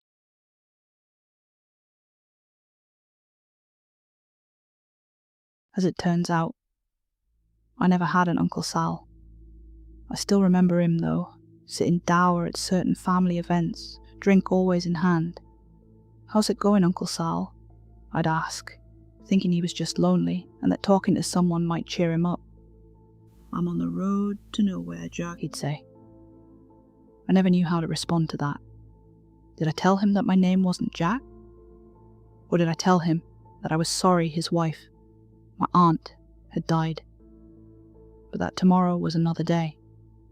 In fact, today was another day, and we were all here having fun and eating good food together. And so there was a reason to feel happy. Of course, it wouldn't have mattered, because he didn't exist. Always sitting there silently, sometimes deigning to validate the adequacy of the turkey dinner when pressed, and always telling me, when I tried to cheer him up, that he was on the road to nowhere. You are too, Jack, he'd say. The last that I, or anybody, saw of Uncle Sal was 22 years ago, on November 1st, early in the morning, before the sun was even up. I was in the kitchen, rooting through the drawers to find out where my parents had hidden the last of the Halloween candy. Out of the silence, there was suddenly much ado at the front door. A rattling of the knob followed by a series of bangs, which spooked me for a moment as I recalled images of monsters in the dark from the night before, until a familiar voice called out, "For Christ's sake, it's Sal. Let me in." A moment later, my dad came into view from upstairs, stark naked, looking as angry as I'd ever seen him. He walked over, pressed his hands against the door, and shouted at Uncle Sal to go home and sleep it off, or so help him. "Dad, God, open the fucking door," said Uncle Sal in an even voice. "I've got something important to say, and I don't know how much time I've got left." "Sleep it off," said Dad again. I was staring right at his hairy ass. It was gross, and I wondered if one day my own ass would grow as hairy. "If only I could," said Sal, so quietly that I could barely hear him. "Open the damn door, Don. I won't be but a minute." At last my dad relented, undid the lock, and swung the door open, still naked, his manhood retreating into him as the cold fall air rushed into our sanctuary. "This better be damn good, brother." "It's damn bad," said Sal, stepping inside, and seeming somehow to darken our house. Then to me, "You might as well hear this too, Jack. I'm not Jack. I said, in a small voice. Well, and I'm not your Uncle Sal. That's what I came here to say. My father's anger, I noticed, had not abated. So you got a little high and had to share this great insight with us, huh? I'll tell you what, you're right. You're not a part of this family, not anymore. This has been the last straw, barging in here like a maniac. You're nothing now. That's the exact truth, said Sal sadly. I heard a noise coming from my closet. It sounded awful, like nails on a chalkboard, you know. It triggers a response inside of you. You can physically feel it sliding into your ears and entering your body, prodding your nerves and making you shiver. I found that I was suddenly shivering myself. What was it? I asked. It's nonsense, said my dad. And unless your former uncle vacates the property post-haste, I'm calling the police to have him removed. When Sal made no move to leave, my father's hairy ass stalked off into the kitchen where the phone was located. I didn't know what it was at first, said Sal, now staring up the staircase, as if he expected something to come down it at any moment. I was too afraid to look. Didn't need anything from the closet anyway, just a bunch of old memories in there and dead suits that I had no use for. So I stayed right away, spent a lot of time at the bar, and when I was drunk enough, I'd stumble home and sleep on the couch. I could still hear it. No, I could still feel it, but it wasn't so bad when I was sloshed and down the hall from it. But you did find out what it was? I asked, both eager to know and afraid to know. I heard my father talking into the phone in the kitchen. I did, said Sal, because, well, it sounds ridiculous now, but I suppose that anything we do seems ridiculous from the right distance. Well, anyway, one night, I was there on the couch, my head swimming in liquor, and my bank account dangerously dwindling, and I asked myself, what kind of a man are you? Afraid of his own goddamn closet? And I resolved, then and there, that I would stop the noise with my own bare hands. On the surface level, I had to convince myself that it was all just some problem with the pipes behind the wall, but deep down I knew that wasn't it at all. I could feel it in my cells, my atoms. And after I had foolishly gathered some tools from the garage, the feeling grew stronger with each step I took towards my bedroom. With each decibel that godforsaken noise increased, so too did my dread at facing it. My father returned to where we were standing, by the door, in front of the stairwell. Police are on their way, he said. I'm going to get dressed. Stay a minute, Don. I'm just getting to the point. I was waiting for you. This is the last you'll ever hear from me, so another minute won't hurt. I could hear the bed on the floor above us creak, and my mother put her feet on the ground. She plodded off into the bathroom. You've got 1 minute, said my dad. If the police don't cut you off. Good, good, said my uncle. So there I was, tool bag in one hand, doorknob in the other, ready to face whatever was in that closet. And I was still shivering on account of the sound. That sound is a warning. Of what? I'm about to tell you, if I can cobble together the words. Sal paused and reached into his coat pocket for a cigarette. You can't smoke in here, said my dad. Arrest me then, said Sal, lighting up. Then he continued. I opened the door, and I saw the source of the sound. It was coming from this crack. Not a crack in the wall, a crack in what we think of as reality. And it was wide enough where I could see a little bit into it, into what's lying behind, what I now understand to be the paper-thin veneer of our reality. And it was crystalline, this intricate, incomprehensible pattern of glimmering blue, many-faceted crystals. And then I leaned in to stick my head through the crack. Sal took a deep drag and blew the smoke out slowly. My father was as angry as ever. This is the most ridiculous nonsense I've ever heard. Even for you, Sal. This is a new pitch of insanity. I pity you, but the time has come to cut all ties." As I brought my head nearer and nearer, said Sal, the noise increased in intensity. I was no longer shivering, but now violently convulsing. My body was doing its damnedest to warn me, but I had to know what it was all about. And so, with my ears bleeding, I stuck my head into the crack. At once the terror stopped, so too did the pain. Now I was looking at reality as it really is, controlled by these cold blue crystals. I didn't know if there was a consciousness there, but there was something there. Something making it all happen. Something experimenting. Again, whether the experiments were deliberate or not was unclear. I felt a will, but if it was a will aimed at a specific purpose or not, I didn't know. "Your minute is up," said my dad, just in time, because that's the end of the story. What I discovered is that I don't exist. Not really. Never have thus concluding, Sal flicked his cigarette butt out the front door, which was still standing wide open despite the cold.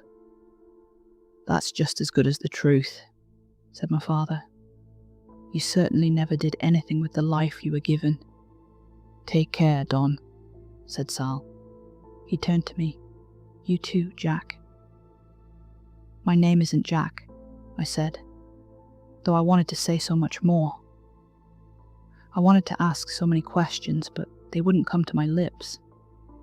I could only insist that my name wasn't Jack, though a part of me wondered if it was.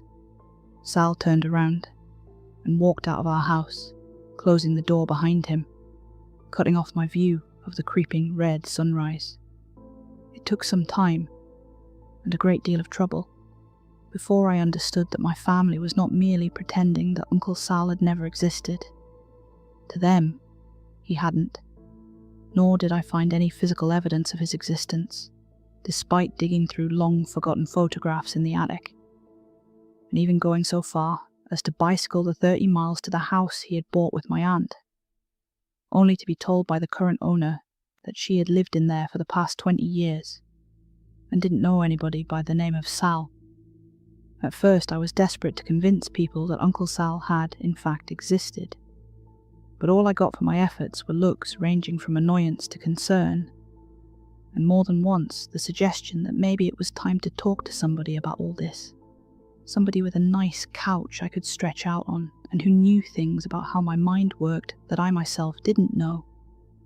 And so after a while, I decided that there was no point in trying to convince anyone of what I knew to be the truth. It has been easy enough, through the years, to forget about somebody who was universally agreed to have existed, and even easier, I found, to forget about somebody who nobody else remembers ever existing. At most, Uncle Sal would come to mind in a flash, when I would say, "Look over at the old chair in the corner of the dining room, where he used to sit and glower during family events." Or sometimes, I would catch some awful sound that made me shiver. A fork scraped across a ceramic plate, for example, and I would think of him and his crack in reality. I remember once asking my high school science teacher, whom I admired a great deal, why certain sounds, like nails on a chalkboard, affected us the way they did. "That's an excellent question," said Mr. Hartley. "I won't pretend to have the answer, but I can offer a hypothesis. Most likely, there was a time in our evolutionary history when reacting with visceral revulsion to such sounds afforded us a greater chance of survival. Say these noises sounded similar to the call of some ancient predator that stalked us in the night. Having an extra sensitivity to these sorts of sounds would help alert us to dangerous presences that meant us harm. On the other hand, this theory is a little too neat. It's entirely possible that there's no good reason at all. That one day, our ancestors randomly developed this trait, and since it didn't kill them, it stuck around, as other more useful traits worked towards our survival. So nobody really knows?"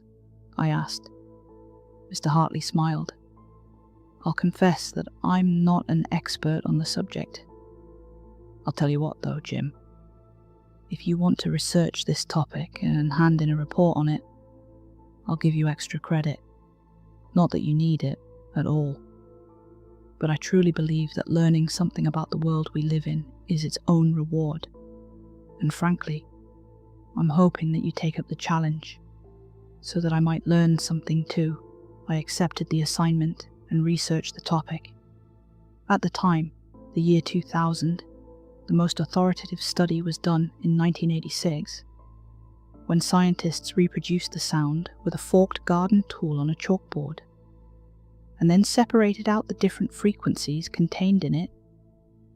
They found that it was the middle range of pitches that caused feelings of revulsion in the subjects. They concluded, as Mr. Hartley had, that our response to these sounds was likely due to the offending pitches resembling the call of some predator early on in our evolution, such as possibly a certain type of monkey. Now armed with a perfectly rational explanation for why we were repulsed by these sounds, I forgot about Uncle Sal entirely for several years. The world was a place that made sense. It wasn't some bizarre experimental illusion created by cold, alien things lurking behind a sheet of opaque paper. I was quite sure of that.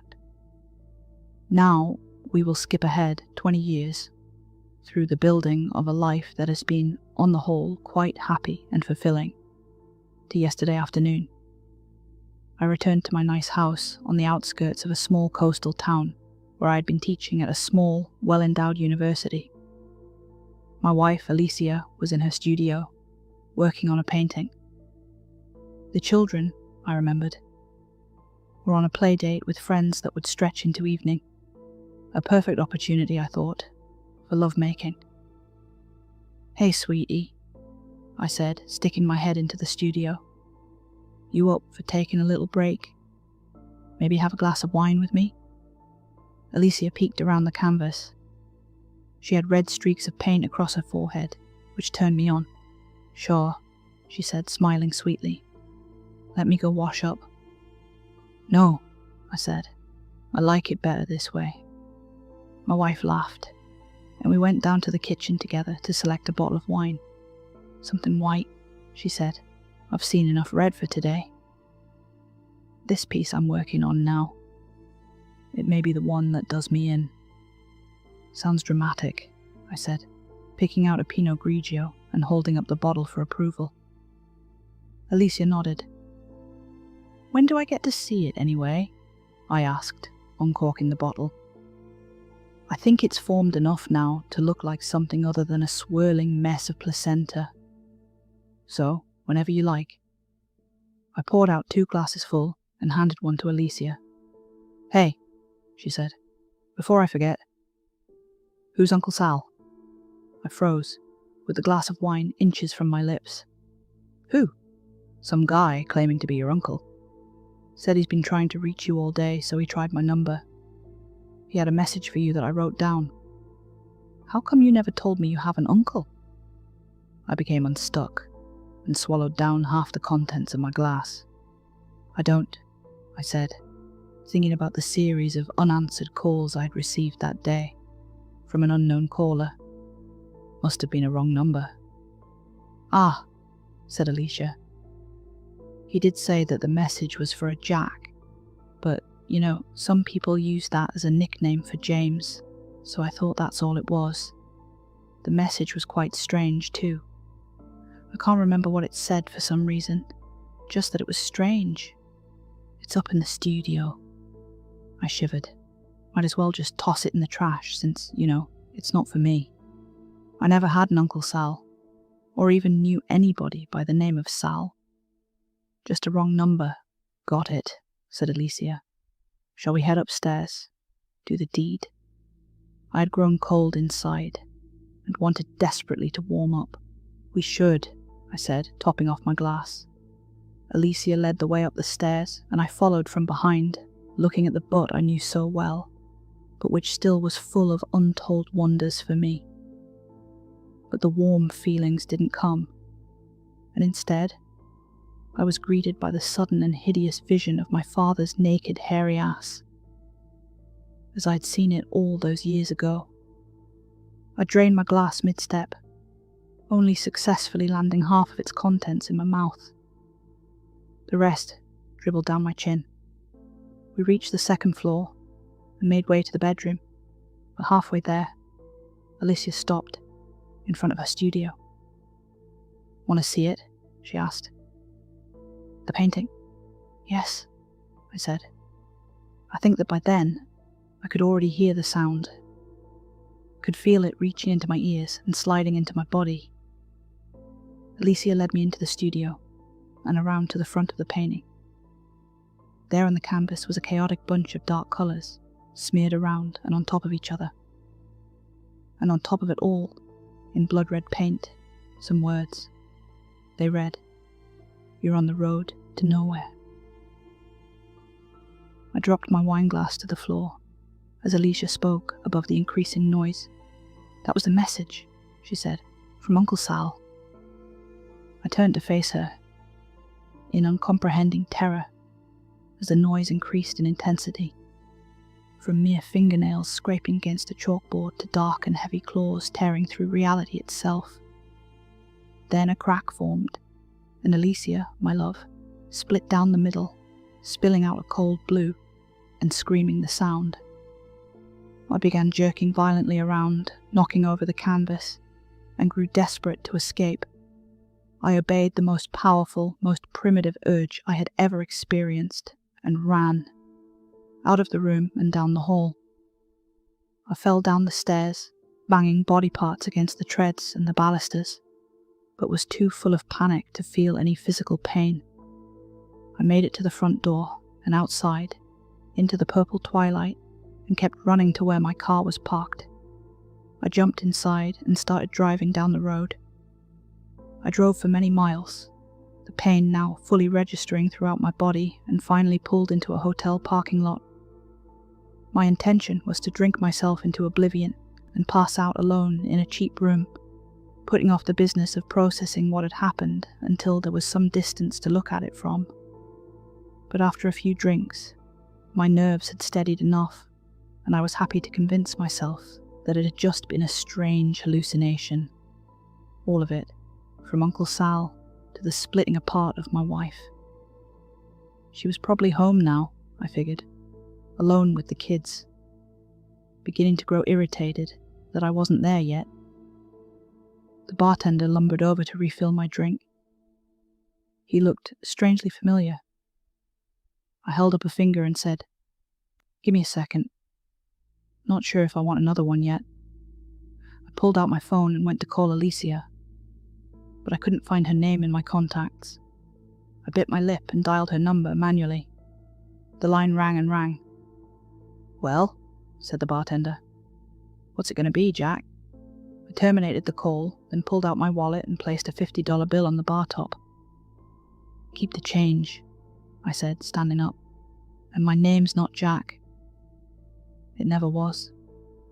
Don't you fucking forget it." Then I walked out into the cold night. Hi everyone, thanks for listening.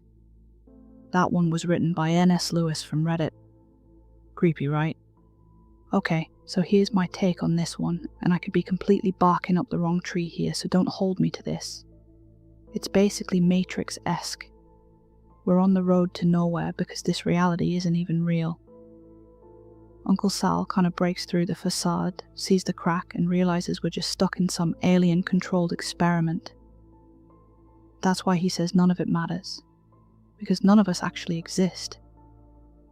It's creepy because it makes you wonder, what if the whole normal life thing is just a cover, and we're all just playing parts in someone else's system? I'd love to get your thoughts on this one. Oh, and fun fact, N.S. Lewis was 100% correct on this one. Scientists have actually tested why sounds like nails on a chalkboard make us shiver. Turns out it's not just annoying. Those frequencies are similar to the distress calls of certain primates. So our brains evolved to treat it like a predator warning. Which kind of makes you wonder, Maybe Uncle Sal wasn't crazy. Maybe that sound really was a warning. Maybe Planet of the Apes style. Good night.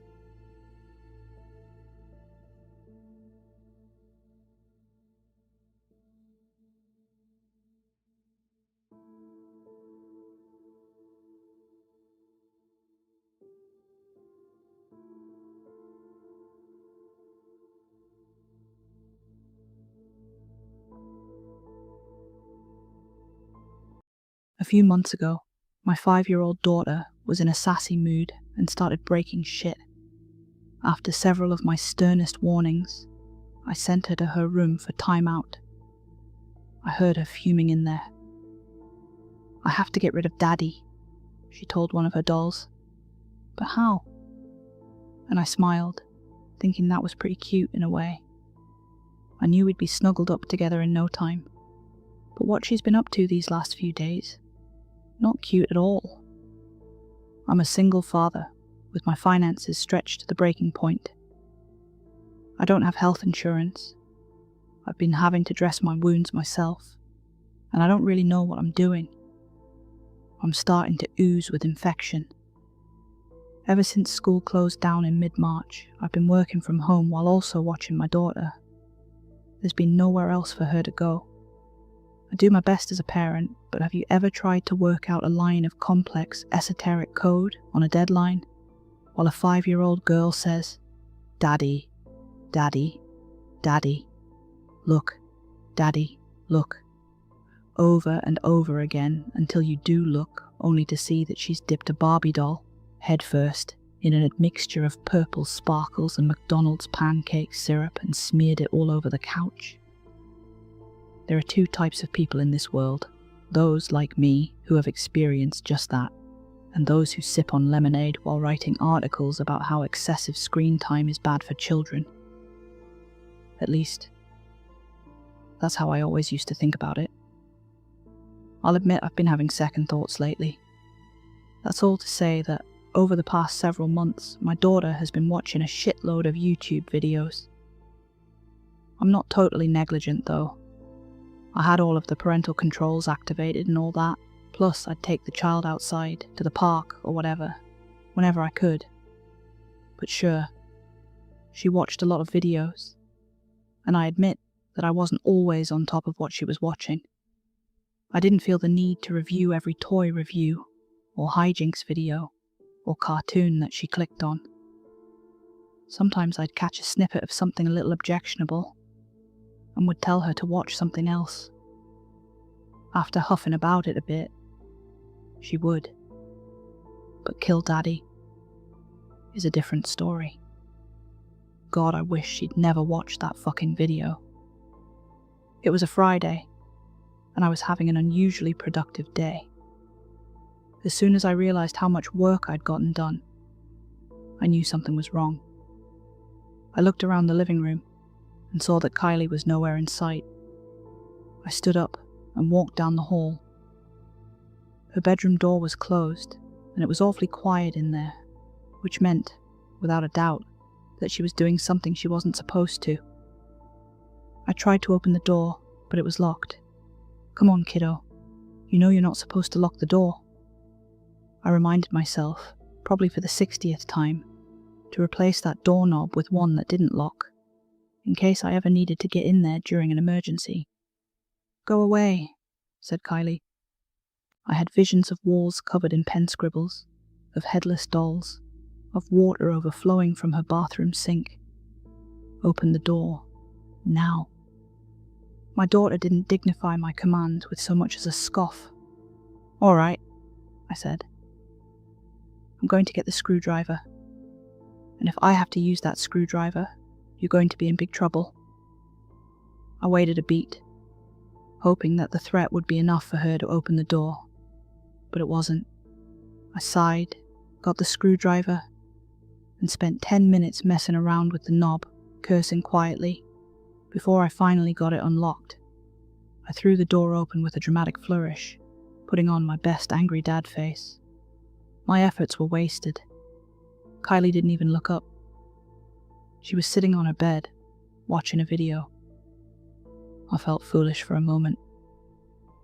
That's all she was doing. Watching a video.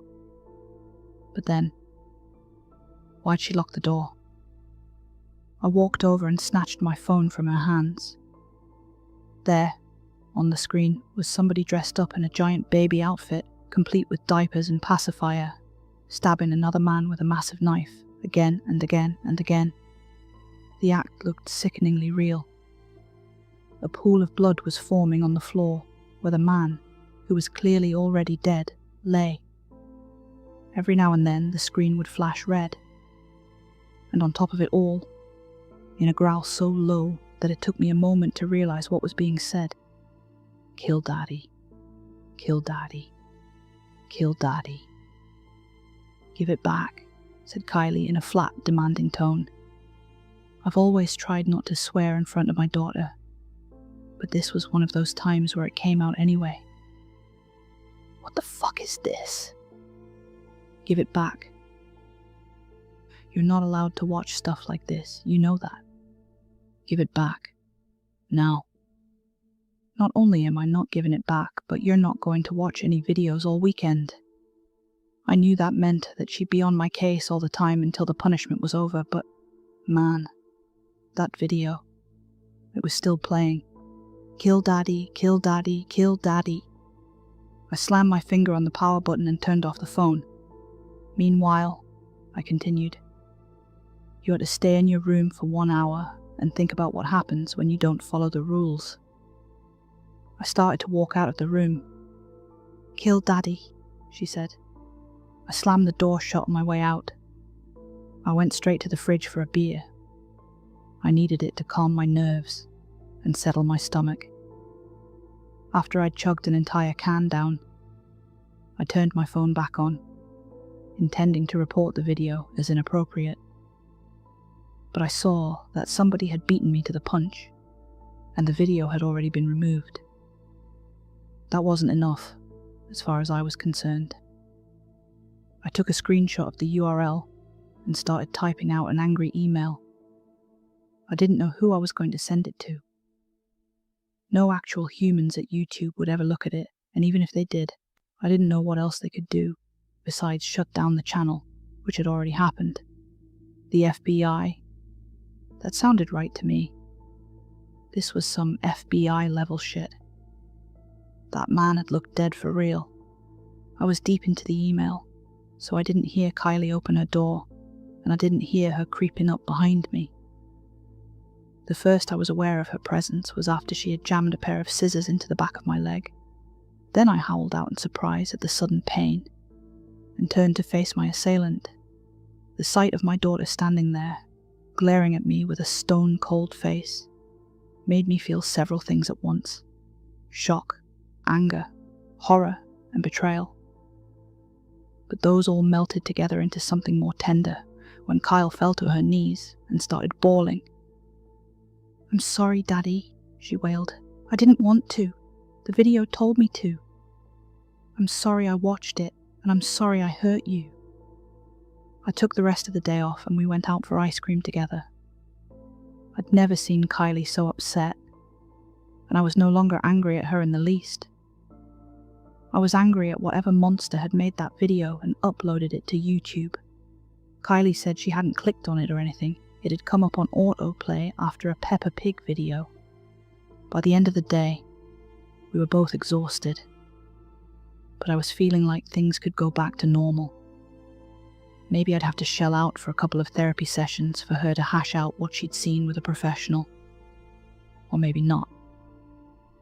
At bedtime, she seemed more or less back to her old self. "Daddy? Can I sleep with you tonight?" Even that wasn't unusual, since she asked to sleep with me every night, and, while most of the time I made her go into her own room, which she invariably snuck out of in the middle of the night anyway, sometimes we'd do a sleepover. And if anything warranted a sleepover, it was that fucking video. "Sure thing, kiddo." I read to her from the most wholesome, gushy books we had, until she fell asleep. I laid there for a long time, fuming about the video, working myself into a frenzy. I imagined finding the guy who'd made it and beating the shit out of him. Finally, I wore myself out and went to sleep around midnight. About an hour later, I was awakened as my daughter tore out a chunk of my neck with her teeth. Tried to kill me twice. Shame on you. Tried to kill me 3 times. By the next afternoon, I had once again convinced myself that things were back to normal. Kylie said that she had been having a nightmare and didn't even know that she'd attacked me until my screams woke her up.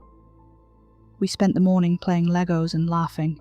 She was very affectionate and kept apologizing for attacking me twice. I told her not to worry about it. Just don't do it again. In the afternoon, I decided to get caught up on the work I'd missed the day before. I got into the groove, but also made sure that I checked up on Kylie more than usual. A few hours into my work, Kylie announced that she was hungry. "Pasta in the fridge," I said. "That okay?" "Yeah." I heard Kylie open the fridge, but she didn't close it right away. "Bottom shelf, I think, sweetie," I said, half turning my head. An instant later, a jar of pickles went hurling past my nose with incredible speed and shattered against the wall, spraying pickle juice and shards of glass all over me. "Kill Daddy!" my daughter screamed, holding up a steak knife and running in my direction. That was when her attempts to kill me really began in earnest. I know I've been a little flippant while writing this, but that's just a coping mechanism, at least according to my ex-wife. The truth is that I'm scared shitless. I'm typing with 9 fingers right now. Kylie hid the 10th one somewhere. The wound on my neck is starting to turn green. I've hardly had time to think. I've been busy putting out fires, metaphorically, but also literal fires, set by my daughter, in her effort to kill me. I've got her secured in her room for now. The door is held fast by 4 padlocks that I found in the garage, plus 6 2x4s that I screwed across the jamb as extra security. She's not happy about it at all, but I think she's finally run out of things to smash, and she's bound to lose her voice at some point. She's been yelling, "Kill Daddy, kill Daddy," for hours and hours.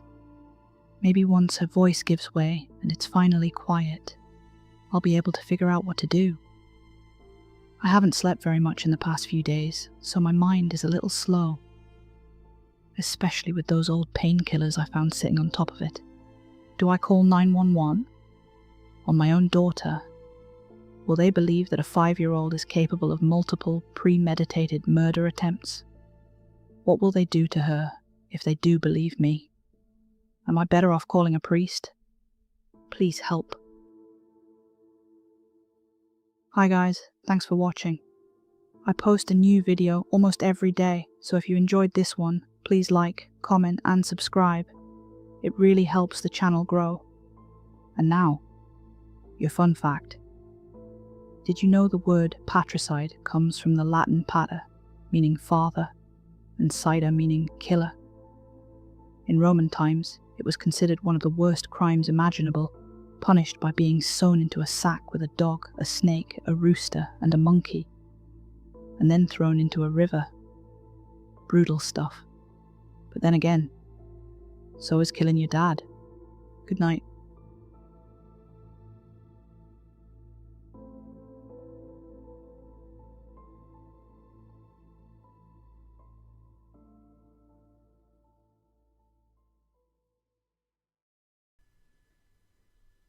When I was a kid, bad things happened in my house. I don't really need to get into the details. You can probably fill in the blanks. Let's just say I grew up with complex PTSD before I even knew what that was. My way of surviving was leaving. Not physically, obviously, but mentally. By the time I was 8, I had learned how to disappear. People call it disassociation now. Back then it was just zoning out. I still can't tell if it saved me, or if it broke something I'll never get back.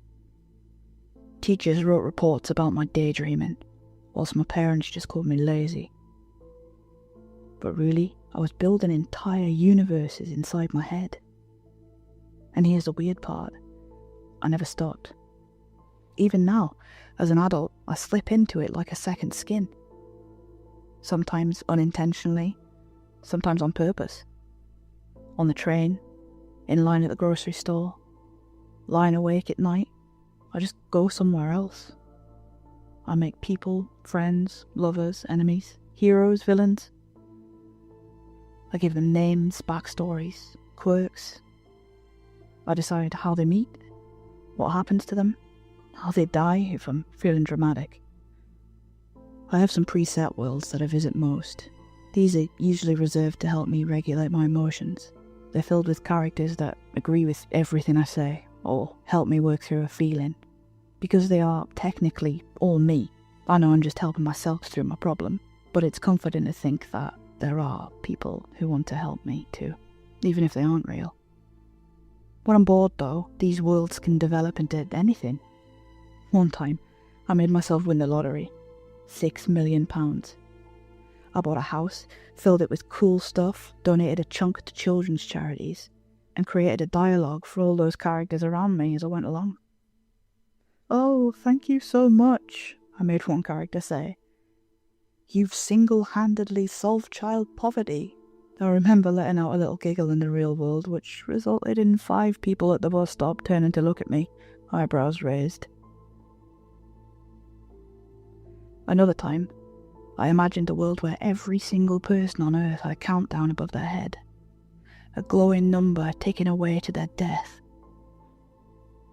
I spent weeks inside that one, weaving stories of how people would act if they knew exactly when they were going to die.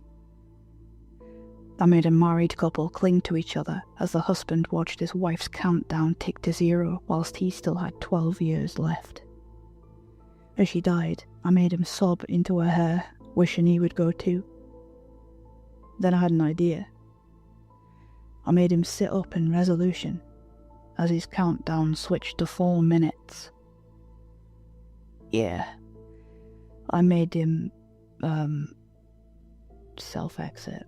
What can I say? I was feeling emotional that day. What can I say? I was feeling emotional that day. It's like playing The Sims, except I'm the god, the camera, and every single character at the same time. I can write a whole romance in my head during a boring meeting. I can invent a tragic war epic to help me fall asleep. Sometimes I make them fight, sometimes I make them laugh, sometimes I let them comfort me when I can't comfort myself. It's my own little multiverse, and I control everything. Or at least, I thought I did. The first time it happened, I was in this world where I was just about to be broken up with.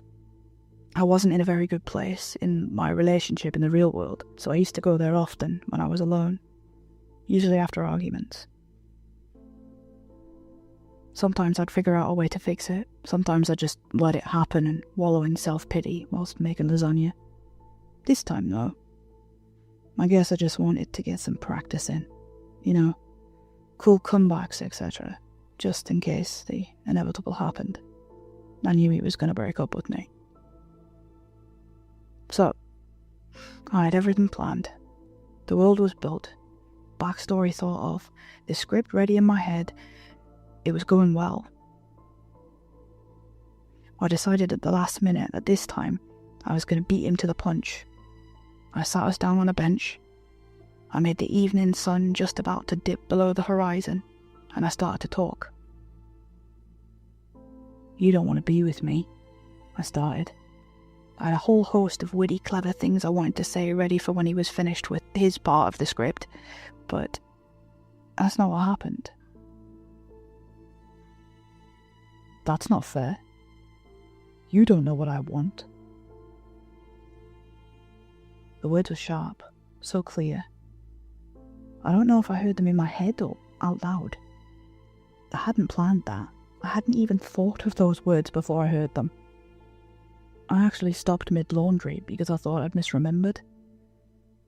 But no, this character, this fake person, just looked at me, the me in my head, and said something I didn't make him say. At first I brushed it off. I thought I'd buried myself so deep in this world that my subconscious was picking up on something it thought was coming next. That's all. Even still, I didn't really want to go back there. I stayed out of my own head all day. Every time I felt myself slipping into a scenario, I'd do my best to snap myself back into reality. I didn't know what my brain was playing at, but I had no comeback for what he said. He was meant to agree. He was meant to argue. I had it all planned. That evening I couldn't sleep. I'd pretty much forgotten about the little brain blip earlier. It was overshadowed by my actual boyfriend not coming home again that night. I tossed and turned for what felt like hours, but nothing helped. Finally, I decided to slip into my happy place. It's a place I built when I was around 10. It was a quiet cabin in the middle of dense woods. No people, just me. It was always raining there. I love the rain. I'd always start the scenario outside, soaked through. I would walk up to the cabin, unlock the door, and be met by a comforting warmth, even though the fire sat cold. I'd light the fire, usually with magic. I was 10, give me a break.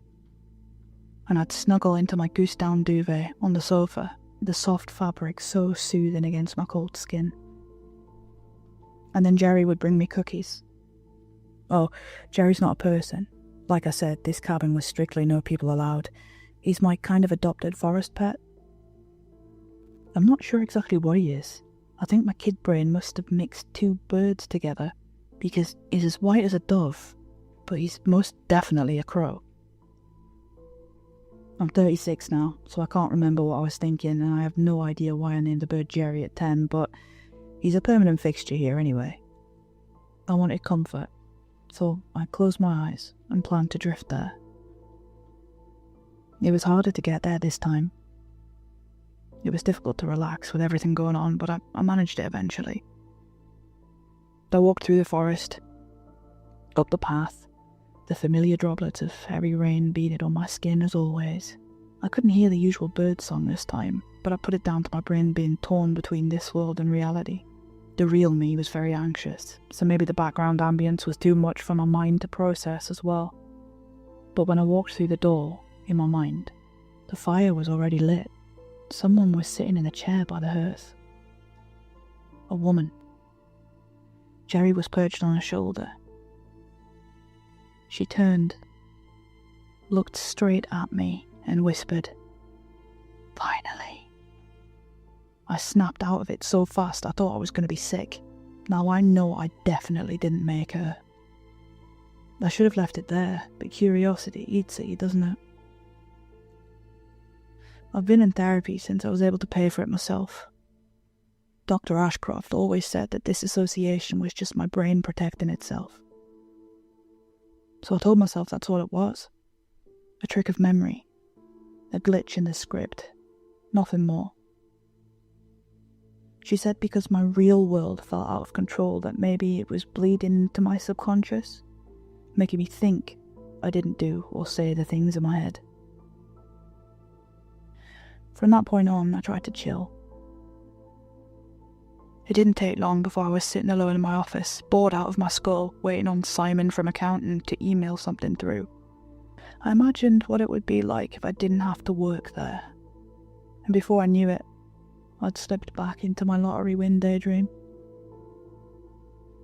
I imagined myself at home, a new bigger home, sipping a passion fruit martini beside an indoor swimming pool. The sun's warm rays reflecting ripples of pool water like glitter on the walls. For a moment it was perfect. The tang of the fruit on my tongue, the cool tiles beneath my bare feet, the lazy sound of water lapping against the pool's edge. Then I noticed a wet footprint. Just one. Near the edge of the pool. Not mine. Too big, too heavy. The droplets led towards the glass doors, but disappeared halfway, as if whoever left them had just vanished. I tried to push it aside, chalking it up to a slip in my concentration. I set my glass down, thinking about how nice it would be to feel the water on my skin. And that's when I saw it. A reflection rippling across the glittering wall. Not mine, not anything that should have been there. A figure moving slowly, deliberately behind me. Before I could turn, I felt 2 cold hands on my shoulders. My heart pounded in my chest. I didn't summon them. I didn't build them. They leaned in close. They leaned in, close enough that I could smell chlorine on their skin, and whispered, "You're starting to understand." I was startled out of the nightmare of my apparent own creation by a knock. Sorry Laura, I can't get the email thing to, email. Sorry Laura, I can't get the email thing to, email.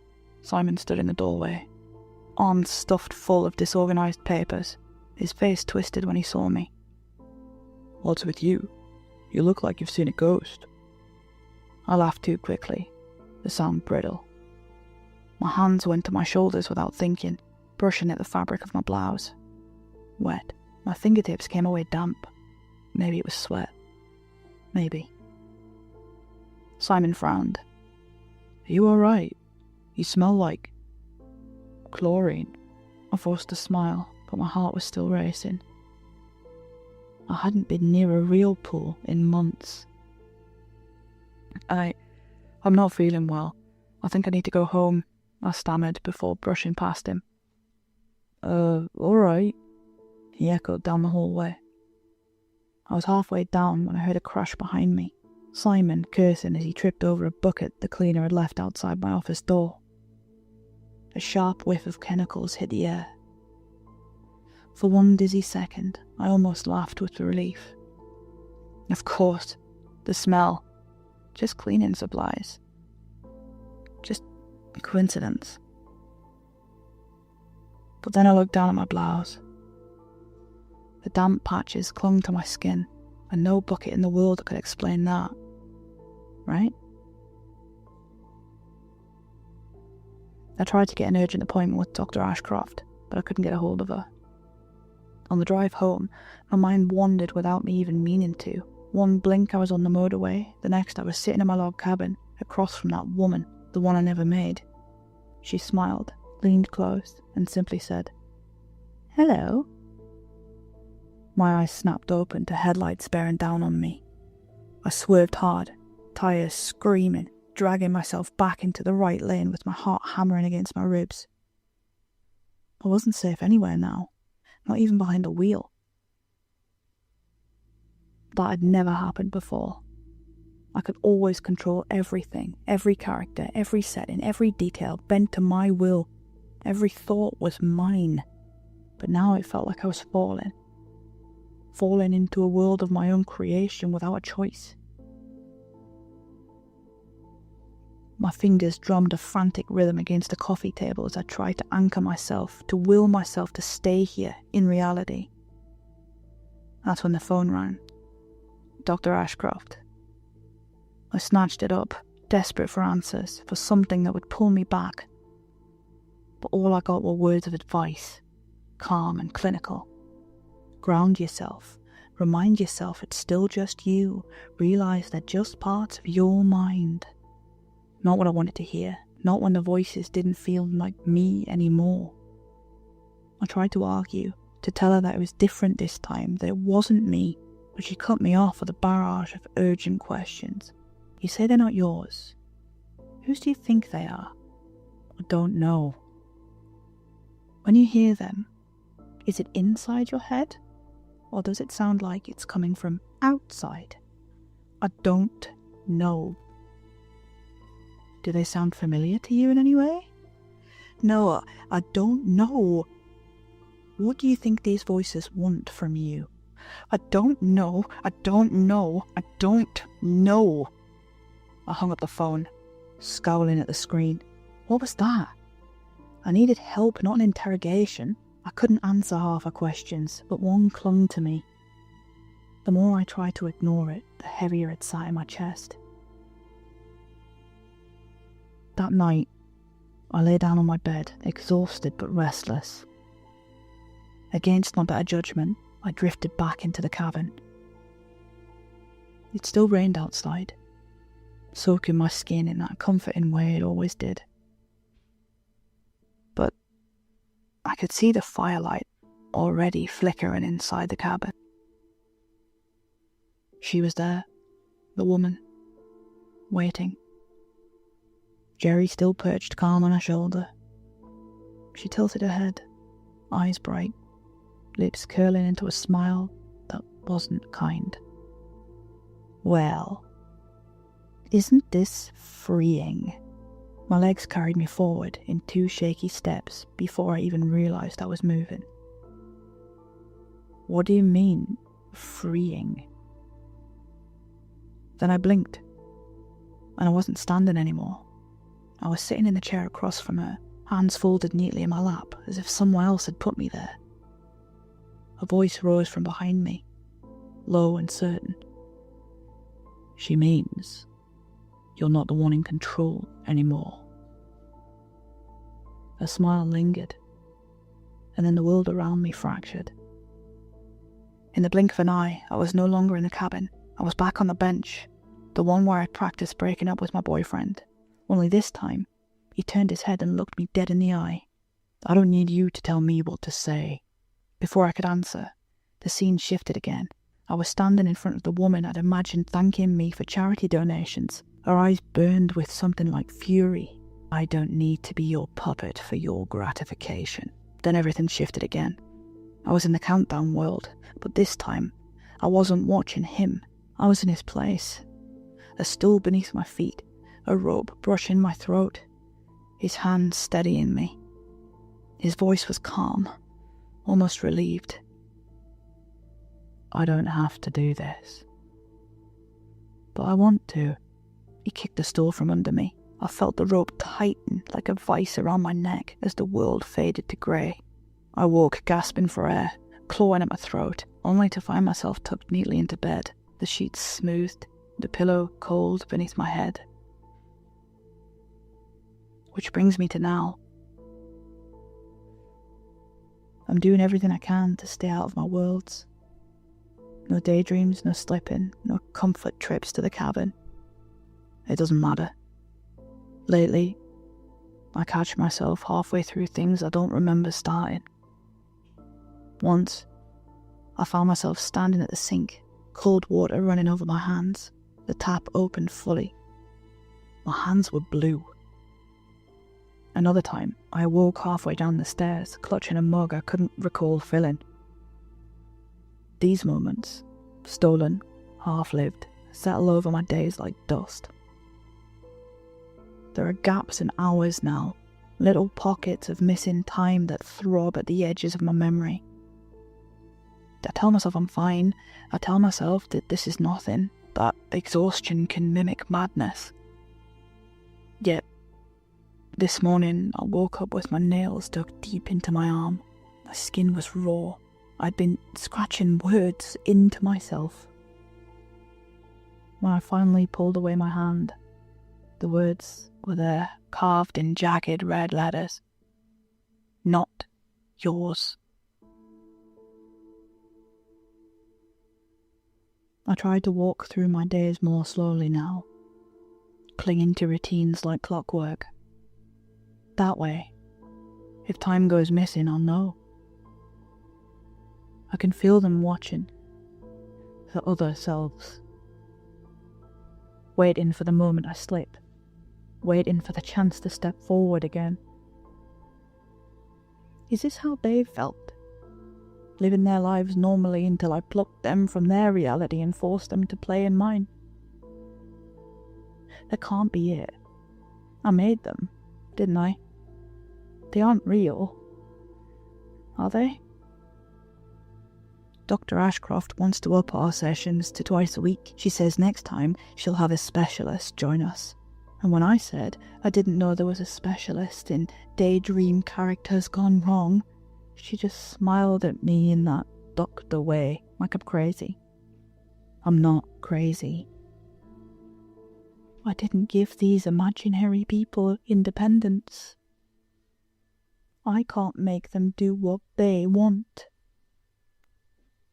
But if I didn't give them autonomy, who did?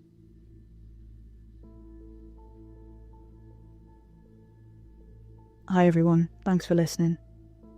This one was written by me, so if you enjoyed it, please give it a like and a subscribe. It really helps the channel grow and honestly heals my inner child a little. I've got a dedicated playlist of all of my stories that I've written if you'd like to have a look through. And here's a little fun fact about where this story came from. I finished it at my desk, as you do, but it actually started in a Tesco's car park.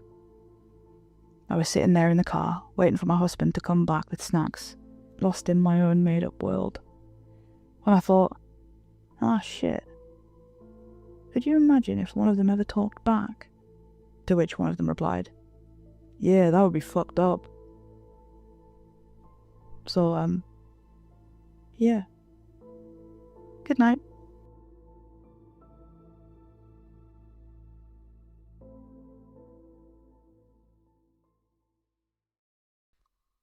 My teenage years were a mess. My mum and dad went through a bad divorce and they were trying to figure out 2 brand new lives. I ended up somewhere in between as I adjusted to an irregular schedule and sudden move.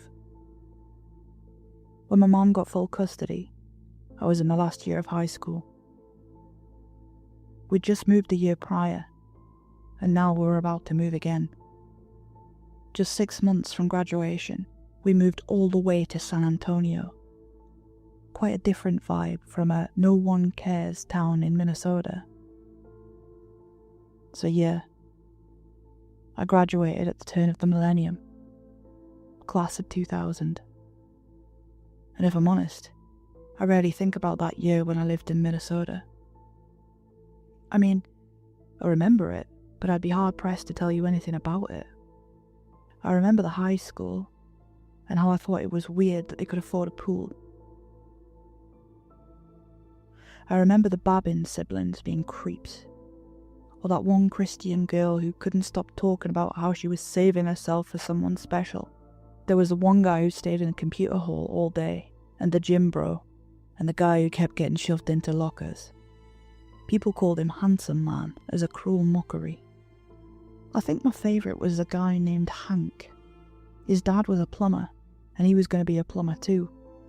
Hank was the kind of guy who liked collecting things, weird things, like lost screws, pop tabs, or bottle caps. He would categorise them by colour or weight and keep them in little jars in his locker. The one time I saw it, he had like 30 jars, all meticulously sorted. That's the one guy I guess I could call a friend from back then. He was going to be a plumber. I was going to be a veterinarian. I reached my goal, but I have no idea if Hank ever did. I haven't thought about those days in Tomskog High for a while. I've had no reason to, really. That is, until not too long ago. Nowadays, I live out in Kerrville. I've got a wife, 2 kids, 2 cars, and a very pampered golden retriever. Being a vet, we've saved a lot on bills for that pup. My kids are about the same age that I was when things went to shit, but I'm glad to say that cycle is broken. I'm happily married. We've had a few hiccups along the way, but it's been more like sleep on the couch kinda hiccups, not the get out of my life kind. In this kind of life, you don't need to think back on your teenage years. You're busy worrying about your kids' college applications and tuition, or that weird sound you hear when you take a sudden right with your car, or why your favourite shirt's starting to feel too tight. My hair's gone a little too thin, my eyes are a little darker, and have a harder time staying awake during movie night. But that's all just flavour, yeah. It's all just life, a whole bunch of little worries. So when I had a couple of strangers come knocking at my door, I didn't think much of it. I was home alone on a Sunday. I'd just walked Kitten.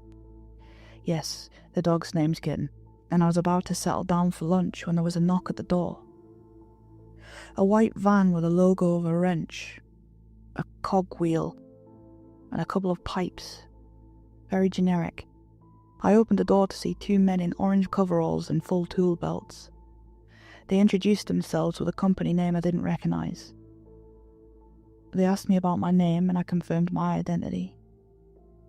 The city is taking steps to minimise damage from flash flooding, one of them explained. We're doing some groundwork, looking at possible run-through. Since you live at the end of the block, chances are we're going to have to go all the way around your property. So what are we looking at? I asked. 2, maybe 3 months of road work, a stone's toss away from your bedroom window, he continued. Unless we can work something out and go straight through your backyard, then we're looking at a month tops. I think I'd be entitled to some compensation then, and I'd have to talk to my wife about it. Of course, yeah, he nodded. Come along, I'll show you what we're working with. I stepped out of the house, looking back at Kitten. He wasn't happy about it, tail between his legs and all. I closed the door and followed the men to the van. The moment they opened the door, I was confused. There were no pipes, no tools, nothing. It was a blacked out storage with soundproof walls. One of them pulled a hood over my head, the other one tased me. It felt like they'd tied all my nerves to a single spot and were trying to rip them out of my skin. They must have practiced this 100 times. It was very fast, just a couple of seconds. Then I was forced down in the back of the van with my legs and hands zip-tied. One of them stayed in the back while the other one sped off. A couple of streets later, they stopped. They did something to the side of the van, presumably changing or removing the logo, as well as changing the license plate. Meanwhile, the guy in the back wrapped me up in some kind of plastic. Best thing you can do is be quiet and still, he explained. Or we're going to have a problem. I remember trying to ask 100 questions at once. There was no reason this should happen to me. I wasn't involved in anything sketchy, and we didn't have millions stashed away in some Looney Tunes kind of safe in my wife's home office. They hadn't even checked my wallet for cash, they just took my cell phone. Finally, I managed to get a couple of questions out. What do you want? I'll be honest, he said. I have no idea. We drove for a couple of hours. They sat me up and chained me to the wall. I was given some apple juice through a straw. For some reason, they treated me like I was dangerous. They would shy away from me whenever I moved. I could hear their tools rattling, as if they were prepared to tase me if I said something they didn't like. You lose your sense of time when you've got a bag over your head, and when your heart beats at 150 miles an hour, but eventually, they stopped the van. We were somewhere far out. The roads had felt uneven, and I could hear birds chirping. A light shone through my bag as they opened one of the side doors and got into a heated conversation. How can this be the guy? The driver said. He's not trying anything. We've seen nothing. He's on the list. It's best not to question it. But what if we got it wrong? You saw what it took to dredge the fucking melon head out of the lake. That tickled something in my brain. I hadn't heard that nickname in years. There was this one guy who used to stay in the gym a lot. He had a rounder kind of head than most people. Not like misshapen or anything. Just unusual by comparison. He liked the nickname though. He thought melonhead meant he had a big brain. I could still imagine him doing lifts saying more, more, more between each rep. But that's when it first hit me. They were talking about my classmates that one year back in Minnesota. This had something to do with my high school years. I was only there for a couple of months, I said out loud. We had to move. What? The guy in the back stepped back in and leaned down to me. I explained, at length, how my mother had moved to Minnesota on a whim and how we had left well before graduation. So you never got the shots? Nothing. What are you talking about? I could hear hesitation in his voice. Someone had messed up somewhere down the line. The two of them stepped away. Look, the driver said. We can either be the ones who took some initiative and disobeyed a direct order. So we're going to stick him in the pods with those things. You want to risk it? I mean, even if we're right, do you want to take the risk of showing them we're willing to disobey an order? That shut down the conversation. Mistake or not, they weren't about to turn back. They drove all night. I was given some kind of fruit sauce from a tube as a meal. By the morning, we pulled up to an industrial complex. I could hear the machinery and the power tools going off as metal struck metal. There were people there too, dozens of them. The moment we stepped out of the van, someone bumped into us. It was clear that whatever they were in on it. I was led into a quieter room in the back and asked to step inside what felt like a locker. Rubber floor and walls, barely big enough for my shoulders to fit. They strapped me in, allowing me to effectively sit in there, but there was just no way to get comfortable. Then they tipped the entire thing, making me feel like I was laying in a coffin. It was completely soundproof and dark. A voice came through from an internal speaker. "We're releasing the straps in a moment," it said. "Then you can take off your hood. It's going to be a long ride. Try to get some sleep." "How long?" I asked. "Where are we going?" There was no answer. The straps came undone with a click, and I threw off my hood. It was pitch black. I barely knew if my eyes were open or not. Blinking was just a reflex. The air was stale as a small fan spun somewhere around the top of my head. I could barely move, and I felt this heaviness in my chest, like if I somehow drew too deep a breath, the air would run out, or my ribcage would bump against a lid. It was so disorientating. I remember banging on what I thought was a door. I needed a light, a window, something to orient myself around, but there was no response. I didn't even know if they were still out there. What would I do if I got left in here? What if they just walked away? I tried telling myself it was going to be a long ride, but I had no idea. It wasn't just a long ride, it was close to torture. I was flipped, stacked, pushed, and at one point dropped in free fall. The pod cushioned all blows, and since I could barely move, I couldn't really hurt myself from being in an unfortunate stance. It was clever, but man, it was uncomfortable.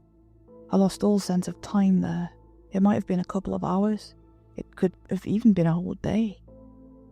They had this little hatch on the side where they got me a bottle of water or a tube of fruit sauce. I had two more meals, so I'm thinking it took all about a day. I know there was a flight involved though. My ears popped. I was half asleep the next time they used the speaker. "We'll be opening the doors in 10 seconds, a strange voice said. "Make no sudden movements." I counted in my head, but I must have gotten it wrong. It was only at 5 when the door popped open. 2 masked men with bulletproof vests and assault rifles. A man in a white lab coat with a protective face mask. A white room with blinding fluorescent lights. They made me turn away and put restraints on, as I was dragged to a chair and made to sit down. I felt so weak, like I'd been pulled out of bed at 3 a.m. The man in the lab coat got down on one knee to face me. "Where did you graduate?" "Southwest. San Antonio, right?" "Right." "Where were you before that?" I explained the circumstances. My time in Tomskog, Minnesota. A couple of years in West Virginia. Before that, South Dakota. That was where I spent most of my life. The man was very patient, allowing me to explain. I saw him making notes on a clipboard, doing check marks next to lines my eyes were too fuzzy to read. "Checks out," he said as I finished. You were never part of the class long enough to get any booster shots or heat therapy? No, nothing like that. So when you hear names like Digman, Babin, Bogan, that means nothing to you? It rings a bell, but I shrugged. I could hear the resignation in his voice as he got back up, giving the others a long look. The armed men shuffled out, looking at one another. Put him in a room, the doctor said. He's not part of the subject line. I'll sort it out. Go ahead and tell Ridge to prep for extraction. Sir? The man's a fucking veterinarian. What the hell are we going to use him for? The doctor snapped back. Are you that desperate to get your cat's teeth cleaned? No, sir. They led me through the facility. All corridors sort of looked the same, but they were brimming with people. You could hear all sorts of noises. I recognised one as a bone saw. We went past this one room where they had a pod like mine on a table, preparing for surgery. I was escorted to a small room, bright as hell, but there was a dimmer switch. Sleek interior, like if Apple made a hotel room, lights along the ridges of the furniture, a ceiling fan that could be heard but not seen, a TV built into the wall, a queen-sized bed, a couch, a bedside table with a water pitcher and a glass, a bathroom with a shower, a mini fridge with a couple of snacks and sodas. Honestly, I'd slept in worse places. I took some time to decompress. I was still a prisoner, but at least they were hearing me out. I'd figured there'd been a mistake, but I couldn't figure out exactly what. Maybe someone in that class had done something terrible, and everybody they'd been involved with was under scrutiny. But if so, why wait this long? I couldn't figure it out. But I counted my blessings. I was out of that damned pod. With a little luck, I might be able to get on a flight back home sooner rather than later. I couldn't imagine how worried my family might be, coming home to an empty house and an unlocked front door. They must have called the police. I managed to get the TV going. They had a couple of movies available, so I put something on just to not get drowned in my own thoughts. It was then when I realised just how highly strung I really was. I could feel my muscles relaxing and my heart slowing. I'd been on the verge of collapse all this time, and only now could I feel some semblance of recovery. I took a shower and changed into some fresh clothes. There was a wardrobe with generic slacks and t-shirts. I figured they wouldn't mind. I was halfway through a Bill Murray comedy when the door opened. A woman in a grey pantsuit was escorted inside by armed guards. I was forced up against a wall on the opposite side of the room. They checked my pockets for weapons and had me sit on the bed. As he finished, the woman turned to him. I think she was in her mid-30s. She had short, almost platinum blonde stubble of hair. "We got it from here," she said. "You can wait outside." The man left. She sat down on the couch across from me, looking at the paused frame of the movie with a vacant smile. "I just think we ought to have a conversation," she said. "I don't want to interrupt your me time." "I can talk," I reassured her. "Talk away." "There's been a level of miscommunication," she explained. "As I'm sure you're aware. You mind telling me why I'm here? What you think you're doing?" She gave me a long look, tilting her head. "I want you to consider something," she said. "Think about where you are, about who you might be talking to. Consider the lengths we've gone to in order to get you here, into this room. Now, ask yourself this. Is asking me a question like that beneficial to your current situation?" I shook my head, staying quiet. "I would agree," she continued. "So maybe we should stick to me asking questions." She went through a list of checkpoints, asking me about my mental and physical health. She asked me about people I spent a lot of time with, about my children and spouse. It's as if they were looking to see if anything stood out.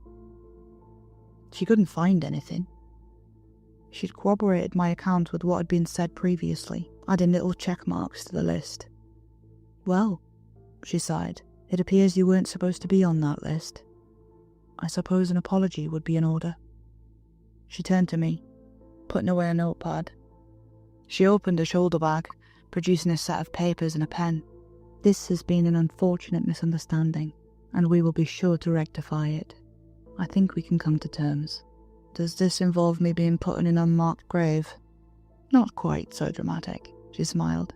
That would create a lot of questions. I think the best thing for both of us is to arrange a small cover story and compensate you handsomely for your time.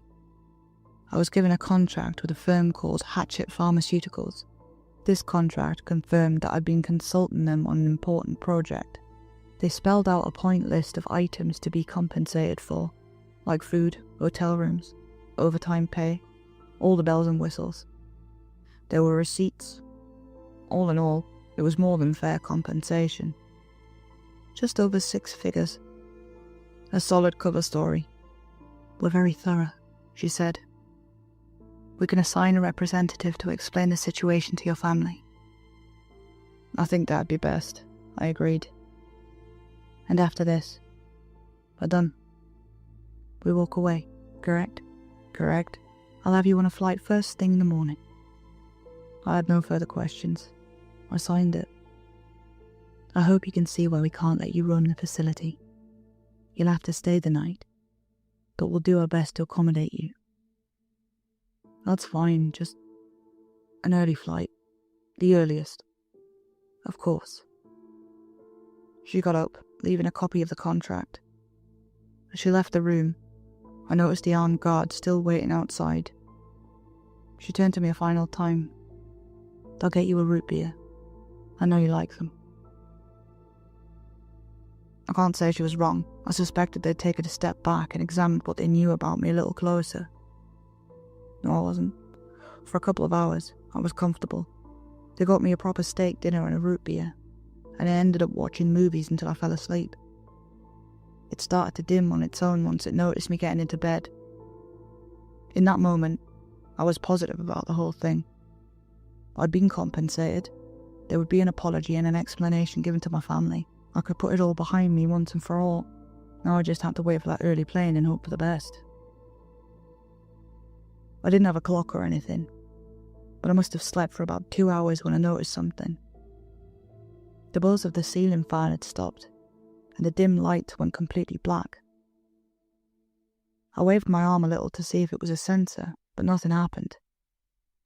Getting up, I went to check the door. It must have had some kind of magnetic lock, because I still couldn't open it. Then I did something. It's hard to explain why, but I heard this thumping noise, and I just had this feeling. Like, it's one thing to hear footsteps, but this sounded wrong. I stepped aside and pressed myself up against the wall, facing away from the door. Seconds later, something stopped outside my room. I could hear this metallic groan.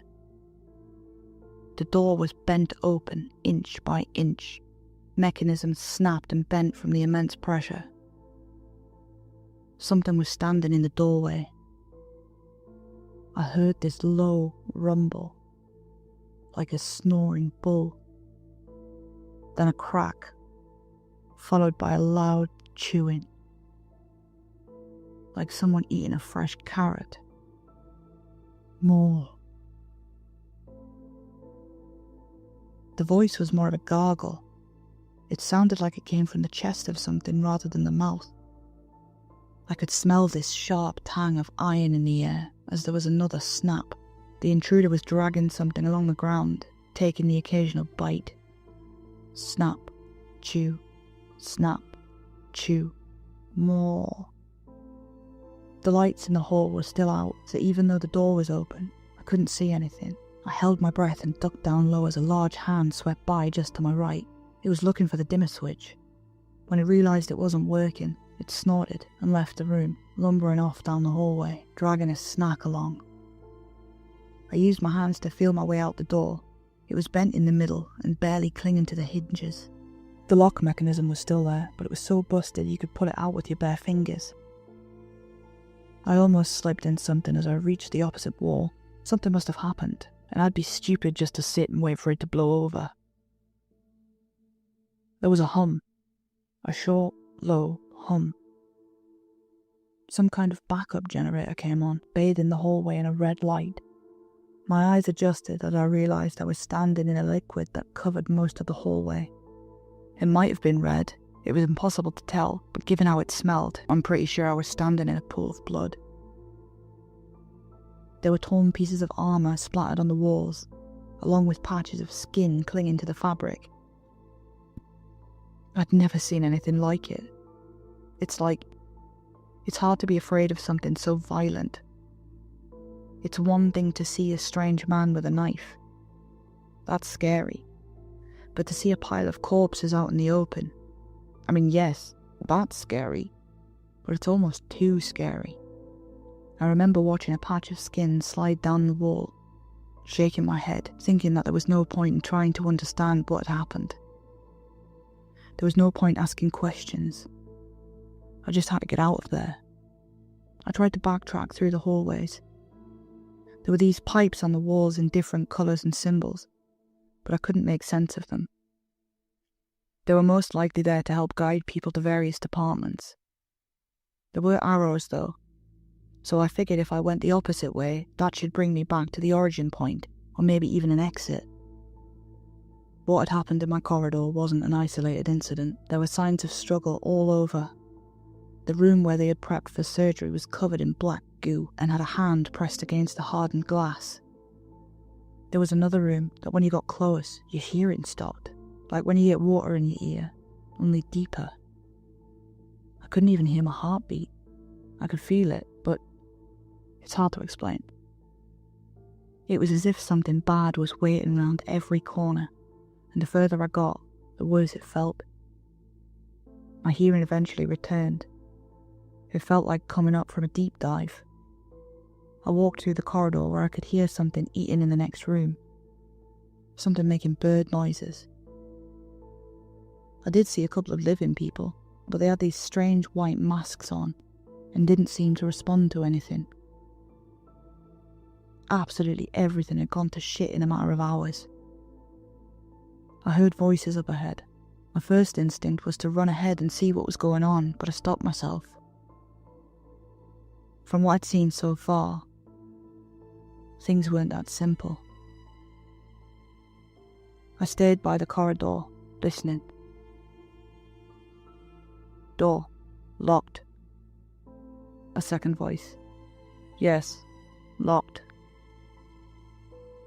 A third person joined in the conversation, wandering in from the adjoining corridor.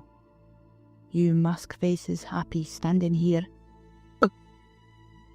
He had a strange intonation, like he couldn't help but roll his R's and end his sentences in gulping noises.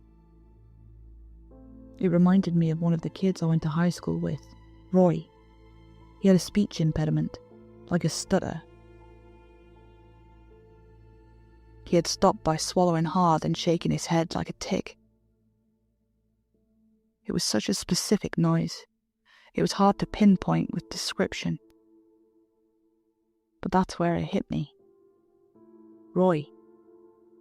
Melonhead. These were old Minnesota classmates.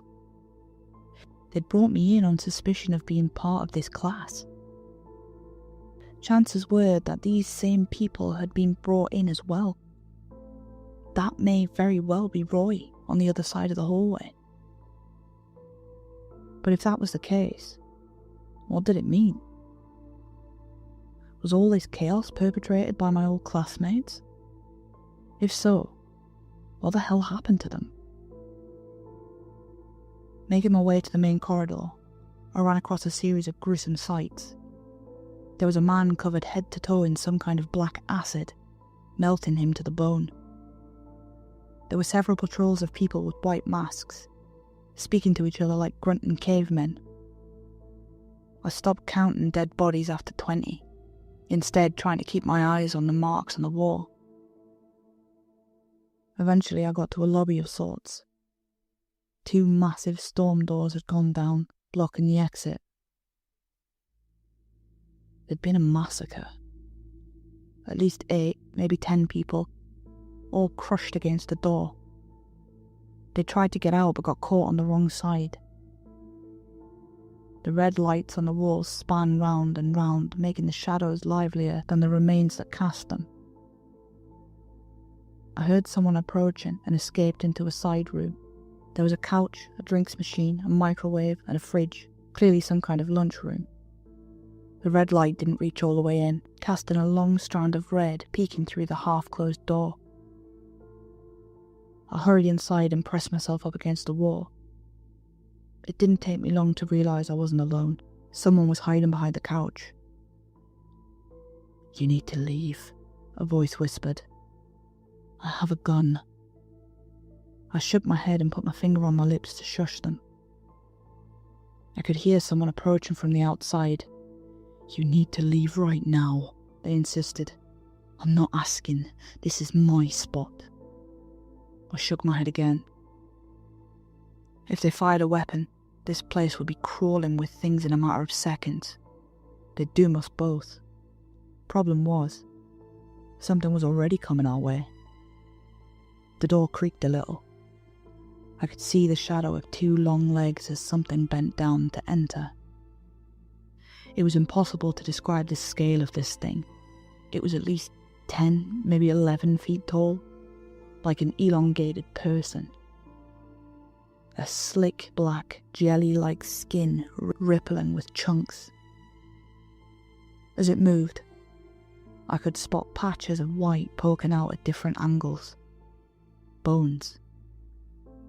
Like someone had deconstructed a person and jammed it into a walking puddle.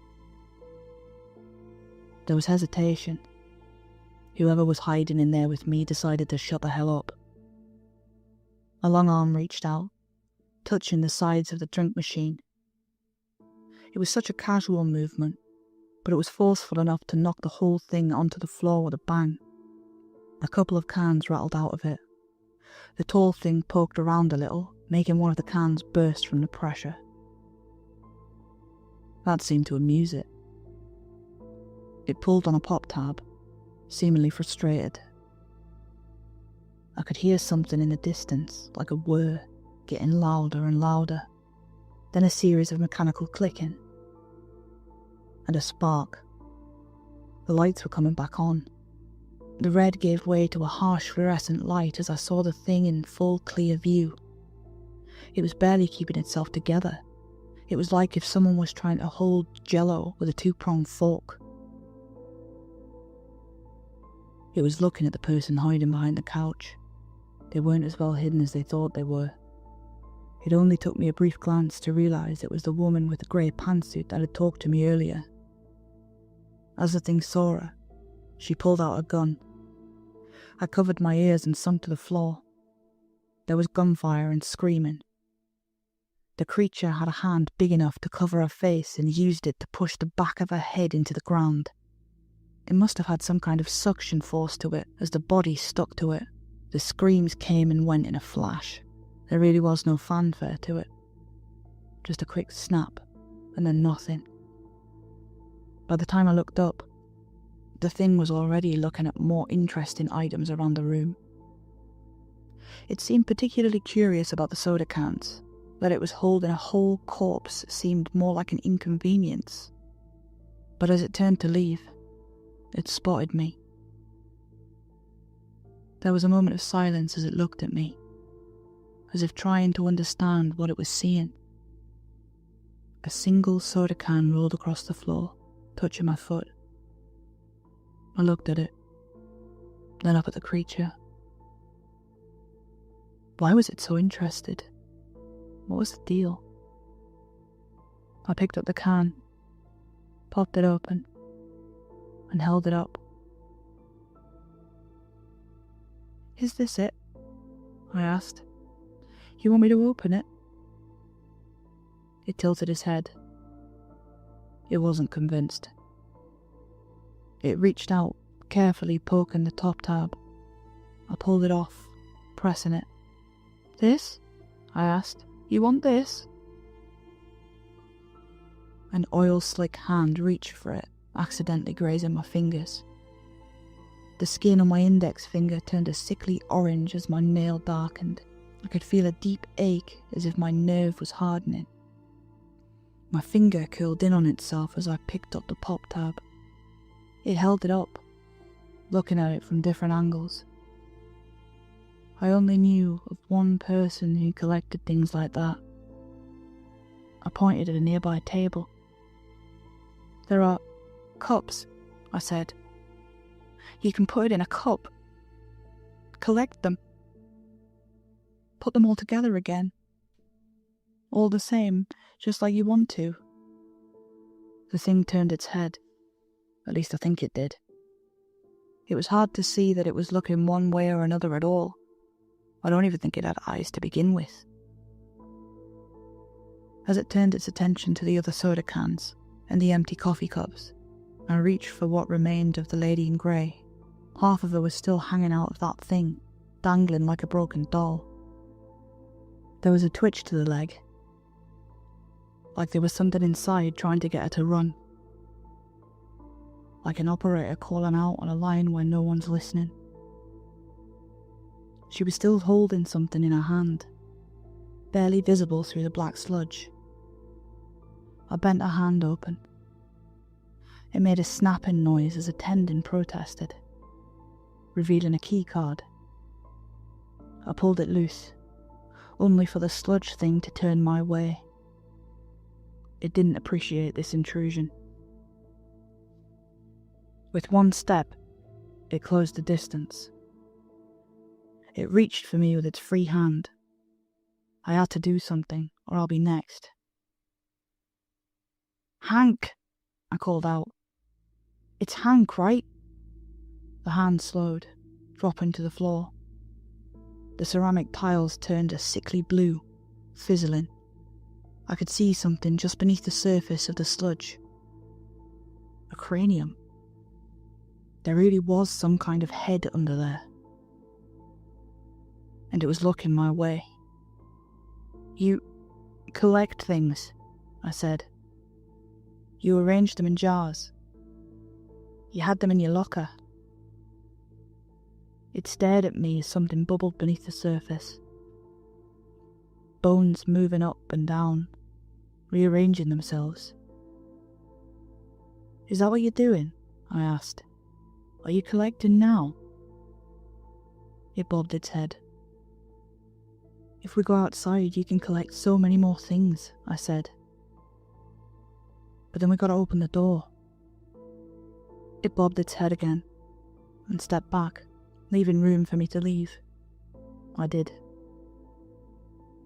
The main lobby was filled with various things. People in masks, something large chewing on an arm. I think I saw the Babin siblings in there, but I can't say for sure. The large thing in the back stepped forward the moment it saw me, pointing with its whole arm. There was no doubt in my mind that I knew this person. Melonhead. His facial features looked a bit exaggerated from when I'd last seen him. He was a whole lot taller, but it was him. I barely recognised him as human now, having an almost greyish skin and dark eyes. I could see him salivating as he dropped the bloodless limb to the floor, advancing towards me in a jog. The sludge thing came up from behind me, swinging an arm in a wide arc. It smacked Melonhead over the jaw, sending him reeling back, scratching at its face. The sludge thing was making sure I made it to the door. I could feel the weight of inhuman eyes staring at me. I hurried up to the control panel on the wall, swiping the access card. "Step 1, authorization complete," said an automated system. "Please present your hand for biometric confirmation." I swallowed hard as Hank dropped an acid-burned arm next to me. It was surprisingly heavy. I held it up to the panel, manually adjusting the fingers. My stomach churned. It felt like playing with raw chicken. "Please hold," the system asked as a taskbar reached 100%. Then, green lights. The storm doors started rolling. Some of them ran. Some of them screamed with joy. A couple didn't say anything. A couple of people with white masks kept guns at the ready, scanning the area for threats. Melonhead lumbered outside looking for his next snack. And finally, the sludge. He put the coffee cup down, realising there wouldn't be any more pop tabs around for a while. He wandered off without looking back, stretching out to the point where he rivaled the treetops. By the time the lobby was empty, I stepped outside. Some of them had run to the woods. A couple of them had moved down a westbound path towards the barracks. There was a pine forest ahead, so I guessed I was somewhere in the Midwest or North. The birds sounded familiar somehow. "Not much of a reunion, buddy." That strange voice again, with the rolling R's. The gulping. I didn't need to turn around to know I was talking to one of the Babin siblings. I turned to face him.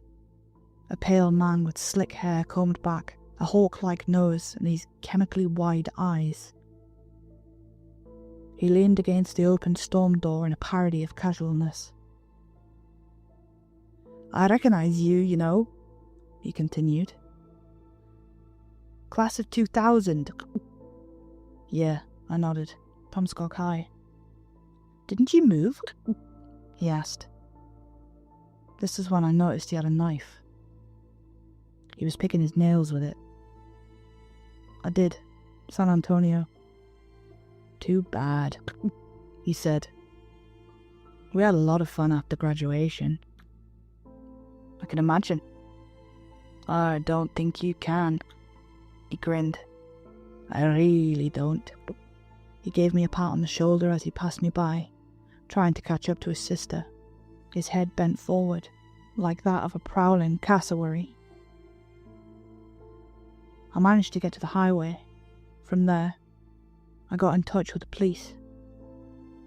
From there it was a series of phone calls. I booked a plane, and a tearful reunion with my family. I didn't know what to say to them. Was I still bound by the contract? Was there anyone left in that facility to reimburse me? I had no idea. I stuck to the story as well as I could. I did get a check in the mail not long after, printed on cheap paper, with a stamped blue sunflower logo. It came with a notice that I would only be getting one payment. They were shutting down that branch of the organisation for an emergency restructuring. I guess Hatcher Pharmaceuticals is getting shuttered. I couldn't care less, if I'm honest. I got paid, and I got out. I had to go through surgery to get my finger fixed. The acid burn was bad, and they described the damage as my index finger trying to pull into itself. I had to walk around with a cast for weeks. I know this all seems a bit too fantastic to be true. A lot of things are. I could write a full book on any one of those corridors. But looking back now, it all feels like a distant dream. It was so unreal that it felt like it happened to someone else. And it's not what I saw that haunts me the most. It's what I felt.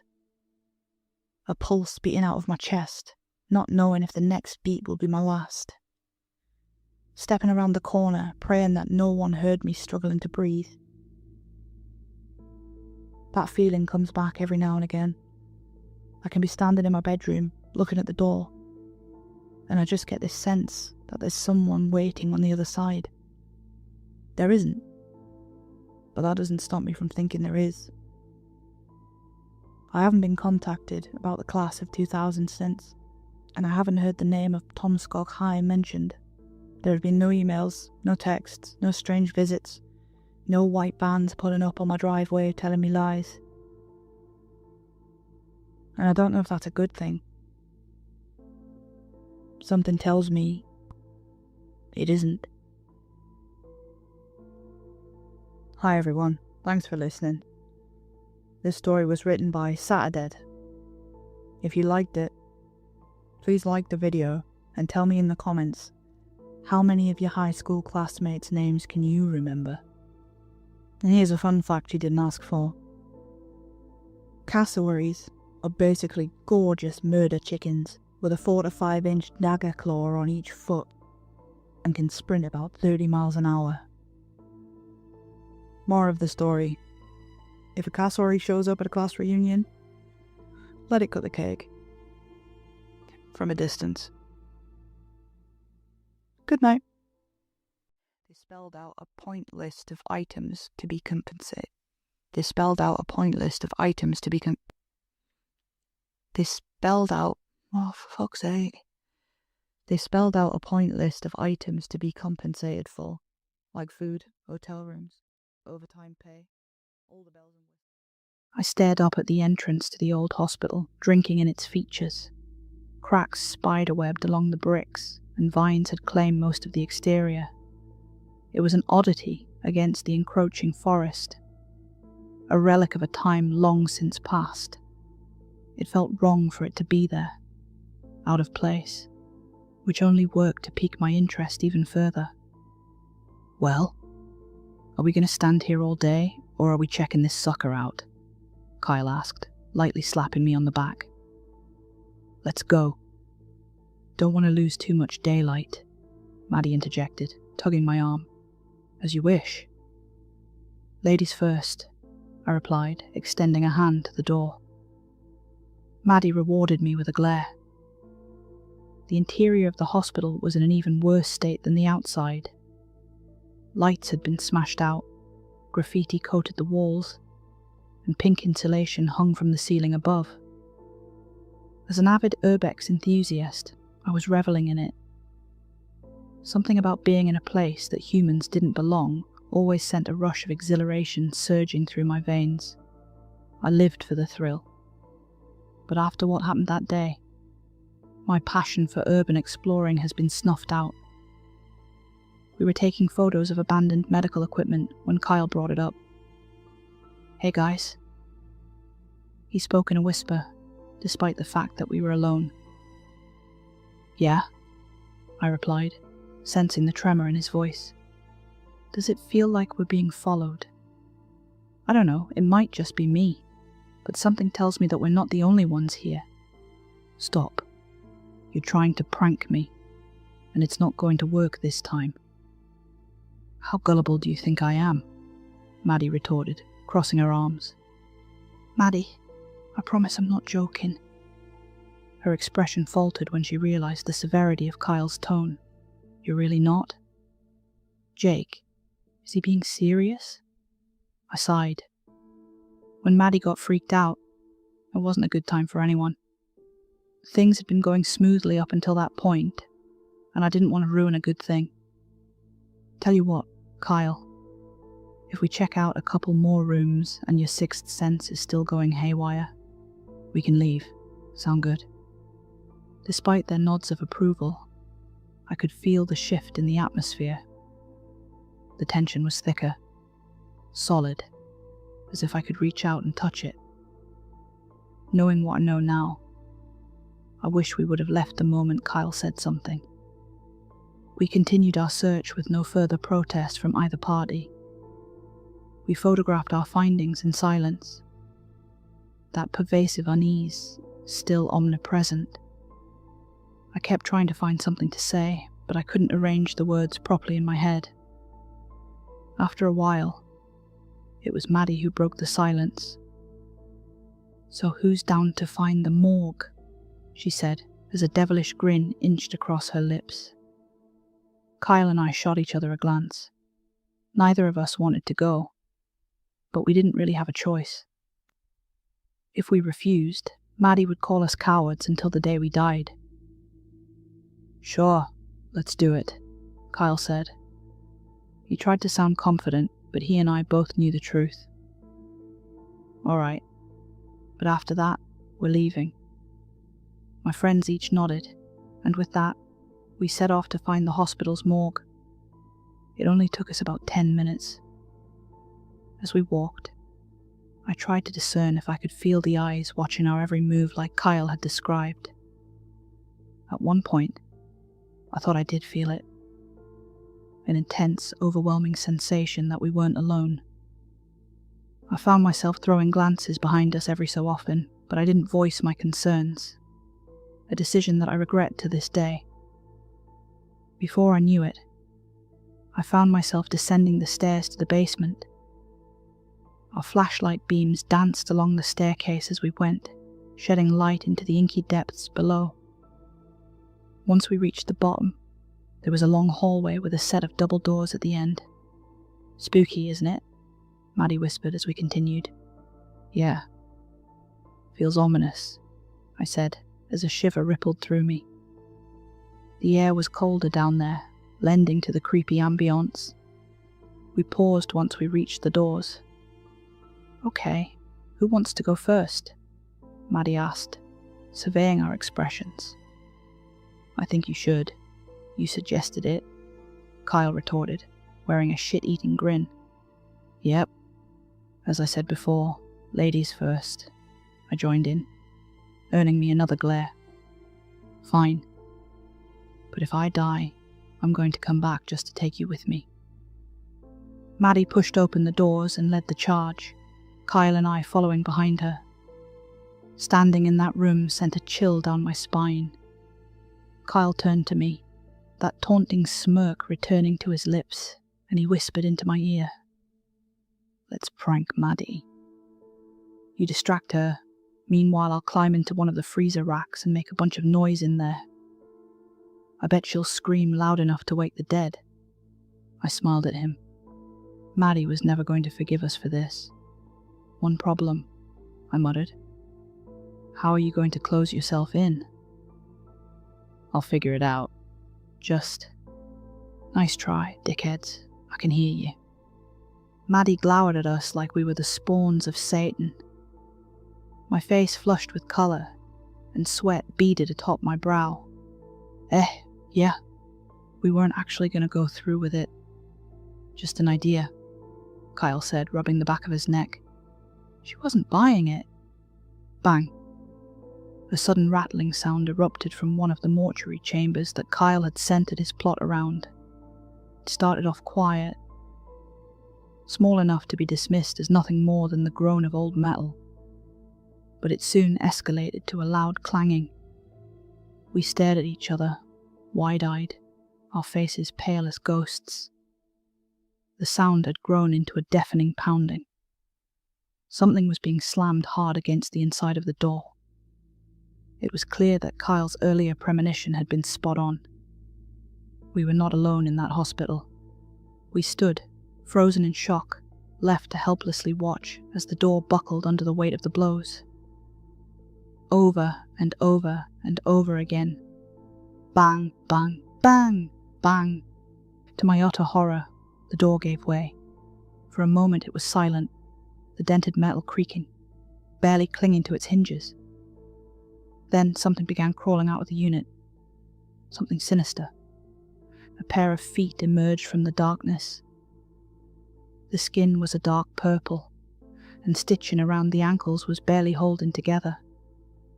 A dirty, blood-stained hospital gown followed, then a twin set of patchwork arms. Finally, the thing's head shot out of the dark as it hoisted itself off of the freezer rack. That face will haunt me for the rest of my life. Stitches pieced its mottled skin together, roughly hewn flesh, sallow and wrong. Its smile was crooked, too many teeth fighting for space in that twisted grin.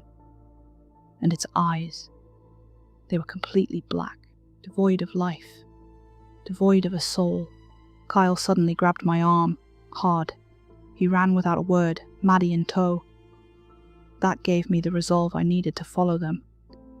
The three of us bolted down the hallway, desperate to get away from whatever we had awoken. My heart jackhammered in my chest as I realized that we were being chased. The sound of bare feet slapping against the tile fueled my legs to work harder than they ever had before.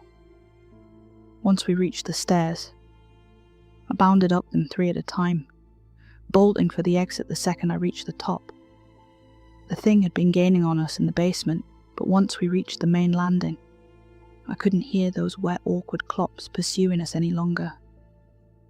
Even so, I didn't let that stop me. I kept running, never once looking back, until I burst out the front doors, unlocked my car, and threw myself into the driver's seat. Only then did I allow myself to catch my breath. A second later, Kyle threw open the passenger side door, dove in, and slammed down the lock. He turned to me, his face pale and soaked in sweat. still trying to catch his breath, he managed to croak out the words that still haunt me to this day. "Jake, where's Maddie?" My heart plummeted into my chest. She wasn't there. Should we go back? I asked, a cold dread blanketing me at the thought. The two of us sat there staring out the windshield, praying that somehow our friend would explode out of those doors and join us. But that didn't happen. We sat there for longer than I'd like to admit, completely silent, desperately grasping for a solution. Eventually we called the cops. The police searched the entire hospital and combed the surrounding woods, but they didn't find any trace of Maddie or the man who had chased us. Aside from the texts agreeing to meet that day, there was no evidence that Maddie had even been there in the first place. It was as if she simply poofed out of existence. But Kyle and I knew what really happened. We had abandoned her down there with that monstrosity. We'd put our own safety over hers. We were the reason that she was missing, and we had to live with that. Kyle and I drifted apart in the weeks that followed. Maddie still hadn't been found, and I think the weight of what we'd been through was too heavy for us to come to terms with. When I'd look at Kyle, the crushing reminder of what we'd done, or more aptly, what we'd failed to do, would come flooding back. It eventually reached the point where we would only sporadically check in on one another. That is, until he sent me a strange text one afternoon. "Hey man, I need to talk to you. Not over the phone, face to face. Meet me by the pond in the park at 8 tonight." The message caught me off guard. Whatever it was that Kyle needed to tell me, it sounded urgent. As I would come to find out, it was. I found Kyle sitting on a park bench by the pond. It wasn't completely dark yet, but the sun was dipping below the horizon. As I claimed my spot beside him, I noted that he was staring off into the distance. His hair was disheveled, and it appeared as if he hadn't slept in days. "Kyle, are you okay? You look like you've been through the ringer." He turned to me, his bloodshot eyes connecting with mine. "Jake, I'm not okay. I don't think I'll ever be okay again, man. I can't take it." He was getting choked up, and tears began to well in the corners of his eyes. "No, you can't think like that. Everything's going to be all right. If this is about Maddie, she'll..." Kyle turned to me, the stone-cold look in his gaze deterring me from finishing my sentence. "You haven't been seeing her, have you? So it's only me. Fuck. I'm screwed, man. It's over. She's going to come for me, then she'll use me to get you, and..." I grabbed Kyle's shoulders and shook him. He was raving like a lunatic, an asylum patient off his meds. "Snap out of it. What are you rambling about? Seeing Maddie? What does that mean?" Kyle looked at me with a cold stare. His wild hair fluttered in the wind as an ominous breeze swept through. "This is going to sound insane, but Maddie has been visiting me. Or what's left of her. Her mouth is stitched shut, her hair is soaked in blood, and now she's wearing one of those hospital gowns. It got her. She's not alive anymore, Jake. That thing from the hospital. It's using her to get me, and once it does, you'll be next." I couldn't formulate a response. I stared at him, mouth agape, turning over his words in my mind. Could what he had just told me even be possible? That's it. That's all I needed to tell you. Well, and I guess I wanted to say goodbye. I doubt I'll make it much longer. Jake, I'm so scared. Tears openly streamed down his face, and my first instinct was to pull him into a hug. He sobbed while I tried to console him, failing to subdue the tremors that racked his frame. "Look, it's going to work out. Trust me, "You're not going to die. I'll think of a way out of this." We both knew that my words were hollow, yet it felt better than saying nothing at all. Kyle pulled away and wiped his eyes. That foreign look from when I'd first seen him returning to his face. "Jake, I really hope you're right. For both of our sakes." I called Kyle's mom that night and voiced my concerns. Her son was spiraling, and whether it was due to some entity gunning for his soul or some kind of vivid hallucination, I was determined to get him some help. But my efforts were all in vain. Kyle's body was found 2 days later. He'd eaten a slug from a 12 gauge. The neighbors claimed that they heard screaming, hysterical wails, like Kyle was trying to get away from someone or something. And then they reported hearing multiple gunshots, followed by an unnerving silence. No one saw anyone enter or exit the home, leaving all of the witnesses perplexed. The news painted him like a man with a rampant mental condition, a loon who let his untreated delusions frighten him into making the worst decision possible.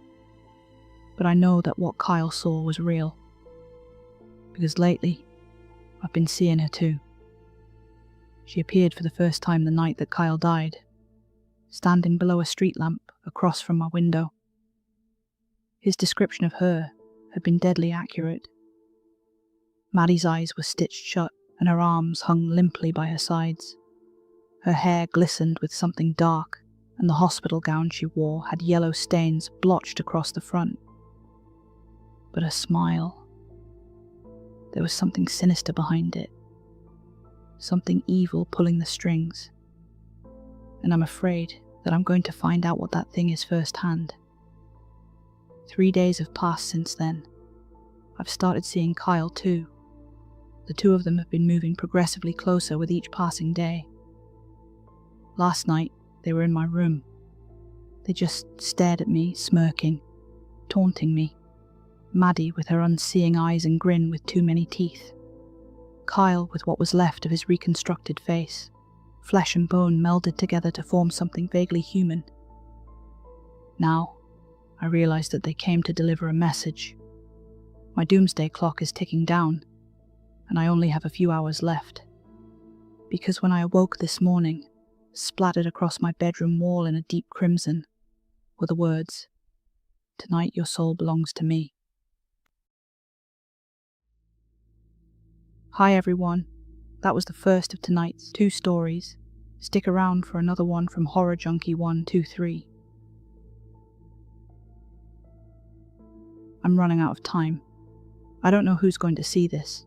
I'm emailing a major corporation I've read about online in the hopes that someone in power receives this message. Please take it seriously.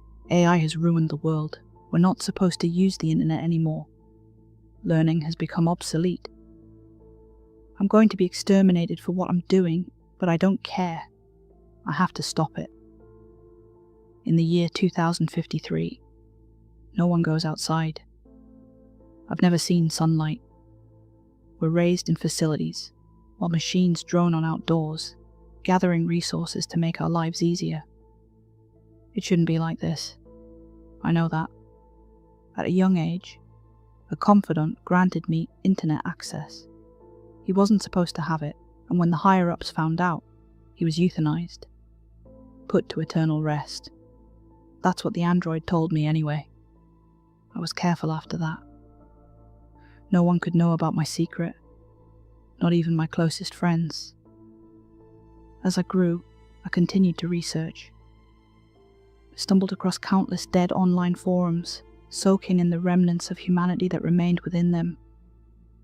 God, we've fallen so far. People used to watch movies and take walks on the beach and fall in love. We don't have any of that here. Instead, we have pleasure chambers.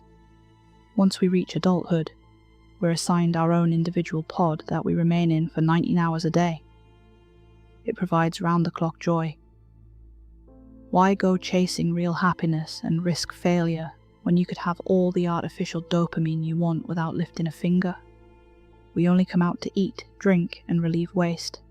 That's it. No socializing, no physical contact. I haven't talked to another human in years. I miss it. Everything is on a strict schedule. That's how they keep us controlled. No room to question things. No time to think. And that's how I know they're going to catch me. I've snuck away to send this message. I've been piecing together a way to do it for nearly a decade. Please, if you're reading this, stop AI before it spreads out of control. Humanity's greatest achievement turned out to be its biggest detriment. Human 36845686285. Hey Daryl, look at this weird message we got on the company Hotmail account. Daryl stalked over to the monitor and gazed at the screen. It flickered, and static shrouded the email from view. Damn piece of shit. The boss bought this thing in '84, and he's too cheap to shill out a few bucks for a new one, Daryl growled, shaking the dinosaur of a monitor. The pair's eyes remained focused on the screen as it came back to life. Daryl skimmed the email, his brows furrowing before relaxing again. Don't know what the hell AI is, but I bet it's some bored teenager playing a prank. Just delete it. Don't have to tell me twice, the employee responded. Click. Hi everyone, thanks for listening. Both of tonight's stories were written by Reddit user HorrorJunkie123. Go and show them some love. If you enjoyed this video, a like and subscribe really helps the channel grow. I've got a full playlist of scary stories waiting for you. And by now, you should know me. I can't leave without a random fun fact. Did you know that email was invented back in 1971? Which means, technically, people have been ignoring scary messages in their inbox for over 50 years. Alright, I'll vanish back into the editing void now. See you in the next one. Good night.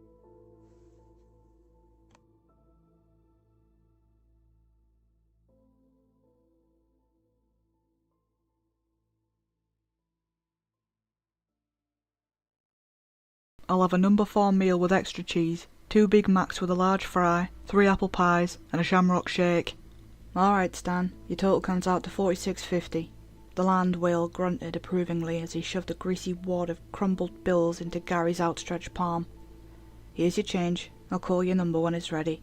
Stan trundled away to await his late night snack as Gary and I prepared the food. Jeez man, does he have a family waiting at home for him or something? I whispered as Gary shoveled the fries into a red and yellow box.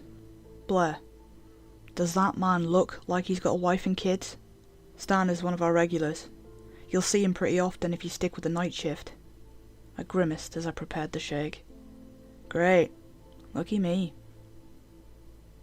Hey, could be a lot worse. Honestly, Stan is the least of your worries, he said as a shudder rippled through his body. We processed the remainder of the food in silence. Gary and I then shuffled to the counter, each donning a full tray. Stan, orders up, Gary exclaimed, as the boulder of a man darted at alarming speed to retrieve his sodium-rich smorgasbord. He snatched the trays from us, hurriedly ambling back to his corner table. I watched in astonishment as the man inhaled his meal. Hey, could you help me sweep in the back? Best to do it now before any more customers. Gary was interrupted by an obnoxiously loud alarm blaring from his pocket. Stan looked up at him, glowering at the unwelcome ringing. Sorry, gotta take this, he said, darting to the kitchen and out of view. He returned a moment later. All the colour had drained from his face. He appeared sickly, like he'd suddenly caught a nasty case of the flu. It was my Aunt Norma. She said my parents were in a car wreck. Apparently my mum's in critical condition. He stared off into space, his brain slowly processing the tragic information he'd just received. Gary, I'm so sorry. Do you need me to call someone? He snapped out of his trance, tears brimming in the corner of his eyes. He quickly wiped them away. No, I'll be fine. Okay. But, with all due respect, What are you still doing here? Go be with your family, dude. I can handle closing up on my own. He locked eyes with me, a stern determination creeping over his countenance. You're right. I need to go. Here, take my key to the restaurant. There's a list of rules in Dave's office. Go and read them the first chance you get. You'll need to follow them to a T, no matter how ridiculous they sound. Got it? Yep, I'll take care of it. Now go, I said as Gary handed me a small silver object. He sprinted out of the front door, letting it slam shut behind him. I fashioned Gary's drive-through headset below my hat and headed to the back to familiarise myself with the nighttime protocols. I laboriously pushed open the door to Dave's office. You'd think that thing was made from solid gold, how heavy it was. I surveyed my surroundings, my eyes immediately falling to the life-size portrait beaming back at me. Really, Dave? Even I'm not that self-absorbed, I muttered, continuing my search. I defaulted to the pock-marked bulletin board to my right. There they were, posted clear as day. I swiftly scanned over them. Rules for the night shift. 1. You are allowed a 7-minute grace period. No exceptions. Rule 2. If a hooded figure knocks at the drive-through window, do not answer. Stay out of its direct line of sight and it will leave. Rule 3. If Stan claims that you forgot his pickles, offer him a free complimentary chocolate shake. If he refuses, lock yourself in the office and call Dave. Number 4. No outside food or drink. Number 5. If a blood-like substance begins seeping from under the grill, mop it up until it stops. No, it's not blood. Number 6. An old woman in a shawl will come in exactly 10 minutes past 1. Avoid looking at her for too long. She will not leave until you ask her where Tony is. Number 7. If a small child appears telling you he lost his mother, ignore him. He does not have good intentions. Number 8. You are required to comply with the employee dress code. Speak to management if you need clarification on what is acceptable. Rule 9. If you are alone, and you feel the undeniable sensation of being watched, lock yourself in the office immediately and wait for it to dissipate. Rule 10. The store closes at 2 AM. Before you clock out, place 2 packages of raw burgers on the stove. Rule 11. Always leave the restaurant by 2:37 AM. The hamburglar doesn't like company. Rule 12. Failure to adhere to these rules will result in immediate termination. Do not hesitate to call Dave if you have any questions or concerns. Dave's phone number was hastily sprawled at the bottom of the page. I stared at the list, unsure what to make of it.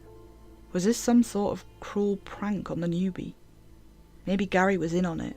I resolved to wait and find out myself, and I made my way back to the counter.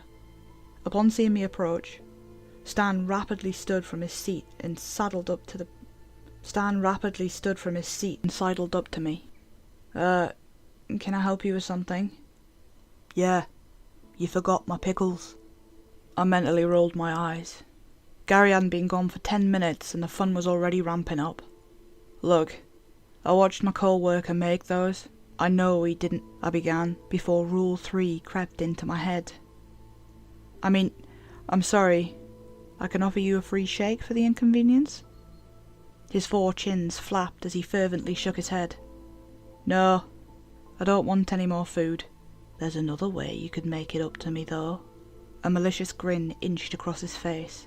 A blanket of fear sent adrenaline bursting through my veins. I'm 16, sir. If you really think that's not what I meant, you dumb broad. I want a refund.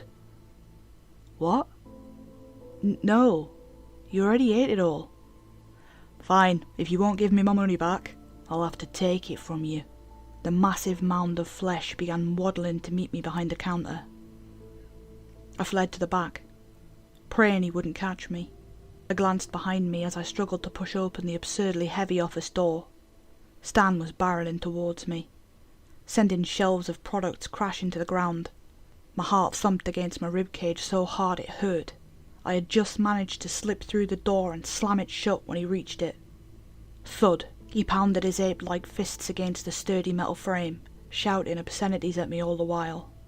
I'll get you, you little whore. You can't stay in there forever. He was right. I instantly ripped a yellowing piece of paper from the board and punched in Dave's number. He picked up after an agonisingly long minute of waiting. "Hello? This had better be good. I value my beauty sleep." "Dave, it's Stan. The free shake didn't work. I'm trapped in the office." Dave sighed. "Alright. Put it on speaker and hold the phone up to the door so he can hear me." I obliged, clenching my cracked iPhone 7 with a vice-like grip and sticking it close to the rattling door. Stan? Stan, can you hear me? It's Dave." The room fell eerily silent. "Oh yeah? What's up, Davey?" "Stan, are you harassing one of my employees again? I don't need to get Mrs. Barrett on the phone, do I?" No, please, I'll behave, I swear, please, just don't call her." His voice trembled as he spoke. "I don't know. That's what you said last time." "I promise I'll never bother her again. Come on, Davey, show a little compassion." Dave took a moment to respond. "Alright. But I need you to go home and you need to apologise to Mrs. Blake for scaring her." "Blair," I interjected, face palming myself. "Right. Apologise to Blair and I'll let you off the hook." "Oh, thank you. Sorry, Blaze. So, can I take you up on that free shake?" "No, Stan. No free shake tonight. I need you to leave," Dave said, a stern finality to his statement. Without another word, Stan angrily tramped through the kitchen and out the front door. I didn't release my breath until I heard it shut behind him. "Thanks, Dave." "Anytime, kid. In my experience, threatening to call his mother is a decent deterrent for any overgrown man-baby." I chuckled, sensing the tension disperse. "I'm going to get back to bed now. Good luck tonight." And with that, he abruptly hung up. I sat for a moment, controlling my breathing in order to steady my palpitating heart before returning to my duties. I trudged into the kitchen and begrudgingly got to work on cleaning the mess of boxes and condiment that Stan had strewn throughout the area. I had just put the final ketchup bottle in place when out of the corner of my eye, I saw it. A figure was standing in the drive-through window. I immediately tensed up, every muscle in my body freezing in place. It glared at me, yellow glowing eyes piercing the darkness. It raised a gloved fist and knocked lightly on the thin glass. The sound freed me from my stupor. Rule 2. I dashed to the counter and crouched behind it, hugging my knees to my chest. Ice flooded my veins as the knocking grew louder. The window shook in its frame as the light knocks soon escalated to rapid pounding. I squeezed my eyes shut, terrified at the notion that this slim barrier to the outside world wouldn't hold. The constant noise assaulted my eardrums, crashing against them like thunder during a storm. The knocking crescendoed into a fever pitch of resounding slams. Just when I thought I might lose my sanity, it stopped. I glanced up in the midst of the unsettling silence I found myself in. It was gone, as if the entity had never appeared in the first place. I gradually stood and took my time getting my bearings. I hesitantly peeked around the corner at the drive-through. Nothing, not so much as a scratch on the glass. I glanced down at my phone. 12:15 a.m. Less than 2 hours. I could handle it, right? I began sweeping like Gary told me to prior to receiving his unfortunate news. I was thankful for the break in the action. I didn't know how much more I could take. Apparently I could take a lot more, as I came to find out. A couple of college kids stumbled in, trying to hide the fact that they were obviously stoned out of their minds, and retrieved a pickup order. I watched as they clumsily staggered out the door. One of them held it politely for a small old lady, an old lady wearing a shawl. She didn't utter so much as a thank you, beelining up to the register with purpose. I was exhausted, up well past my normal operating hours, so I'd completely forgotten about the rules. Big mistake. The woman glowered up at me, face obscured from view. Her head covering was black as well as the rest of her outfit. Not unlike a ninja you'd see in a movie. The aura she radiated frightened me, but not enough to release me from my sleepy haze. "Hello, can I help you?" I yawned, lazily covering my mouth. The woman didn't move a muscle. She scowled at me, yellow reptilian eyes piercing my psyche and sending my heart into overdrive. "Ma'am, would you like to order something?" Nothing. The longer we continued our staring match, the more sedated I felt, and not just due to the lack of sleep.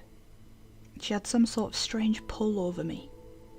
I nearly nodded off, my mind wandering back to the instructions. Before I passed out, I murmured, "Where's Tony?" Suddenly, I was released from my trance and the woman was nowhere to be found, like she had simply vanished into thin air. My eyes widened. That was close. Too close. I trudged to the sink and splashed some cold water on my face, then poured myself a large cup of coffee. I knew it would probably keep me up well past closing, but hey, if it helped me avoid another incident like that, I was all for it. I had just finished dumping the dustpan into the trash when I felt it, a peculiar sensation creeping over me like bugs crawling up the back of my neck. I was being watched. But from where? I sensed it coming from the drive-thru. I whipped my head in its direction. Empty. I shifted to the dining area. No one was there. I grew lightheaded and panic began to surge through my system. A breeze swept past my ear, and I swear I could hear a soft, almost imperceivable voice whisper, "Blair." I bolted to the office, slamming the door shut as quickly as I could. What was that? I paced around the office like a caged animal anxiously waiting for something, anything to happen. After what felt like an eternity, it began to dissipate without incident. I sat there for a moment, contemplating if this was really the right career path for me. Was it like this every night? I was snapped back to reality by static emanating from my headset. I ripped it off until the noise stopped. A bumbling male voice crackled through it. "Hey, is this place open?" he slurred, obviously under the influence. "Yeah, what do you want to order?" I was beginning to lose my cool. Between all the strange occurrences and the inebriated customers, my patience was wearing thin. "I'll have a filet of fish meal." Coming right up. I made my way back to the kitchen and began preparing his order. Who the hell comes to McDonald's at 1:30 in the morning for a freaking filet of fish? I grumbled, purposefully dousing his sandwich in sauce. I served the man, hoping to be rid of him as soon as possible. "Thanks. Hey, is that a kid at the counter?" I turned my head, and sure enough, there he was. A mess of blonde tangles and deep blue eyes peered at me from the register. I sighed. Yeah, I'll take care of him. Have a good night.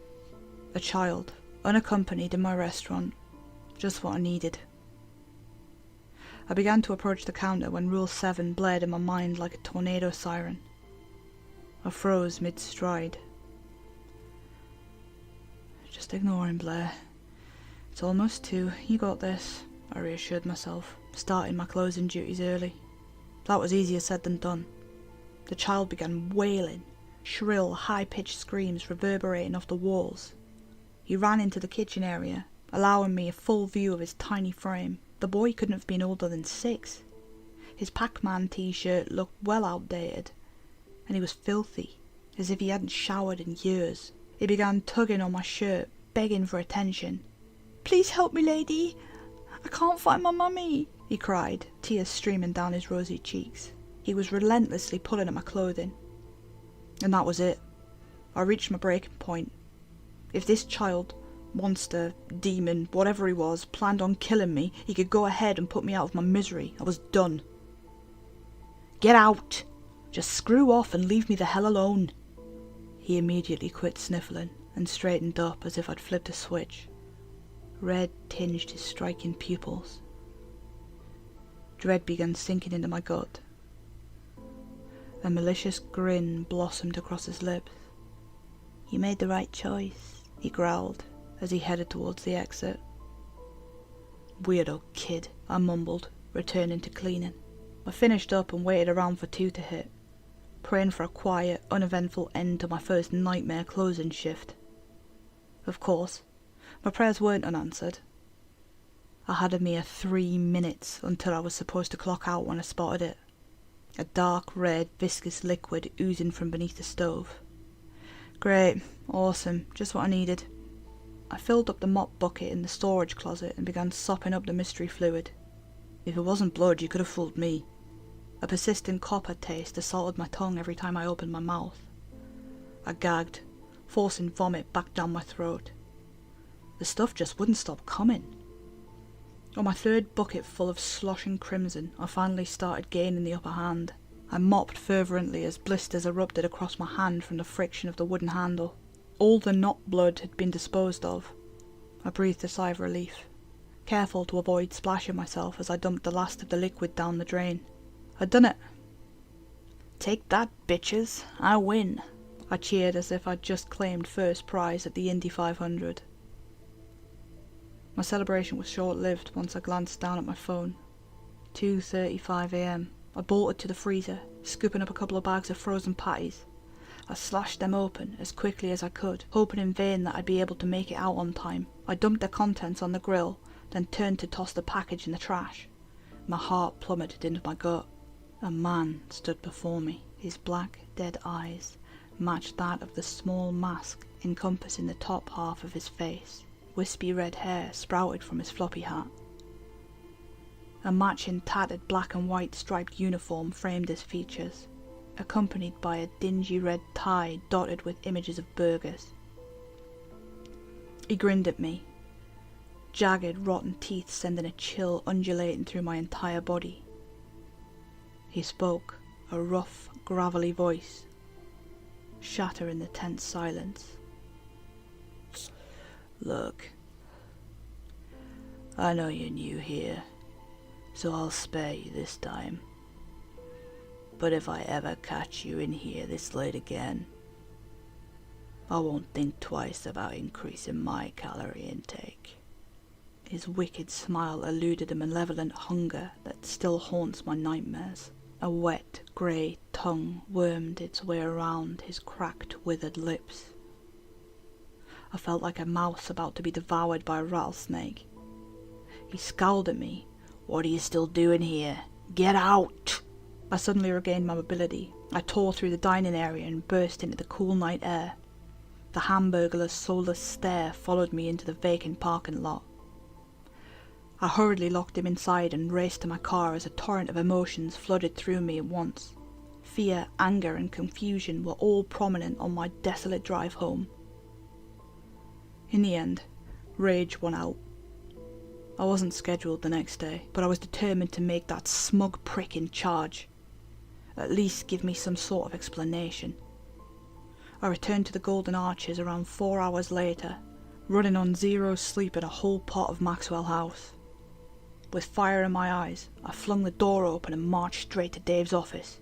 Oh yeah, it was great. Had his car repossessed and everything. Oh, hey Blitz. Yep, For the last frickin' time, it's Blair. Blair. Not Blitzen, not Blaziken, not Blakely, Blair. Dave furrowed his brow, mouth slightly agape. Yeah, Jim, I'll have to get back to you. He ended the call and furiously pocketed his phone. Do you even know who that was? I mean, why the hell do you think you can just storm into my office like this? No, you listen to me, Davy boy. I just had the worst night of my life. Every weird thing that could have happened happened, and you don't care one bit. I see you've become acquainted to our more troublesome clientele. Yeah, I have, and I'm not dealing with that crap again. I quit. I hissed, dramatically slapping my hat onto his polished cedarwood desk before turning to walk out the door. Wait. 25 an hour. I stopped dead in my tracks. I reluctantly faced him. A sly, toothy grin was stamped on his greasy face. I mulled it over. It was almost double what I was currently making. I could have my college paid for in no time. 27, and you've got a deal. You drive a hard bargain, Mrs. Blair. I accept. he said, extending his hand. I begrudgingly shook it, cringing at his sweaty palm gripping mine. I'm glad you were able to see reason. Welcome to the night crew. Hi everyone, thanks for listening. That story was written by Reddit user HorrorJunkie123 and narrated by me, obviously. If you liked it, please give it a like and hit subscribe. It really helps the channel grow. And now, the fun fact that no one's been waiting for. Did you know the first McDonald's menu only had 9 items? And no Big Mac?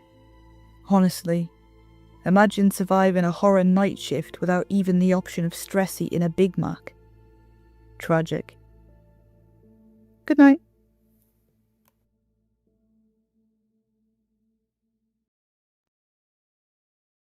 Back in 2018, I was in a difficult position. I'd lost my job working security for a local firm and was looking for something on short notice. Add to that, I was in a difficult situation with my then girlfriend. We were on a sort of pause. It was a strange time. In short, I was looking for a job and I found one. There's this charity, which I won't name, that handles distribution of something called the Little Miracle Chest. These have been around since the 80s, but they're very limited in scope. It's these colourful toy boxes that are sent out to first-time parents, mostly in the southern East Coast states. They usually contain a couple of goodies, some parental advice books, a Bible, and a couple other things. It's been around for a while, but I don't think a lot of people talk about it. I read online that a local chapter handling the Little Miracle Chests needed permanent warehouse security, so I applied. I had one of those chests as a kid, and honestly, I loved it. I thought it was a nice callback, especially at a time when I needed stability. For the sake of brevity, I'll just say this up front. I've changed a couple of names around, including my own, just to make sure my position and the location stays anonymous. I met with a guy, let's call him Jonah, friendliest guy you'll ever meet. Early 50s. Honest living kind of guy, if you could look past the creepy horn-rimmed glasses. He looked like a cool dad who'd stepped out of a 70s commercial. Firm handshake, calming voice. I met him just outside the warehouse, and he had the most starched white shirt I'd ever seen. "Jonah," he said, shaking my hand, "and you must be Henry." "You got that right. Glad to be here.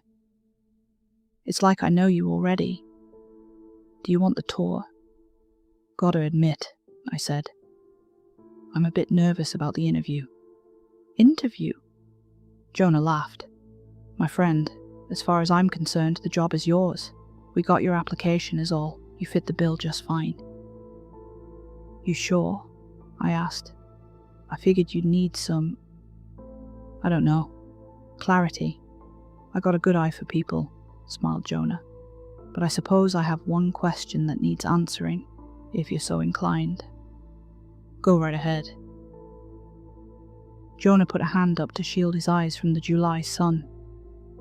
The guy was clearly an outdoorsy type, being tanned from head to toe. "Do you consider yourself a nurturing man?"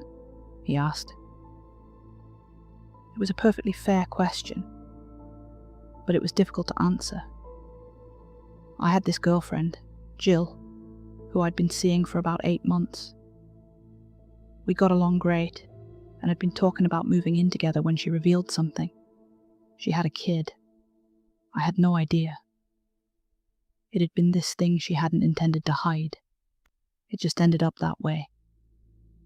We got along so well, and by the time she wanted to tell me, it had gotten strange to bring it up. I don't think it was nefarious, but it became this strange, sticking point in our story. 8 months, and I'd never once heard she had a 5-year-old boy at home. At that point, I didn't know if things were complicated because I didn't want to be a stepdad, or because she'd lied to me. So, when Jonah asked me if I was a nurturing man, That's where my thoughts brought me. I zoned out a little and answered as well as I could. I'd like to think I am, I said, but I don't know. Hard to tell. Well, at least you're honest, smiled Jonah. That makes up for a lot. With that, he gave me a tour of the warehouse. Row after row of little miracle chests, all wrapped in cellophane and ready to be shipped out. The little miracle chests are about 4 feet long, 3 feet wide, and has a rounded treasure chest kind of lid. The thing is made of some solid kind of wood and has these metal handles bolted to the side. It's heavy, at least 30 pounds. On the side, you got all kinds of classic Americana printed.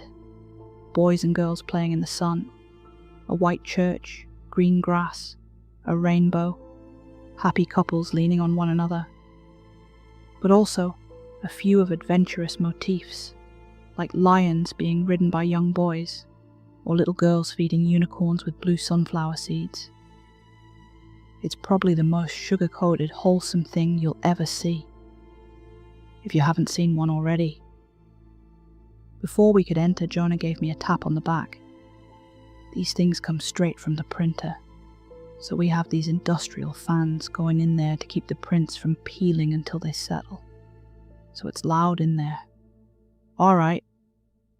So we got these headphones, noise cancelling and all. Whenever you're in the main hall, you need these on at all times, or you'll hurt your hearing. We can't be held liable for that, Henry. We don't got that kind of money. Fair enough. He gave me the headphones and showed me around the warehouse. There was a definite chemical in the air. It was a prickly smell, like old lime and deep ammonia. It stuck with you immediately. Jonah showed me around the main hall, the loading dock, and the various entryways to keep an eye on. He pointed out a few cameras, all the light sources, and where all the emergency buttons were in case of a fire or serious accident. Once we got out of the warehouse, we put away the headphones and put them in a locker. There was this small adjoining office with 2 desks and an honest-to-God fax machine. Jonah explained a couple of details I needed to keep in mind. We got the place pretty cheap because the ground rests on aquifer, he explained. That's been shifting slightly over the years, causing a sort of incline. We've looked into contractors to help us compensate, but it's a steep bill. Long story short, Henry, you need to check to make sure none of the chests tumble off the shelves. We don't want them to break. Not one. Is that why you wrapped them up like that? I asked. For traction? Traction, and to keep the fumes in. You know, they're straight from the printer. We don't want you to get a wheezy lung. We want you around for a while. I appreciate that. Anything else I ought to know? Well, look at you, smiled Jonah, giving me a firm pat on the shoulder. Being proactive. I knew I picked the right guy. Well, since you asked, there's one last thing. He sat down on one of the desks, trying to look like a cool substitute teacher. I bet that move worked better on the younger folks. Well, 2 things, he admitted. 1, don't use the freezer. We've had to throw out a bunch of stuff because of it. And 2, do you know our motto? The motto? Yeah, the little miracle motto. Do you know it? You used to have one as a kid, right? And of course I knew it. It was written on the inside of the lid, so you saw it every time you opened it. God loves all his little miracles, I said. That's the motto. Hot diggity dog, Henry. I knew you were the perfect guy. He gave me another firm clap on the shoulder. A couple of signed papers later, and I was officially hired. There were a couple more things to keep track of, like where we stored keys, what to do at certain times, and how many hours of the day I had to stick around. I had an alternating schedule with a 3-week rotation. The pay was decent, but I had to scale back on a couple of things on account of only working 4 days out of the week. The extra pay for working the occasional weekend and night shift more than made up for it. All in all, I was only down about $100 or so from my last job, and this was both more stable and had better hours. Jonah was always around, mostly in the office. I saw him try to get that stupid freezer to work a couple of times, but they gave up and started using it for storage. Mostly charity merch, like hats and cheap jackets. The people who worked there struck me as harmless, but socially awkward. They would bring in the occasional plate of cookies, or wish me a blessed afternoon, but they would keep to themselves and give me a curious side eye. Night shifts were a whole different thing. The little miracle chests look a bit strange in the dark. You have to consider the one I used to have was beat up and torn at the edges. These things were fresh from the printer. They looked nothing like my old thing. It had been thrown out somewhere around my later high school years. I grew up in a troubled home. I didn't know it was a troubled home back then, but it was. I was an only child, and my parents were constantly complaining about their financials. Whenever the two of them were in the same room for more than an hour, they'd yell. There was always something. The broken lawnmower, the extra shift that ruined our weekend plans, the cheap muffler, that strange noise from the shower drain. There was always something, and someone had something to say about it, and they had to say it loudly. I used to get so tired of it that I'd lay under my bed with a pillow over my head, trying to drown the sound out. That is until I realized that the little miracle chest we had was mostly soundproof. I'd put blankets and pillows in there and make it my happy place. I would spend a lot of weekends there with a flashlight tucked under my chin, reading or playing. And whenever I ran out of batteries, I'd imagine what was written on the page and just whisper it into the dark. Or I could be an astronaut for a while, floating through space. Or maybe I was a spy, hidden in the trunk of a villain's car. It sounds sad, but I never knew it was. I loved that darkness. It was my own, and no one could take it from me. I'd whisper my little truths into the void, and I felt like it understood me. Like it was a friend. I could imagine it saying, "You're our little miracle, Henry, and we'll always be here for you." And every time I looked up, there was that motto, "God loves all his little miracles." The job itself wasn't that demanding. I'd help out with the occasional loading at the dock, and I'd keep the place shut down and safe in the evenings. Most of the time I was walking around the warehouse, listening to a podcast or an audiobook. The headphones Jonah gave me were these amazing $400 industrial things that worked as radio, communication, and media player. And he was perfectly fine with me listening to something while on my own. For all his quirks, Jonah was probably the most chill boss I'd ever had. There were a couple of times I had to step in. A couple of chests had slid a bit too far, and I'd have to wrap them up in more cellophane and put them back. Other times, the smell would get so strong that I had to step out for a while. I'd get chills from the overhead fans, and there was always something sticky to get your shoe stuck on. So it wasn't perfect, but what job is? But my troubles started for real when I started using glasses. I'd been riddled with headaches for a while, and Jonah gave me a day off to check with an optician. Turns out I needed glasses.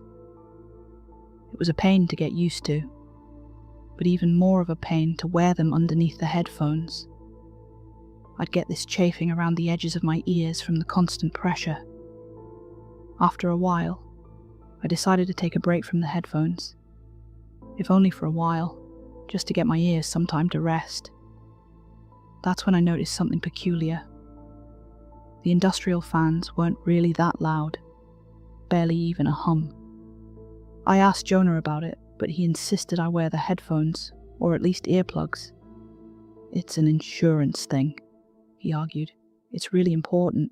Please take this seriously, Henry." I didn't want to lie to him, but I did.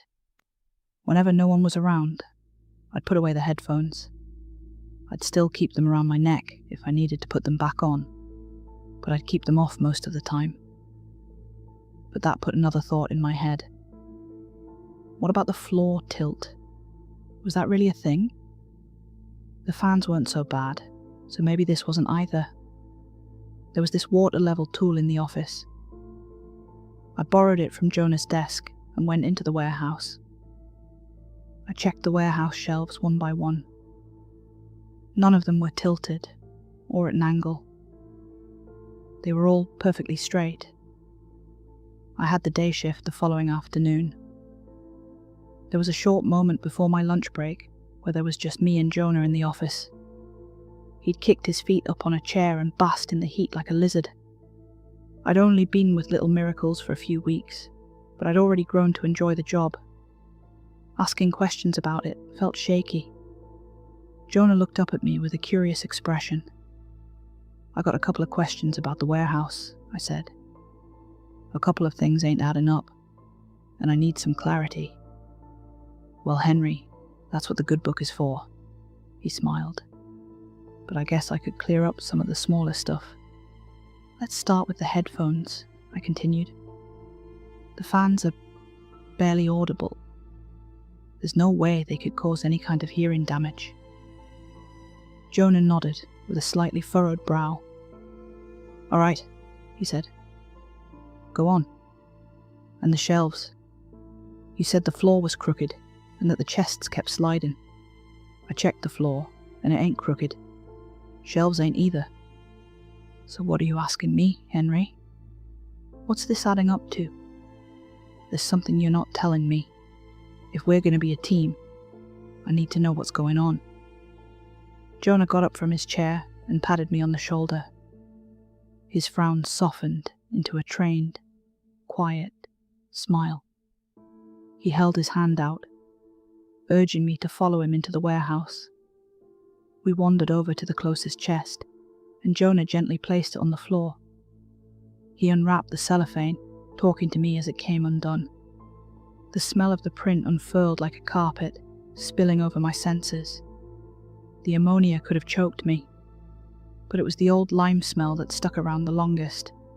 "I can't tell you why they slide off the shelves," Jonah said. "It's just something we have to compensate for." He tapped the chest and opened it, showing me the simple wooden interior. It was empty, with the motto printed on the inside of the lid. "The headphones are a courtesy," Jonah sighed. "A couple of folks feel bad about asking if they can play music or listen to something while they're out here by their lonesome. We figure giving a free pass makes the time go a little faster. And well, we already bought the things." "Jonah, that can't be it. That can't be all there is." He closed the lid and wrapped the chest back up. "Here's God's honest truth," he said. "This entire organization is here to care for the good Lord's little miracles. And if we do what's expected of us, that's what we'll do." There wasn't a hint of a lie. I don't know what I expected. The chests were empty, and while the explanations were weak, they were at least plausible. It was enough to keep my mouth shut for a little longer. "If there's anything else, you know where to find me," he said. "Stick to the script, and you'll do fine." And for some time, I did just that. I patrolled those halls day and night, making sure the chests didn't slide off the shelves. I listened to my audiobooks, helped load the trucks, wrapped the chests in cellophane, and that was all there was to it. I had the thought that maybe Jonah had picked a specific chest to open, so at times I'd open others just to check, but they were always empty. For a full month, I didn't think much of it, that is, until one particular night. I didn't use my headphones that evening. My glasses were chafing again. I'd gotten a text from Jill earlier that night, and I kept pacing back and forth trying to figure out what to respond. Hell, maybe I shouldn't respond at all. The message was part apology, part explanation, and a reminder that despite it all, she missed me. Part of me wanted to say I missed her back, Another part wanted to walk away. Jonah's question still stuck with me. Am I a nurturing man? As I paced, I noticed one of the chests having slid a little further than usual. A full corner of the chest was hanging off the edge of the shelf. I put my phone away, slid the chest back in place, and stepped back. As I did, I heard something. It was low, like a mumble from behind a pane of glass. Thank you. I looked back at the chest. I stared at it, dumbfounded. You're welcome. There was no response. And of course there wasn't. How could there be? It might have been the wind, but a part of me knew it wasn't. That noise brought me back to those childhood summers, hidden away in the safety of my little miracle chest, while my parents threw dinner plates and novelty mugs. In the safety of that chest, when I whispered something, I'd imagine someone listening, and that someone would sometimes whisper back. And what I heard in that warehouse was exactly like I'd imagined that voice to sound like. From that point on, I started looking at the little miracle chests a bit different. I began questioning whether they were affecting me, or I was affecting myself. It had been such a small sound, barely audible. A whisper of a thank you. I could have misheard. I must have. The only other option was nonsensical. Chests can't talk, and I knew for a fact these were empty. But I couldn't help it. During those long hours of the night, I had to look a little closer, listen a little longer. And when I couldn't convince myself to stop, I tried to test them, challenge them even. I'd whisper at them, knock on the lid, or pick up and shake them a bit. Of course, nothing happened, but every now and then I'd see one of them twitch or rattle. Was it one particular chest that moved, or was it all of them? One night I didn't even bother to try. I just picked a chest and stared at it, waiting for it to move. I'd looked at it for so long that the image sort of blurred, like when you hear a word too many times and it starts to sound like a noise. Then, there it was. A nudge. Just a little, but clear as day. I rushed it, tore away the cellophane, and opened it. And of course, it was empty, and I'd accidentally ripped off part of the print. Just a corner where the lion was. I thought about lying to Jonah, but I knew better. Not only did he deserve the truth, but there were cameras to tell the full story. Not that I didn't think he'd believe me, but because it didn't matter. No matter if the chest moved or not, I'd messed up. I met Jonah in the parking lot on the way to the office. He carried a much too formal suitcase and a copy of today's paper. I caught up and told him flat out what I'd seen. The moving chest, and the subsequent unwrapping. Jonah nodded, then wielded his newspaper like a judge's gavel. "Henry," he said, "you're still the perfect man for the job. I know you are, and I want to help you." "Then tell me what's going on," I begged. "Tell me I'm not crazy." "How about this?" he said. "You heard about the storm?" It had been the talk of the week. A storm brewing over the weekend, with the brunt of it hitting later that evening. The sky had already darkened. We had a last-minute cancellation, and I got no one to help. If you can keep things in check this one night, I'll see what I can do. "Can do about what?" I asked. "What can you do?" "Henry, please," he said, putting his hand on my shoulder. "I'll see what I can do." I agreed. Things were going to be a bit different that evening. I was the only one on site, and there'd be no one to call for backup. That, and the storm was guaranteed trouble. We had to close the fans and lock down the shelves with plastic straps. And because the fans weren't running, I'd have to wear a mask with a gas filter, just in case the fumes got too intense.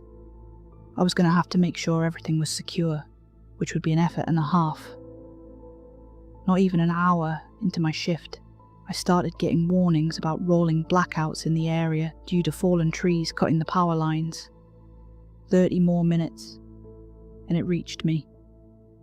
The entire warehouse turned dark with a sudden click. The silence was so palpable that I could hear my heartbeat.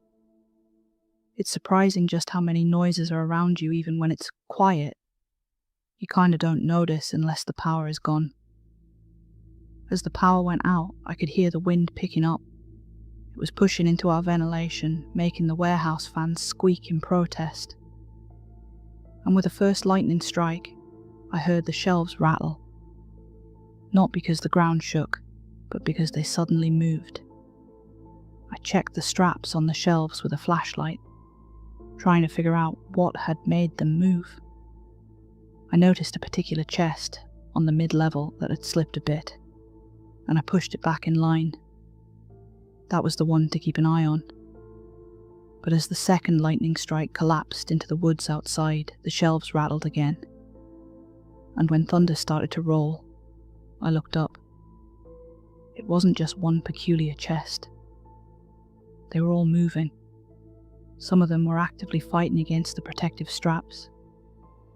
Others seemed to shake, like a leaf in the wind. It's like something had kicked them, forced them into action. A couple of lids flipped up, revealing the empty insides. I could hear the cellophane stretch and strain against some unseen force pushing the chests every which way. Then, voices. What's happening? Who's there? Is it danger? I tried my best. I really did. I tried to ignore the movement and the whispers. I tried keeping them all still and secure, but one strap on the far end of the warehouse came undone, and one persistent gust of wind made the entire thing lean. I could see that it was about to fall long before I got there. It crashed into another shelf who bore the brunt of the weight, and luckily, it held. But one chest on the far end got loose. It collapsed to the floor and splintered on the concrete. Something leaked out of it. It looked like a water oil mixture, and it had this intense smell of old fruit. I grabbed what remained of the lid and moved it, only to see a small, translucent hand sticking out, no bigger than my thumb. Little claws curled around the fingertips. It was so white I could see its veins, where a pulse ought to twitch, but it didn't. It lay still. I let the lid go and backed away. "We die," a chest whispered. "We're dying," said another. "Mother, call for Mother." "Mother," they hissed and rattled, every chest, on every shelf, and as the hissing got louder, it turned into a wail, a cry for help, drowning into the raging storm. I backed away, not knowing what to do. A couple of straps were coming undone. Some shelves were swaying in the wind. And right there, on the floor, lay that splintered chest like a broken egg. "I'm trying to help," I called out. "I can help. Just please stop, and I'll help." "The Death Man," a chest hissed. "Fear the Death Man." "Mother, Mother." The calls got louder. A chant for Mother, for something to come help them. To deal with the Death Man. I couldn't stay. Defying the storm, I rushed out of the warehouse and into the parking lot. I was drenched in seconds as the rain fell sideways, but I much preferred the howling storm to whatever was happening on those shelves. I couldn't believe it. I ran for my car. I had to call Jonah. I'd gotten about 30 feet when I noticed something on the road ahead. It looked like an oncoming flash flood. Mud and trees and bushes being swept up into a big pile, roiling its way across the road. It was far off, but there was something about it. It looked out of place. I stopped for a second to look a little closer. It had eyes. It wasn't oozing across the road, it was crawling like a massive reptile. I'd mistaken its scales for tree bark. It was a creature. an unreal reptilian thing, and it was coming straight at me. And now that I looked at it, it was fast. I never made it to my car. I turned back to the warehouse. I sprinted as fast as my legs would allow and slammed the door shut behind me. 2 seconds later, the door imploded with a metallic twang, hitting me in the shin bone and sending me sprawling to the floor. "Mother," the chests cried. "Mother comes. Mother saves. Mother eats the death man. Eat the death man." Something groaned. It sounded like a tree bending in the wind, but there was a tune to it, and it repeated like the croak of an angry frog. The living. Mudslide reached into the warehouse, only to reveal a 5-clawed forelimb, each claw the size of my leg. It cracked the floor like wet sand. Then, a roar. The air rippled, and the pressure made my ears pop long before I even heard its sound. It was part hiss, part croak, and part shriek, all wrapped into one furious bellow that rattled the windows. I got back up on my feet, wobbling from the gash in my leg just as the thing reached the loading bay doors. Those are solid metal. I thought they'd hold for a while, but they bent wide open with little effort. It was like watching a rabid dog tear into a pillow fort. The storm spilled onto the warehouse floor. The wind shook the shelves as the creature stopped in front of the broken chest. A split white tongue tasted the air, each segment the size of a grown man's thighs. It poked around the splinters and looked up with a pupil the size of a bowling ball. "Kill the death man," one demanded. "Kill him! Kill him now!" "Mother, mother." A bellow rolled out of that thing like a revving engine. I saw claws sink into the concrete as it dragged itself forward, heading my way. I hobbled into the main office. I could hear that thing thrashing around, trying to follow me. For a second it stopped. I thought maybe the door was too small for it. Then I heard a scratching noise, like construction tools being dragged across the wall. It was going to break the entire room. I didn't know where to go or what to do. I could make a run for it, but that thing would be on me in seconds out in the open. I had to keep stalling it, but I didn't know how. It was protecting something. Something young and small, hidden within the chests. "I don't know what to do," I gasped. "I don't know what to do." I thought about Jill and not seeing her again. About never answering her last text, only for her to see my name in the obituaries. Then, a chime, a ringtone. Jonah had an extra phone in his top desk drawer, a cheap, disposable flip phone, and it was ringing. I pulled it out and answered, gasping for air as my eyes flicked back and forth. Jonah's voice came through from the other side. "Henry," he said, "I'm sorry it came to this." "What is this?" I gasped. "What do I do?" "Where do we go when we're scared, Henry? Where are we safe?" "That's what I'm asking," I yelled back. "What do I do?" "Think, Henry. Where are you safe?" I blinked. My mind snapped to attention, and I looked around the room. And there, by the window, was the broken freezer. I climbed into it, hiding beneath a pile of merchandise while the storm raged outside. I could hear the wall give way to tooth and claw as a primal bellow rattled the confines of the freezer. I just lay there in the dark, clutching the phone like my childhood flashlight. I calmed my breathing, listening to Jonah's voice. "Just like back in the day," he said. "What are you talking about?" Another bellow. Something bumped the freezer, making it wobble, but it didn't tip over. "She's upset with you," Jonah said. "She hasn't been socialized like the others." I didn't say anything. I just held the phone tight, closed my eyes and tried to breathe. "I'm sorry. I didn't think it'd be this bad. I just thought they'd get a little scared from the thunder, maybe show you something, but Another lightning strike in the distance. Thunder roared across the sky, and the creature outside thrashed across the room, trampling the desks and breaking the cheap metal chairs. I could hear a bookshelf crash, and seconds later, something smacked into the freezer. It fell over. The freezer collapsed to the side, but the lid stayed on. I had my breath knocked out of me with a violent thud, but I stifled my wheezing behind a handful of shirts. "Stay still," Jonah whispered. "Do nothing." I heard massive lips smacking as something wet dragged across the freezer like sandpaper. "She doesn't know you're a nurturing man," Jonah said. "She's mourning." I thought about Jill, and with death staring me in the face, I knew the answer to the question Jonah had asked me on that first day. I was a nurturing man.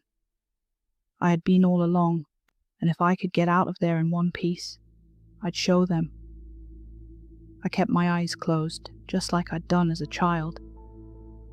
I'd pretend the world was different as chaos reigned outside, that they were play fighting, or throwing pies like circus clowns. I thought back on those moments in the dark where I'd been an astronaut, ready to set off to distant planets, to make friends with alien life, or the moments when I'd read aloud from some comic book I'd bought with my monthly allowance. A white tongue slipped through the lid of the freezer, taste in the air. A waft of warm swamp breath swept over me as the creature snorted, looking for my scent. But that freezer smelled more like Jonah than me. "I'm sorry," I whispered. "I'm sorry. I'll do better. I'm sorry." "I know," Jonah whispered back.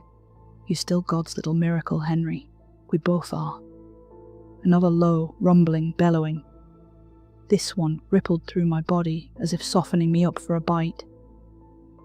The tongue protruded again, missing the sweat top of my head by mere inches. Then it stepped back. It dragged itself across the floor, pulling half the office along in a sudden U-turn. Order slips and receipts stuck to its scales, whipping around in the wind. Debris from broken desks and flattened chairs clung to it, floating along like a natural disaster. I lay there, tucked among the battered merchandise, listening to the howling storm. The worst had passed, and the warehouse chests were quiet. "I'm so proud of you," Jonah sighed. "So proud of what you've become." And I would stay there until dawn with Jonah, waiting for the wind to stop yelling. Most of the damage was covered by insurance. This part of the county was apparently prone to floods, it seemed, which was one of the reasons it was so cheap. Of course, there was no flood, but I got the sense that they knew that. I met Jonah a couple of days later on a park bench not too far from the warehouse. He was having yogurt and brought a thermos of piping hot coffee.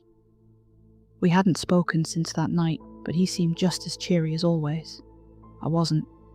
"I need to know what this is," I said. "All of this." He looked up at me, then back down at his yogurt. "Mango flavor." "I never lied to you," he said. "The Tapex is God's little miracle. We just make sure they grow up to be good. They need to socialize, to listen. So you send them out to children? You hide them in chests and just let them go?" "It works," he said. "We rarely have a problem." "And what are they?" "In the wild, they're terrifying," Jonah shuddered.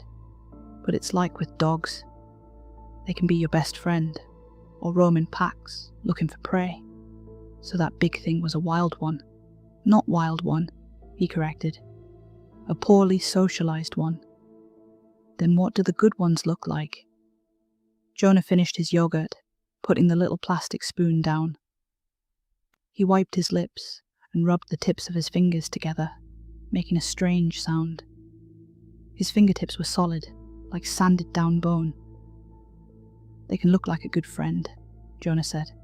"A kind uncle, a goofy aunt, or a friendly boss who don't ask too many questions. Someone who knows you very well." I looked at him, past the horn-rimmed glasses and the calming smile. There was a tint to his eyes, that I hadn't seen before, and a slight protrusion along his spine. "It's not without purpose, Henry," he said. "We're all just trying to be better people." He got up and stretched a little, then let his demeanour sink back into a familiar expression. "See you Monday?" he asked. "For the clean-up?" I got up, looked him over and shook his hand. "See you Monday." It's been a few years since. The first thing I did after that meeting was call Jill. It didn't take long for us to reconnect. She gave me every opportunity to back out, but I kept at it. And beyond all my insecurities and questions and worries was a life of calm and warmth. One that I could nurture into something beautiful. A place with bedtime reading and early morning car karaoke. You might be surprised to know that I still work with Little Miracles. We got one of the chests at home. The creature that lived in it slipped out last summer, having grown too large to stay in the double-bottom floor. I don't consider these things a threat any more than I do a stray dog or an outdoors cat. I get it now. I get how they work, and I don't have to wear any headphones at work. They don't mind me hearing the voices. Jonah has never said it out loud, but I think he and I both know where we first met. He's been with me for a long time, all the way back to when I read books by flashlight. Thanks to him, I guess someone listened to all those times when I whispered into the dark. It's a good reminder that God loves all his little miracles, and maybe we should too.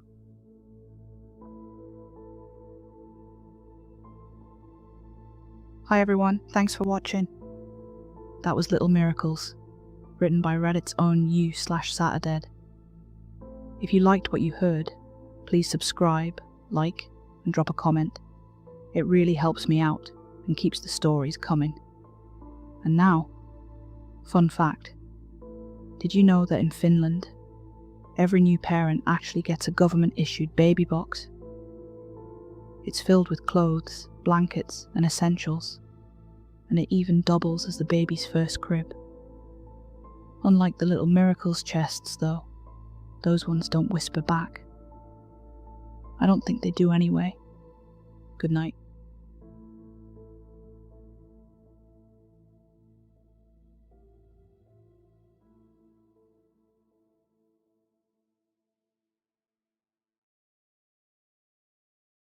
People hear demon hunter and think I'm some sort of crusader. Holy water, silver bullets, all that crap. That's not me. I'm not out here to kill anything. I'm out here to find her. Because, well, she has something that belongs to me. My dad. At least, I think she does. I'm getting the bulk of my information from my mum, and my mum, she isn't what people would call a reliable source. She lives in Beacon Point Sanatorium, on the edge of Corvus Vale. She says a demon took my dad, but everyone else says she killed him. That's why she's there. That's why I was taken from her care when I was just a week old, and that's why I've never met my big brother. I could be out there looking for him, trying to find a family I never had.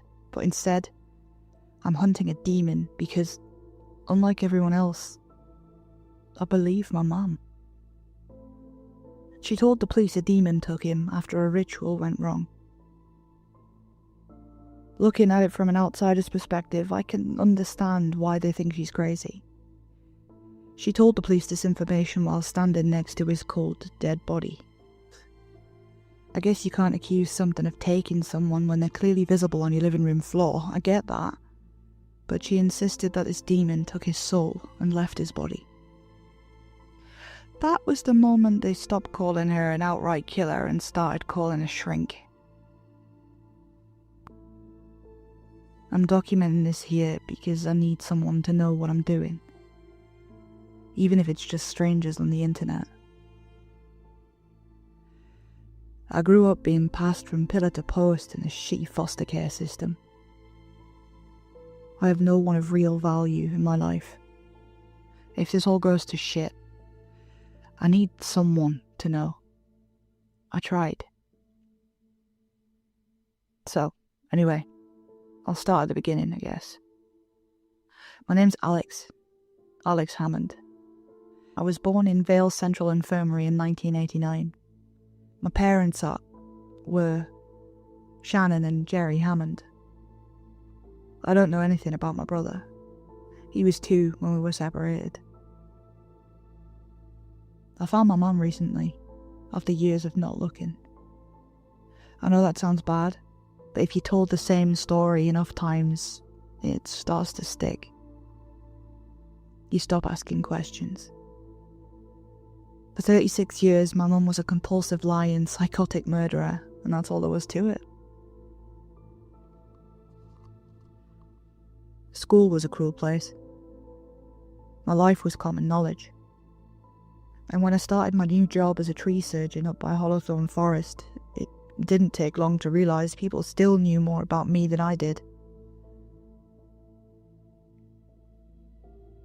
You ever spoke to her then? Gary, my team leader, asked out of the blue one day whilst casually munching on a tuna sandwich. Spoke to who? Your mum, mate. No. I have no reason to. I wouldn't know where to find her even if I did, I said, internally rolling my eyes. This line of questioning was something I was accustomed to, but I was hoping I could at least escape it at work. Gary wiped the crumbs that had accumulated in his stubble with his sleeve, looking at me wide-eyed. Mate, she's in there.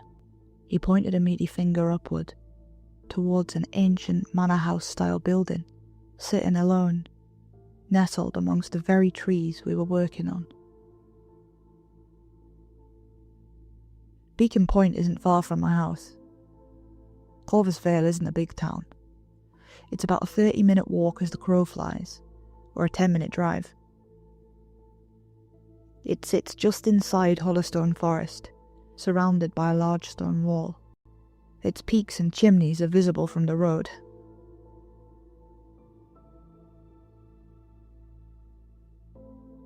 It's a secure site. The West Wing housed the criminals deemed too mentally unstable for general population. The rest of the building, though, was used as a long-term residential facility for people with severe mental illnesses. White stone signs with polite fonts and little bird logos dotted the long driveway directing visitors. I was going to the West Wing. Inside, everything smelled like bleach and stale coffee. I didn't tell anyone I was going. Who would I tell? I signed a visitor sheet with a pen that didn't work, until it did. The receptionist barely glanced in my direction. Who are you here to see? Shannon Hammond. She paused and looked up. I'm sorry. Hammond is on a family-only visitation, and she doesn't have any family. I'm a son. That got me a look. Not a kind one. More like, really? I fished out my wallet and slid my ID across the desk. She didn't pick it up. Her eyes ping-ponged from the card to my face and back too many times before she sighed and printed me a badge. After an agonising wait, she buzzed me through. Follow the lines, she said matter-of-factly. Yellow to the visiting suite, red to the reading room, green to the lunch hall, ignore the black. Ignore the black, I echoed. Yeah. My trainers squeaked on the over-polished floor as I followed the yellow line painted beneath them. I counted the doors to stop my hands from shaking. I was so nervous. I felt as though I'd shifted back in time, to the 14-year-old me, clutching a bin liner full of clothes outside yet another stranger's door with a social worker telling me to be brave. My mum sat facing away from me, at a table with edges rounded down to nothing. She stared vacantly out of the window as I sat opposite her, her hands folded in her lap like she was waiting for church. She looked older than the picture I had. Of course she did. She'd have to be at least in her early 60s now. Her hair was completely grey. She tried to brush it neat. Her eyes met mine slowly. "Hello," she said softly. "Hi." Silence fell into the space between us and had to be pushed aside. "I brought you something." I didn't know why I said that. I wanted to. Fruit, magazine, a miracle. She smiled anyway. "You brought me you." "I'm Alex," I said, which was stupid. She knew that. But I just needed to say it out loud. I needed it to be true in the air, not just in a file. "I know," she said. Her eyes were wet, but she didn't cry. She had the tired control of someone who learned what crying costs in a place like this. For a minute we talked about nothing. The weather, my job, my favourite food. Then it all wanted to pour out. The questions. But I didn't know how to open that door without everything falling through the floor. I didn't have to. She did it for me. "You look like your father," she said quietly. A tinge of fear shot up my spine. For a moment I had visions of her lunging at me across the table. I stayed quiet and forced a thin smile. "Do you see him?" she asked. "Who?" "Your father." I stared at her, confused. I started to think I'd made a huge mistake coming here. She was clearly deranged. She saw the puzzled look on my face and started to elaborate. She smiled. "Do you see the bird? Strange-looking fellow. You wouldn't miss it if you saw." My mouth went dry. Sometimes," I said. "There's a weird one that sits on my window. It's probably got a nest." "What makes him weird?" "He's a crow, but he's white," I said flatly. She nodded, like we were finally talking about something that mattered. "That's your dad," she said. "Certain." I laughed. A small, ugly sound. "Spiritually speaking," I said, not knowing if it was a question or a statement. "No. Literally speaking." I raised an eyebrow. This was as good as an opening as I was going to get. How? I hated how much I needed that word. She turned her hands palm up on the table, like showing me she had nothing to hide. "I've waited 36 years for a chance to tell you the truth, Alex. Let me start from the beginning." She sat back in a chair, the hard, cheap plastic clicking under the strain. "We wanted a child," she said. "But the doctors said no. There was an incident when your father was young. He needed emergency surgery to repair an abdominal hernia. But there was an accident. Both vas deferens were severely damaged during the surgery, leaving them scarred beyond repair. No one knew. Not until it was too late." "I don't know what those words mean," I replied honestly. "His balls didn't work, dear." "Oh," I looked away embarrassed. She half smirked before continuing. "Your father wanted a child of his own so badly. He searched high and low for an answer." "I thought I had a brother," I interrupted. "Didn't he already have a child of his own?" "This was before your brother," she stated before continuing. "He found a book in a dusty old shop in town. Started studying the occult." "What?" "Yes." "That was exactly my reaction when he told me too," she agreed. "But it worked." "What worked?" I asked curiously. "The summoning spell," she whispered. I'd heard enough.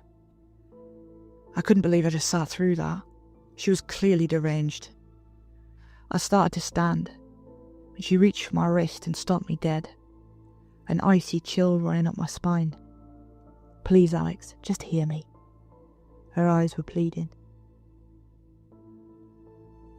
"If at the end you never want to return, I'll understand, but please just let me finish."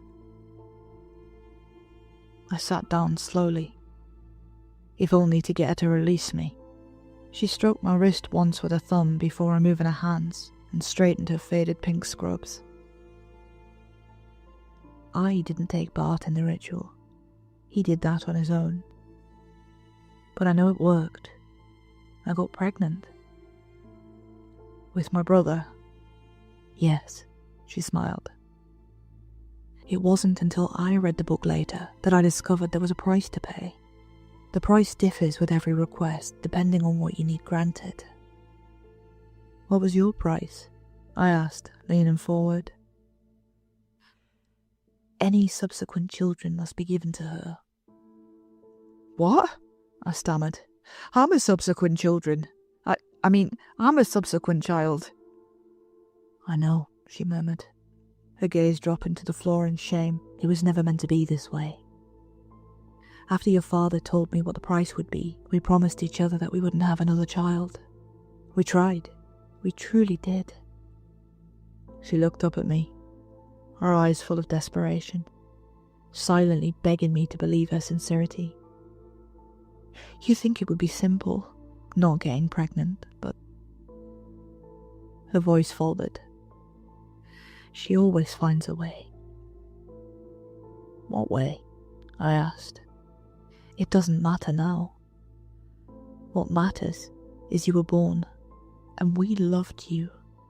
Your father loved you. What happened to my dad, Shannon? I couldn't bring myself to call on Mum. At this point, I was still quite sure that Beacon Point Sanatorium was the best place for her. I could see this caused her pain, but I was done listening to stories. She continued regardless. She made a mistake. The deal your dad made was between him and her. For the ritual to work in her favour, we both had to be present at the summoning, so that I could agree to the terms. But I wasn't. Then what happened? I muttered half-heartedly. The fortune teller that gave your father the book helped us. She knew a spell. She helped us rewrite the terms. Sort of like a cosmic solicitor, she chuckled dryly. This isn't funny, I shot back. You killed my dad. I've grown up alone, Shannon. She slammed her palm on the table, shocking my tears away. It's because of that man you got to grow up at all, she growled. He sacrificed his life for you. He took your place. Yeah, and what? Now he's a fucking bird? She settled back into her seat, resigned. She gave me a solid story. But I chose the truth. What? I stammered, exasperated. Find Morrigan. Find Morrigan, she whispered, defeated. She will give you what you're looking for. Her shoulders sagged. Her shoulders sagged as if the weight of the years finally pressed her down. The fight had gone from her eyes. I stared at her, the words settling uneasily between us, thickening the air with a grief that tasted almost metallic. I wanted to scream, to demand sense from her rambling, but something in her expression, some fractured hope, kept me silent. Shannon no longer looked like a stranger spinning tales. She looked like someone who'd lost everything and was begging for a chance to make things right. The clock in the hallway ticked on, indifferent to the ruin she'd laid before me. And I realised that whether I wanted to or not, the story wasn't finished. Not yet. Hi everyone, thanks for listening. This story was written by me, and it's going to be a multi-part series. Once it's finished, I'll compile everything into one big long video so you can listen to it straight through.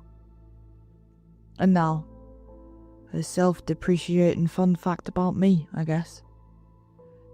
Did you know that reading in your head and reading out loud actually use two different parts of your brain? When you read silently, it's mostly just your brain recognising symbols and turning them into meaning. But when you read out loud, You add speech production, motor control, and even hearing your own voice back. So it's way harder. I've already mentioned I'm dyslexic, right? Well, here's a perfect example of what it actually means when the words start jumbling around on the page, and how I try and get around it. You ready? Don't judge me. I'm special. And if you laugh, you're going to hell. Shit, hold on. This was... for fuck's sake. This was as good of an opening as I was going to get. This was as good of an opening as I was going to get. This was as good as an opening as I was going to get. Yeah, that happens a lot. It takes me about an hour to read through a 15-minute script that I wrote. So if you'd like to support my valiant efforts, I'll link my PO box down in the description where you can send me my participation trophies. Or you could just like the video and subscribe. That would be cool too. Thanks for listening. Good night. Question. What do you do when your best friend's number suddenly says, "not recognized," and her parents swear she never existed? Cool. Welcome to tonight's story. I'm not writing this for karma. I just need it out of my head so I can sleep, or at least stop seeing the little boy's tear-stained face. I'm 19. I like anime. And yes, I'm one of those people who still buys physical manga even though my room is already a fire hazard. So when Corvus Con opened up 30 minutes from my town, I grabbed the cheapest weekend pass, put together a half-decent Pochita hoodie, and texted my best friend Liv that we were going. She answered with her standard bet and a gif of a sparkly idle wink. We met in year 9 drawing fan art behind the gym, so cons are our thing. The first weird moment happened at registration. I'd printed my QR code at home because my phone screen has a permanent crack like a tiny lightning bolt, and scanners hate me. The volunteer, girl with acrylic nails, pastel bob, and those cat eye contacts, barely looked at the paper. She slapped a wristband on me and said, "Welcome, Slayer," in this flat, not joking tone. I laughed like, haha, cute theme, but she didn't smile. Her contact lenses reflected me back as two skinny, nervous versions of myself. "Do we get a discount for exorcisms?" I asked. She blinked, then slid a brochure forward. "Floor 3 is closed," she said. "Construction." Except the brochure showed a big red block on floor 3 labelled Idle Training Experience. Demon Hunters Live. And under it, tonight only. Invite only. Someone had put a black line through it with a Sharpie. It bled around the edges. Liv wasn't there yet, so I killed time in the vendor hall. It was huge. Rows of posters, plushies, enamel pins, swords that were definitely not sharpened, and wigs piled like cotton candy. A cosplayer, as a pale shrine maiden, walked by with a handbag patterned in little white crows. I noticed it because the print was actually kind of cute. A repeating line of crows with their wings half open, like beckoning. The strap was fraying. She kept glancing over her shoulder, even though nobody was following her. I got a text from Liv. "I'm in. Black hoodie, wolf ears. Don't judge." I turned, and she materialized from a crowd of Genshin Impact characters like she'd been spawned. Wolf ears, as promised, and a hoodie that said, "I paused my riz to be here," in cracked white. She had winged eyeliner sharp enough to send someone to A&E. "You see the invite-only thing?" she asked, as we did our awkward hello hug around her tote bag. "Anime is finally coming back, Demon Slayer. K-pop Demon Hunters. It's trending. Hashtag K-Hunters Challenge, hashtag fell in love, and then it died, all that. My For You page is clogged with it. I thought that was just TikTok thirst traps." "That's how they get you." She grinned. "There's a live thing tonight. Floor 3. It's closed, I said, showing her my brochure. Oh, mine's not like that, she said with a smirk, wiggling the wristband she'd just gotten. It was the same as mine, grey fabric, plastic fastener, but hers had a tiny stamped symbol I hadn't noticed on mine, 3 equal lines inside a circle. Unhindered access, apparently. Some guy gave me this and said, "You're perfect." Creepy, but I'll take the clout. I checked my band. No stamp. We hit Artist Alley, bought stickers we didn't need, posed for a photo with a guy dressed as an unhinged school mascot, and then got swept into a panel called The Music Behind the Magic. It was advertised as a talk about composing for anime, but the panellists all wore the same matte black windbreakers, and the slides were just looping B-roll of Soul at Night. Every question got the same rehearsed answer. We trained to protect audiences. We harmonized the dark out of the room. People clapped like seals. I clapped too because it felt like if I didn't, I'd be the only one. Liv squeezed my knee under the chair. You feel that? What? She tilted her head toward the ceiling. The room hummed, not with the AC, but like a faraway choir warming up through a wall, one note held too long. It got under your molars the way a dentist's drill does. I covered my ears, and it didn't help. When we shuffled out, a staffer in a red lanyard stood in the hallway with a clipboard, smiling too hard. "Everything going well?" he asked each passerby. "Finding your way okay?" His eyes didn't move when he smiled, like the expression was stapled on. Liv nudged me. "Floor 3. I'm not allowed in, I'll get kicked out." She pocketed her phone. "I'll be your lawyer."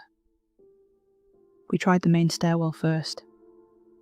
A strip of yellow tape crossed it with no access in block letters. A volunteer sat on a metal chair at the landing scrolling his phone. He didn't look up when we passed, but when we set a foot on the first step he said, without raising his head, "Closed." "What's on floor 3? I asked. "Nothing for you, darling." He finally glanced up. His pupils were weirdly dilated, barely any iris. "Renovations. But the Demon Hunters show is there tonight. Only the marked." He went back to his phone. Liv mouthed "security door" at me, and we looped around the building. Past a row of arcade cabinets that were definitely not licensed. Past a merch booth selling shirts with "I survived Corvuscon" in bloody letters that felt, in retrospect, sarcastic. We found a fire door propped with a wedge of folded cardboard. Above it, a red exit sign flickered even though it was the middle of the day. "Don't think about how illegal this is," Liv said, and pulled the door open. Concrete stairs. Fluorescent lights, with that faint strobing you only notice if you look at them too long. We went up one flight, then another. The hum from the panel followed, louder. It made the hair on my arms lift. At the top, another door, unlabeled. I pushed. It gave with a sticky gasp. We stepped into a hallway with a low ceiling and carpet the colour of chewed gum. The air smelled like fabric spray and burnt sugar, like someone had doused a fire with a bottle of perfume. The first door on the right was cracked open. Inside, a half circle of folding chairs faced a makeshift stage lit by 2 clammy spotlights. A handful of people sat in the chairs with posture like puppets. On stage, girls stood, heads bowed, idols, or trying to be. Glass skin, shiny hair, jewellery that caught the light like fishhooks. A 4th person in a headset whispered to them, then counted down on fingers. 3, 2. They snapped into a pose with impossible precision. The track kicked in, soft and syrupy at first, then dropping so hard it pressed on the base of my skull. I didn't know the lyrics, but my mouth still tried to copy them. The 3 girls moved in sync, steps that shouldn't line up with human joints. They clapped on the offbeat, and the claps didn't echo. Liv's breath tickled my ear. "It's them," she whispered, almost laughing. "It's actually them." "Don't be dumb," I said, but my voice was thin. "They're people." Except the girls on that stage looked exactly like the Huntrix, down to the impossible pastel hair, the poreless skin, the sharp, shiny eyes that only exist in animation. They weren't cosplayers doing a good job. They looked like they were the characters, slotted into real air like someone exported them wrong. Every micro-habit matched. The purple-haired leader's half-smile on beat 4. The red-haired girl's wrist roll before a spin. The shortest one's toe tap no one notices unless you've watched a million edits. It felt like my screen had leaked these animations into real life. Liv squeezed my sleeve. "This is like an open rehearsal, right? We could..." The guy in the headset turned and smiled with all his teeth. "Welcome," he said. "You're just in time for the warm-up." Audience bodies changed the math. "What math?" I asked. He lifted a finger to his lips, amused. "Shh. You'll ruin the take. People say you can feel when you're being watched. That's what everyone in horror movies says." But it wasn't that. It was more like the watching was a third thing in the room. Like the 3 girls, and the headset guy, and us. And then another thing draped over the ceiling, like the air had draped itself on hooks. The song slid into a chant. The girls moved with the kind of tight, snapping control you only get by bleeding for it. They smiled soft, then too wide, then didn't smile at all. The headset guy turned, scribbled on a clipboard, turned back. Someone in the chair started to cry without sound, tears slipping like he wasn't part of the decision. Liv's fingers were digging into my wrist. "We should go," she said, except her voice was thin, and her eyes were fixed on the one with black hair. She reached an arm out, hand slicing the air, and I had the dumb thought, she's pointing at me. Then the lights popped, actual pop, like a bubble, and everything went black for one breath. When they came up again, one of the people in the half circle was gone. Empty chair. Everyone looked at it, then looked away at the exact same time, like rehearsed. The headset guy didn't react. He said, "Again," and the 4 on stage reset. "What the hell?" I said. I reached for Liv's hand. She wasn't there. I didn't think. I just stood up so fast my chair scraped. "Liv?" Heads turned because of the noise, not because of her name. The empty chair in the half circle looked like a pulled tooth. Nobody was flinching. A girl to my left dabbed at her eyes without a sound, the way you clean a window so it doesn't streak. "Liv?" I tried again, louder. The headset guy appeared beside me. I swear he didn't walk. He was just suddenly there, close enough that I saw a smear of foundation on the cream edge of his earpiece. "Please keep your seat," he said very kindly, like a priest. His smile had a shape, a perfect oval, like it had been traced. "My friend, she was just here." I pointed at the empty chair, then at the aisle. My hand shook. Tall, black hoodie, wolf ears. What did you do?" He followed my finger as if we were both admiring a painting. "Oh," he said softly, and something lit behind his eyes, not surprise, more like relief. "Did she have a stamp?" "What?" "On her wristband." The mark. He wiggled his own wrist without looking. 3 equal lines inside a circle flashed on his band, debossed rather than inked. "Some do. Some don't." "She..." "Yeah." I looked at my own band, slowly inching my hand behind my back. She had one. Then she's where she's meant to be. My mouth opened and nothing came out. Heat crawled up my neck. Meant to be where? He glanced back at the stage. The three girls held a final shape, heads bowed, stomachs rising and falling like they'd run a race. The hum in the room had a taste now, penny metal on the back of my tongue. Please, he said, still gentle. You're disrupting calibration. Audience bodies change the math. You keep saying that. I could hear my voice going weird and thin.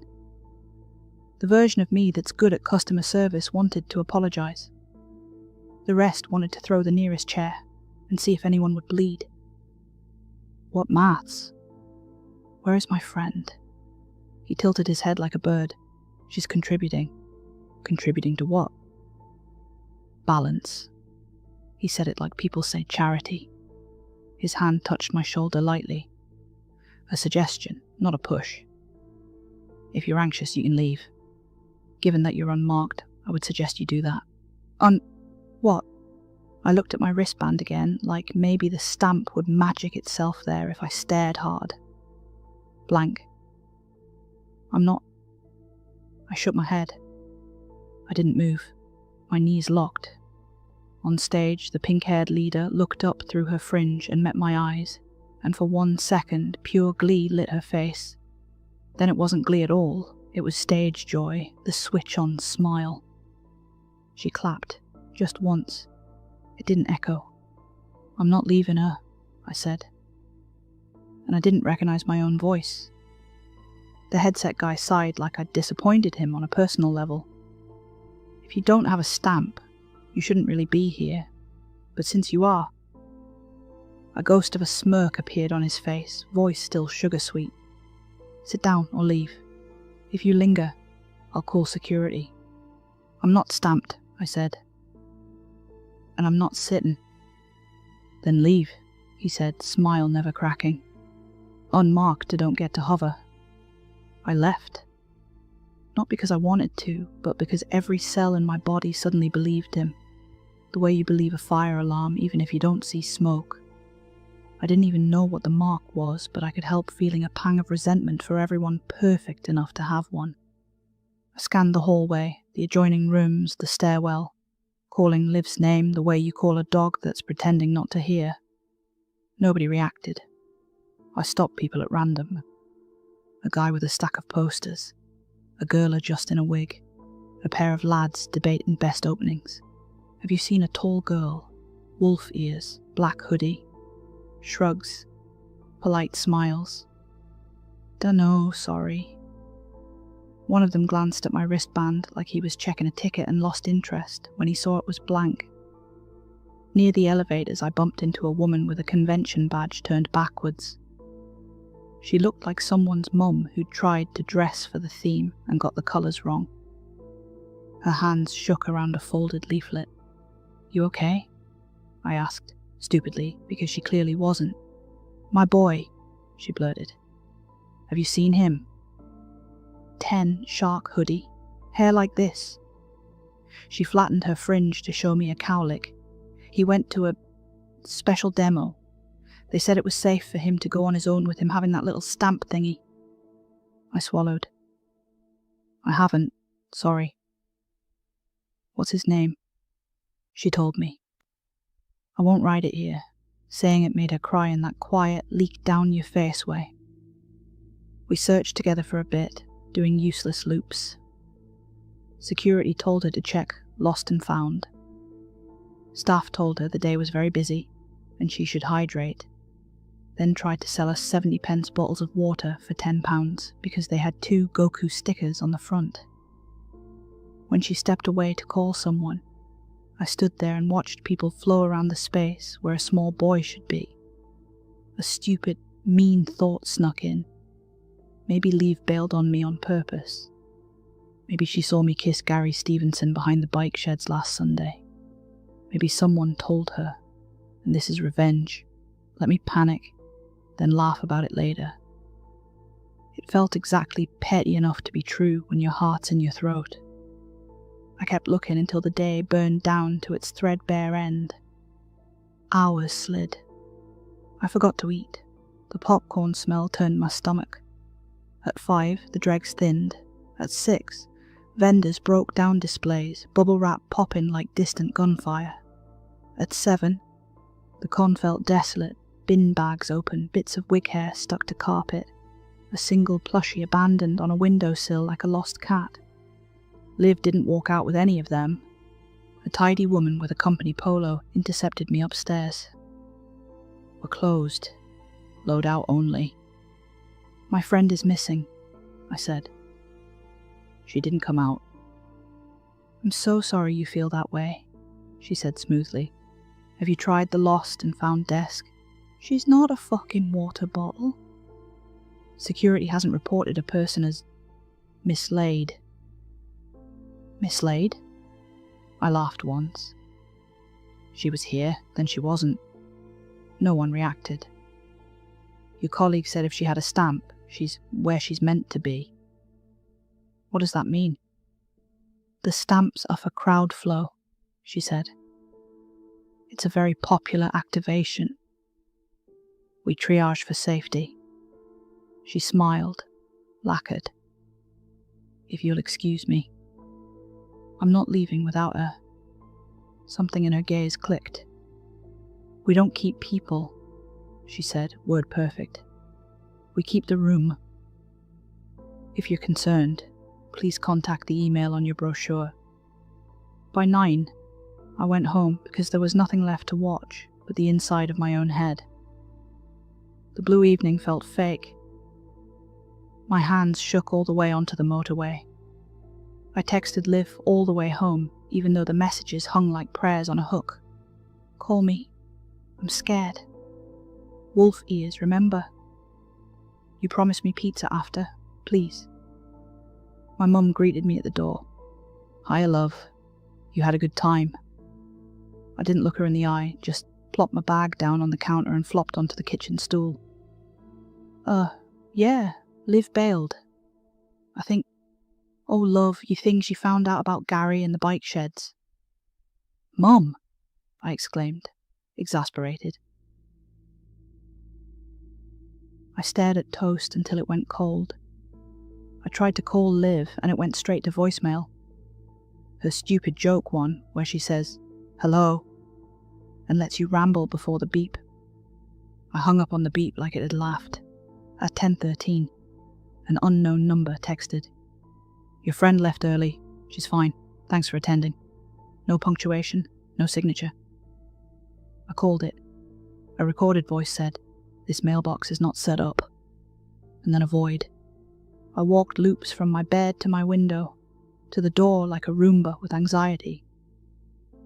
Then I ran a bath so hot it turned my skin pink, and lay there until the water went lukewarm, checking my phone every minute like a rat hitting a feeder lever. Nothing. At 2:04, I started an email to the con address and got stuck on Dear because nothing after Dear felt right. Morning came like a bad copy. A notification popped. World exclusive. K-Hunters Episode 1, First Look. The thumbnail showed the girls on a stark training stage, light bars like a spine and a camera track cutting right through the center. I clicked. High production values. Glittering city. The 3 girls tore across a cold rehearsal set in perfect unison. Trainers didn't squeak. They didn't need to breathe. New fans will love the lore, the host chirped. Resonance harmonics. The camera cut a wide animated crowd of people in the bleachers. For a heartbeat, the lens skimmed a little boy in a shark hoodie with a stubborn cowlick. Hands in his pockets, frantically looking round with tear-stained cheeks. He didn't fit. My stomach dropped. It was like the mother from Corvuscon had given the lost little boy's description to the artists and animators, and they hand-drawn a carbon copy.